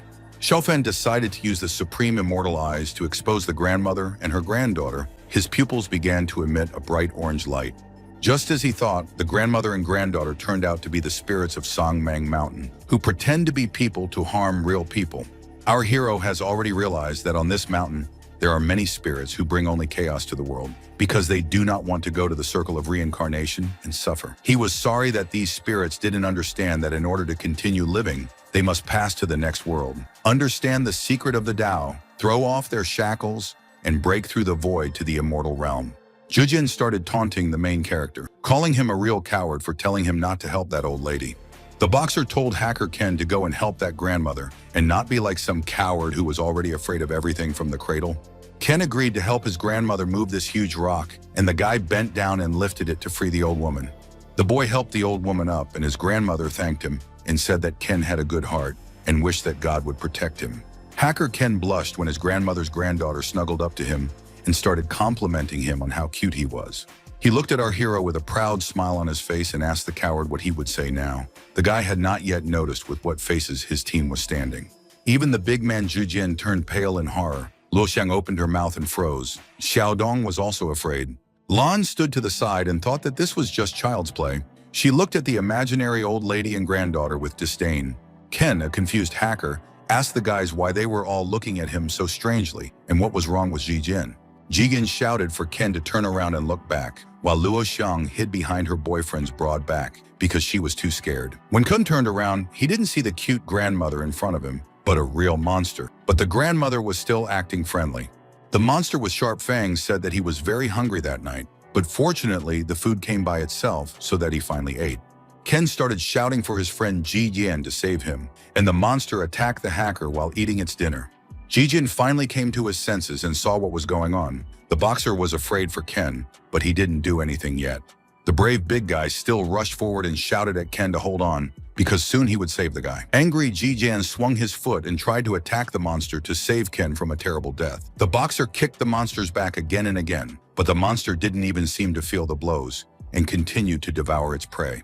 Jin was terrified. He didn't understand how this was possible, since he was the provincial boxing champion, and one punch from him could easily break a board that was more than 10 centimeters thick.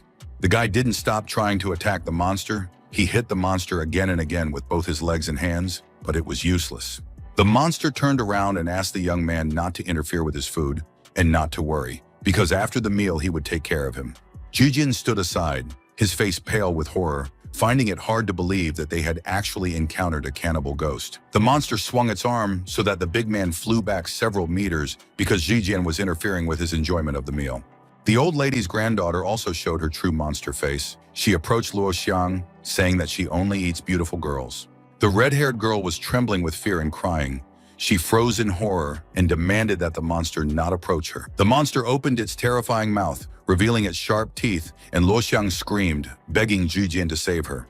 Zijian pulled himself together and walked over to a large rock to grab it and throw it at the monster, wanting to save his girlfriend. The guy threw a huge rock at the old lady monster, but it turned out to be absolutely useless action because the stone just broke and the monster remained intact.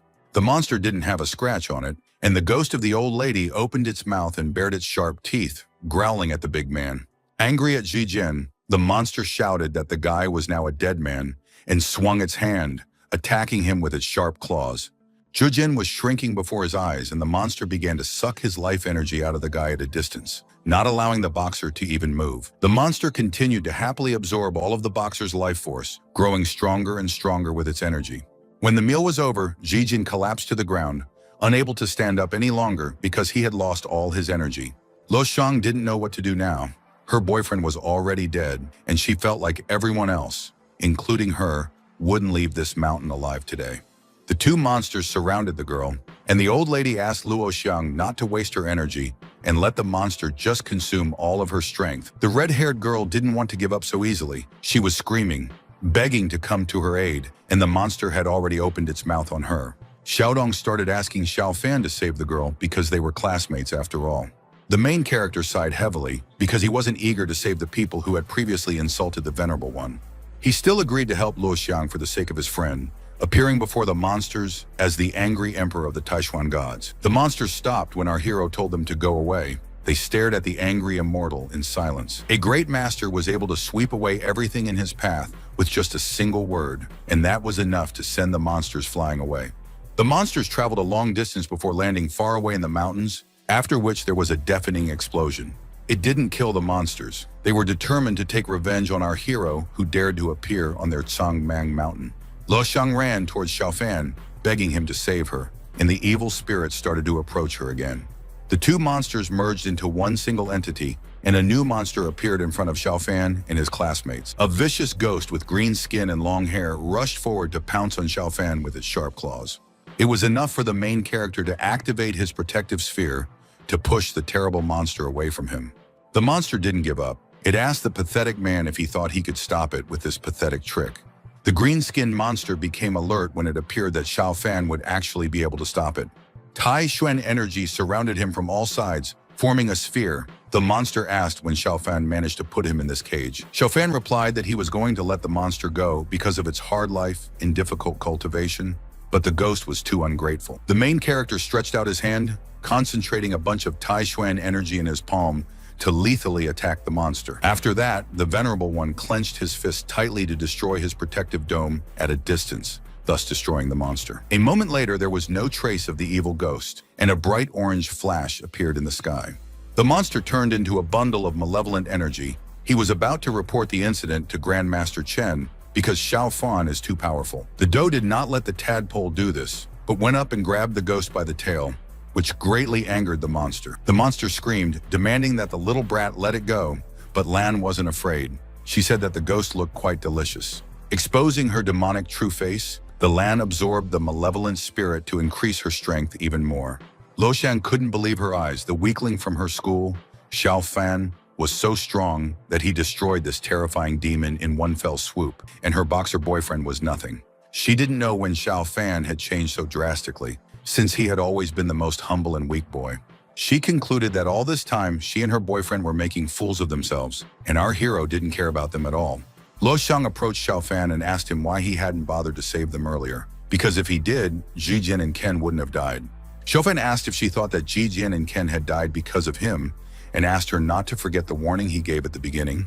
The main character accused them of trying to be witty instead of listening to Xiao Fan and not following that path. The guy said that for the sake of Xiaodong, he decided to give the girl another chance. But when they met that old lady, the guys again did not listen to him and did not leave Grandma alone. Our hero summed up that all this time he was already trying to save the ungrateful guys all the way.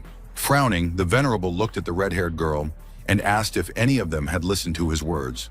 The cheeky Luo Xiang wanted to reply to the protagonist by continuing to argue with him, but someone stopped her. It was Xiao Dong who advised the girl to calm down, because Xiao Fan is her savior, and without him, she would already be dead. Luo Xiang didn't listen to him, but she still questioned Xiao Fan's ability to be a good person, because he just stood there and watched Ji Jian and Ken die. The main character, Lan, Luo Xiang, and Xiao Dong continued to walk uphill on the path, and a large black bird flew over them. The red-haired girl wondered when they would finally find the missing class leader, because it was creepy for her to be here. Xiao Dong was overjoyed and asked his friend to look ahead, because they soon came across the class leader sitting in the middle of a large purple triangle. Zhang Liwan could be seen not feeling very well, as she sat with her eyes closed and shivered, beads of sweat dripping down her body. The tall stone pillar with mysterious symbols behind the girl's back activated, and a large red chain flew down from it. These chains fell out of all the pillars around the class leader, and they completely immobilized her, wrapping themselves around her wrists and legs. Zhang Liwan was only getting worse and worse because of these magical red chains, and the girl was mumbling in pain. After the class leader screamed at all, she no longer had the strength to resist. The chains pulled her in different directions. A dumbfounded Xiao Dong asked our hero what was going on in general, because the picture before his eyes looked extremely creepy. The protagonist explained that someone is forcibly sacrificing Zhang Liwan, forcing her to absorb the cold evil qi from the mysterious iron chain. He knew that ordinary people couldn't resist this cold evil qi, but Zhang Liwan is the owner of the 9 yin qi body, so she is capable of resisting. However, he was afraid that Liwan wouldn't be able to withstand this amount of strong and evil cold qi because it was still too weak. The girl opened her haggard eyes slightly, and Xiao Fan was afraid of losing the girl because she might not be able to withstand so much evil qi. When the prefect opened her eyes and saw our hero in front of her, she asked Xiao Fan what he was doing here. Zhang Liwan screamed, begging Xiao Fan to get out of here quickly because it might be too late later. The red magic chains, the sources of cold evil qi, finally released the girl, who was able to breathe a sigh of relief. However, the test was too difficult for her, so Zhang Liwan groaned and started to lose consciousness. The main character was afraid for the girl. He shouted to the class leader to hold her and promised to immediately help her. Zhang Liwan collapsed on the large round stone platform face down, losing her last bit of strength, and Xiao Fan boldly charged forward. Suddenly, a crowd of people appeared on the horizon, being chased by a bright purple mist, and Xiao Fan was told to stop. An elderly man with long hair stepped onto the stone platform, accompanied by a crowd of disciples and initiates. Zhang Liwan started begging Master Chen to let her friends go because they didn't understand what they were doing, and they were guaranteed not to tell others anything. Grandmaster Chen Sikong grinned and flatly refused her request, saying that these kids would never get out of here alive. The man threw the knife using his inner strength, promising to give the kids a quick death because they were Liwan's friends after all. The knife fell right in front of Xiao Fan, and he was told to kill himself. Otherwise, if Master Chen did it personally, our hero's death would be more pitiful. The main character smiled and asked the old man, who gave him the right to speak to him so haughtily, and made him a similar offer. Luo Xiang couldn't wait to see how Master Chen dealt with Xiao Fan. She believed that this way her late boyfriend would be avenged. The girl grinned slyly. She knew that Master Chen was known throughout Tiannan province as a tyrant and a very powerful man. She believed that for Master Chen, taking Xiao Fan's life was like stepping on an ant, because the old man was even stronger than a god. Smiling nervously, Grandmaster Chen Sikong shot a suspicious glance to the side before replying to the guy.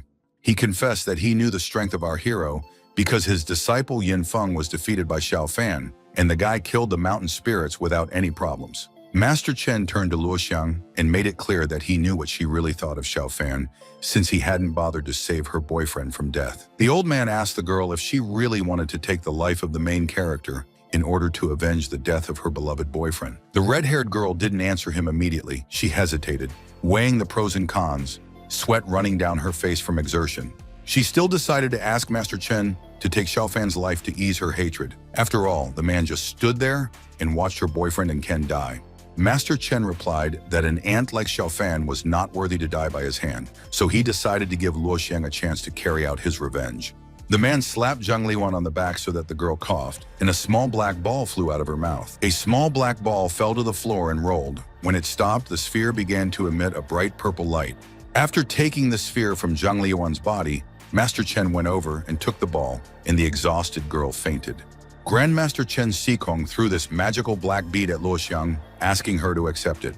The sphere flew towards the dumbfounded Luoxiang, and Master Chen explained that this was the only way she could avenge her boyfriend by sending that bastard Xiaofan to hell. The girl took the black ball. Xiaodong tried to stop her and bring her to reason because Xiaofan saved her life, and she decided to repay him in this way as a sign of gratitude. Xiaofan was well aware that this bead contained cold yin qi, which meant that Chen Xikong definitely had no good intention. A red-haired girl, wanting to take revenge on our hero for the death of her boyfriend, fearlessly put a bead in her mouth.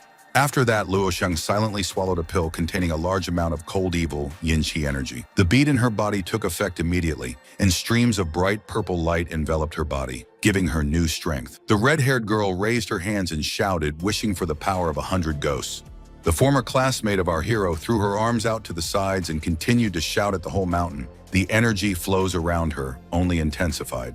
Eventually, the girl's face completely changed. It became pale, lifeless, and covered with wrinkles, but she was glad of that. Turning into a real monster, an angry Luoxiang was about to attack our hero, wishing him to go to hell. Leaping forward, she activated the Mad Ghost Darkness Claw spell, her nails turning into long and sharp, strong claws. A strong wind rose up on the mountain due to Luoxiang's insane evil power, causing Xiaodong to fall and roll on the ground. Xiaodong didn't understand why his classmate Luoxiang suddenly became so terrifying, her strength literally knocking him down. The boy shouted for Xiaofan to be careful, and Lan had already released her energy to absorb the evil cold qi of her opponent. Luoxiang smiled sinisterly when she saw that the main character wasn't in a hurry to run away from her. She was determined to get back at him cruelly. Xiaofan knew that after forcibly absorbing so many ghosts and spirits, eventually the darkness in the girl's body would devour her from the inside out. The main character shook his head disapprovingly and wondered what the difference was between a normal insect and a horrible-looking insect. He thought that the girl was just crazy because she dared to challenge this venerable. The doe didn't let the girl touch her master. It collided with her, attacking with its own power. A bright flash formed between them. The girl told Master Li that by absorbing that evil spirit, she was able to regain her previous appearance and even improve her cultivation. Alan in a new form took out a giant axe and shouted, activating the Devil Chi concentration to fight back against Luoxiang. Smiling, the girl warned that Luoxiang would now be able to see a true demonic practitioner. Lan swung her giant axe and attacked Luoxiang, who screamed loudly and covered her face with her hands. One punch was enough to send Luoxiang crashing back to the ground with a bang, despite the powerful power of evil qi she had just received. Lan stood proudly in front of her defeated opponent, holding her title weapon in one hand, bright tongues of red magic flames shining behind her. Luoxiang clenched her teeth tightly in anger. She wasn't going to accept her defeat so easily, and she didn't understand how Lan was stronger than her. A girl in a red dress walked up to her master and boasted that she was even stronger than before. The main character passed by indifferently and replied that he was not particularly impressed with her, which greatly outraged Lan. Lan started to transform back into a little girl before her eyes, her strength no longer sufficient to maintain her appearance. The purple malevolent energy that Luoxiang was charged with gradually dissipated, and the girl was lying on the ground, groaning in pain. The protagonist walked up to Luoxiang and grabbed the remaining stream of dark energy with one hand to deal with the impudent girl. The God Emperor shouted, commanding the dark essence within Luoxiang to disappear as he tightly clenched the flow of energy into his fist. Grandmaster Chen Xikong confessed that he didn't expect to see another great master who had already entered the realm of transformation. However, the old man was still confident that he was much stronger than Xiaofan, so he announced that it was time for the guy to go to hell. From the palm of his hand, he blew out a cloud of dark smoke, shouting that Xiaofan would lose his life in despair and hatred. After all, he had met Chen today. Grandmaster Chen shouted for the spirit seal, and a giant red character appeared in the sky. The man ordered the summoned spirit to seal our hero, but Xiaofan just stood there and watched his unfortunate attempts. The large red character of the seal, surrounded by acrid thick smoke, was getting closer and closer to Xiaofan. He stuck out his elbow in front of him. The main character was at a loss as he saw a dark purple crystal begin to envelop his hand.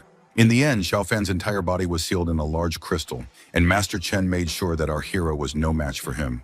The man stated that Xiaofan would not be able to break his seal, and in a few moments his life would be erased from this world. The old man advised Xiaofan to beg him for mercy, and then Master Chen might spare his life. Otherwise, the guy would become a source of energy for him to cultivate. Contrary to Grandmaster Chen's beliefs, our hero managed to break the old man's seal by releasing his Tai Xuan energy. As he approached the old man, accompanied by the Fire Phoenix, Xiao Fan smirked and asked how Chen dared to use these low-level seals against him. Chen Sikong visibly tensed up. He didn't expect that this child would be able to break his seal. After all, the man is already half a step away from the God Realm stage. The Grand Master took out a paper talisman and admitted that he had underestimated Xiao Fan, but it was still capable of taking his life. Master Chen opened his mouth and a thick, acrid smoke billowed out, causing purple lightning to sparkle in the cloud. The sky above the mountain was covered with thunderclouds and a powerful purple lightning bolt struck the ground, leaving a deep, dark hole in it. Chen Sikong flew high above the ground, several streams of dark evil qi accompanied him, and the stormy sky obeyed the master. The man proudly stated that in this space created by the blood of his life, Master Chen's strength would increase tremendously. Sikong warned our hero that in this space he simply had no chance against Chen, no matter how great a practitioner he was. Grandmaster Chen smiled sinisterly and shouted, demanding that the pitiful mortal kneel before the demon lord. Lan thought that Chen didn't even have the right to call himself a demon, but she recognized the horror of this whole place and was rooting for her master. Luosheng was exultant as she looked up at the sky, because she was sure that Xiao Fan would now definitely die at the hands of the truly immortal Master Chen. The main character grinned and replied to the so-called demon lord that even the greatest demon immortals would fall to their knees at the sight of Xiao Fan. He declared that this battle was already over if the old man showed his best and prepared his leg for the blow. Xiao Fan kicked the stone cliff, causing it to break into two, and a whirl of white smoke appeared above the mountain. Our hero's Taishan energy caused the thunderclouds and lightning to evaporate, but Master Chen was still hanging in the air. He activated the Phoenix Vision and released his magic bird, ordering Chen Sikong to descend from the heavens to earth. Xiao Fan's tricks didn't frighten Grandmaster Chen at all. He smiled and replied that they were just big words. Master Chen took out a large sharp sword, surrounded by the flow of his inner energy, to deal a fatal blow to the youth. Turning the sword into a spear, Master Chen threw it at our hero, shouting that the young man who was slow as a worm was not capable of fighting him. Charged with dark purple energy, the spear hit the main character and severely wounded him, knocking the God of Emperors off his feet. Master Chen crossed his arms like a conqueror and declared that this was the kind of thing that happened to those who dared to mess with him. It was too early to be elated because after a moment, the old man's expression changed. Sikong was shocked by what he saw. Defeated by the spear, the main character began to disappear before my eyes. It turned out that in front of him was just an illusion. A second later, there was no trace of the fallen Xiao Fan, and Master Chen's spear, charged with dark qi, was lying on the ground. Chen only had time to look away when Xiao Fan repeated his words, saying that the man was slow as a worm and couldn't fight him. Grandmaster Sikong saw a completely unharmed guy in front of him who decided to return this offer to him without changes. He saw the image of the divine blue hand in front of him, and Xiao Fan activated the heavenly body of the emperor and the finger covering the mountains and seas. The main character flew high above the ground. Streams of divine Tai Xuan surrounded Xiao Fan from all directions. At this time, his giant divine finger did his work for him, bringing down Grandmaster Chen from the heavens to earth. This huge finger caused the old man to fly to the top of a rocky mountain and stuck into it so that a pile of rocks flew down. Defeated Chen was dumbfounded. He didn't understand how his ability, which he had worked on all his life, was easily destroyed by this child. After descending back to the ground, Xiao Fan silently walked closer to Sikong, who was lying under a cloud of dust in a pile of rocks at the bottom of the cliff. The guy came over and said that he would have wiped out Master Chen long ago if he didn't want to see what an earth cultivator could do. Now the old man was certain that he would die if he continued to resist. After all, he couldn't accept even one move from Xiao Fan. The best solution was to fall on my knees in front of the main character to try to beg for his forgiveness. Chen Sikong started banging his head on the ground, worshiping our hero as he repeatedly asked the guy to spare his life. The main character wasn't going to forgive him so easily. He put his foot on the old man's head to teach him another lesson. Xiao Fan pressed his head to the ground and asked Luo Xiang if she had something to say, since her revered Chen was currently kneeling at his feet. Luo Xiang now regretted that she didn't listen to Xiao Fan in the first place, because otherwise she wouldn't have ended up here. She cupped her hands together and tried to calm our hero down, apologizing to him and begging him to give her another chance. The girl's persuasions had no effect on this venerable man, who turned away in disgust and wished her to go to hell. The stone pillar released a long metal chain that contained cold evil qi. This chain forcefully wrapped around Luo Xiang so that the girl couldn't move. She grimaced and screamed in pain. The chain began to suck back all the energy that the girl was endowed with, absorbing the black bead. The main character turned around and looked at the former classmate indifferently, only to see what had happened to her. The guy approached Chen Sikong with a complaint and asked if it was his doing, because Xiaofan himself did not pull off this trick with the chain. Sikong began to beg Master Li to have mercy on him, claiming that it wasn't his fault. The altar was built on the mountain many years ago, and even he wasn't able to control these chains. Kneeling in front of Mr. Li, he explained that he didn't know anything about this place. The old man only practiced his cold yin qi here. Crying and trembling in fear, Chen promised Master Li to work like a horse for him to repay Xiaofan for his kindness if he spared his life. Xiaofan thought that he could use someone with some power, as he would have more and more things to do in the future. The main character stated that he was willing to let Chen live if he realized his place, but from now on he would follow absolutely all of Chen's orders. Chen Sikong slapped his chest and solemnly declared that from now on his life belonged to Xiaofan, and he would do whatever he wanted. Our hero waved his hand, telling the old man to get out of here quickly, and he would call Chen when he needed him. Xiaodong was shocked by everything that had happened. He couldn't believe that this was the same Xiaofan that he knew in his school days, and he didn't understand how the boy could have changed so drastically. Zhang Liwan still hadn't woken up from her ordeal. The protagonist walked over to the girl and carefully picked her up.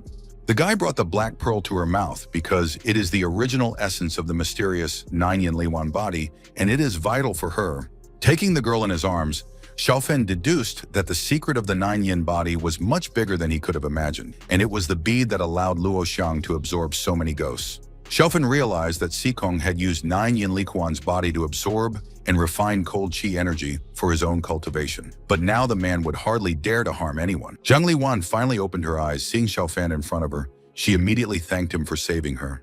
Our hero took a final look at the chains, which he found bizarre and dangerous, and decided to check them out later because he didn't want to put Xiaodong and Zhang Liwan in danger right now. Xiaodong, Xiaofang, Lan, and Lijuan were walking back along the forest path, and the class leader complimented our hero on how amazing he was. The girl asked how the main character got his incredible abilities, which allowed him to win even over Master Chen. Xiaofan replied that he once went to Mount Shu alone, got lost there, and fell off a cliff but was picked up by a mysterious old Taoist priest who trained him. The class leader decided to stop questioning him. She didn't believe his story right away, but she respected his reluctance to tell the truth. All this time, Xiaodong stayed at the back and didn't get involved in the conversation. The guy looked worried about something. Xiaodong had always thought of Xiaofan as a little brother to look after, but now the situation was completely the opposite. The main character turned around and looked at his friend. He did not expect that after this trip, there would be some kind of barrier between him and his friend. Xiaofan understood that Fang Xiaodong was still his best friend, and he was always willing to lend a helping hand to the guy no matter what happened to him. The next day, old Li brought his son to the annual family celebration. It was a 3-star inn where Xiaofan's uncles tried to show off their status. The man was upset that this year his ungrateful brothers did not even consider it necessary to invite him and his son to a family dinner. Xiaofan asked Papa not to worry, because this inn now belongs to their family and not Zhao, so it's unlikely that anyone would dare to go against him and Papa. The guy took out a box from his pocket, saying that Daddy never wore a decent watch, and Miss Yu Yang bought one for him. The elderly man was happy to try on a new expensive watch, and said that this child, Ouyang Pei, is a very nice girl, and she must have spent a lot of money on the gift. The main character suggested that the father go to the hotel. The man agreed, although he knew that neither he nor his son were invited to the annual family holiday.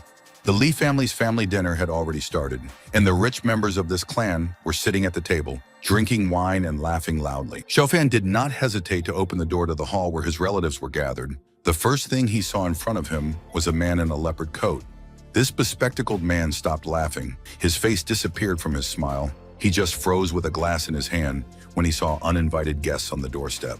The other relatives were also not very happy to see Xiaofan and his poor father at the annual family festival. The main character confidently entered the room with his hand in his pocket. His father was standing next to him, and he was also not ashamed to show up for dinner.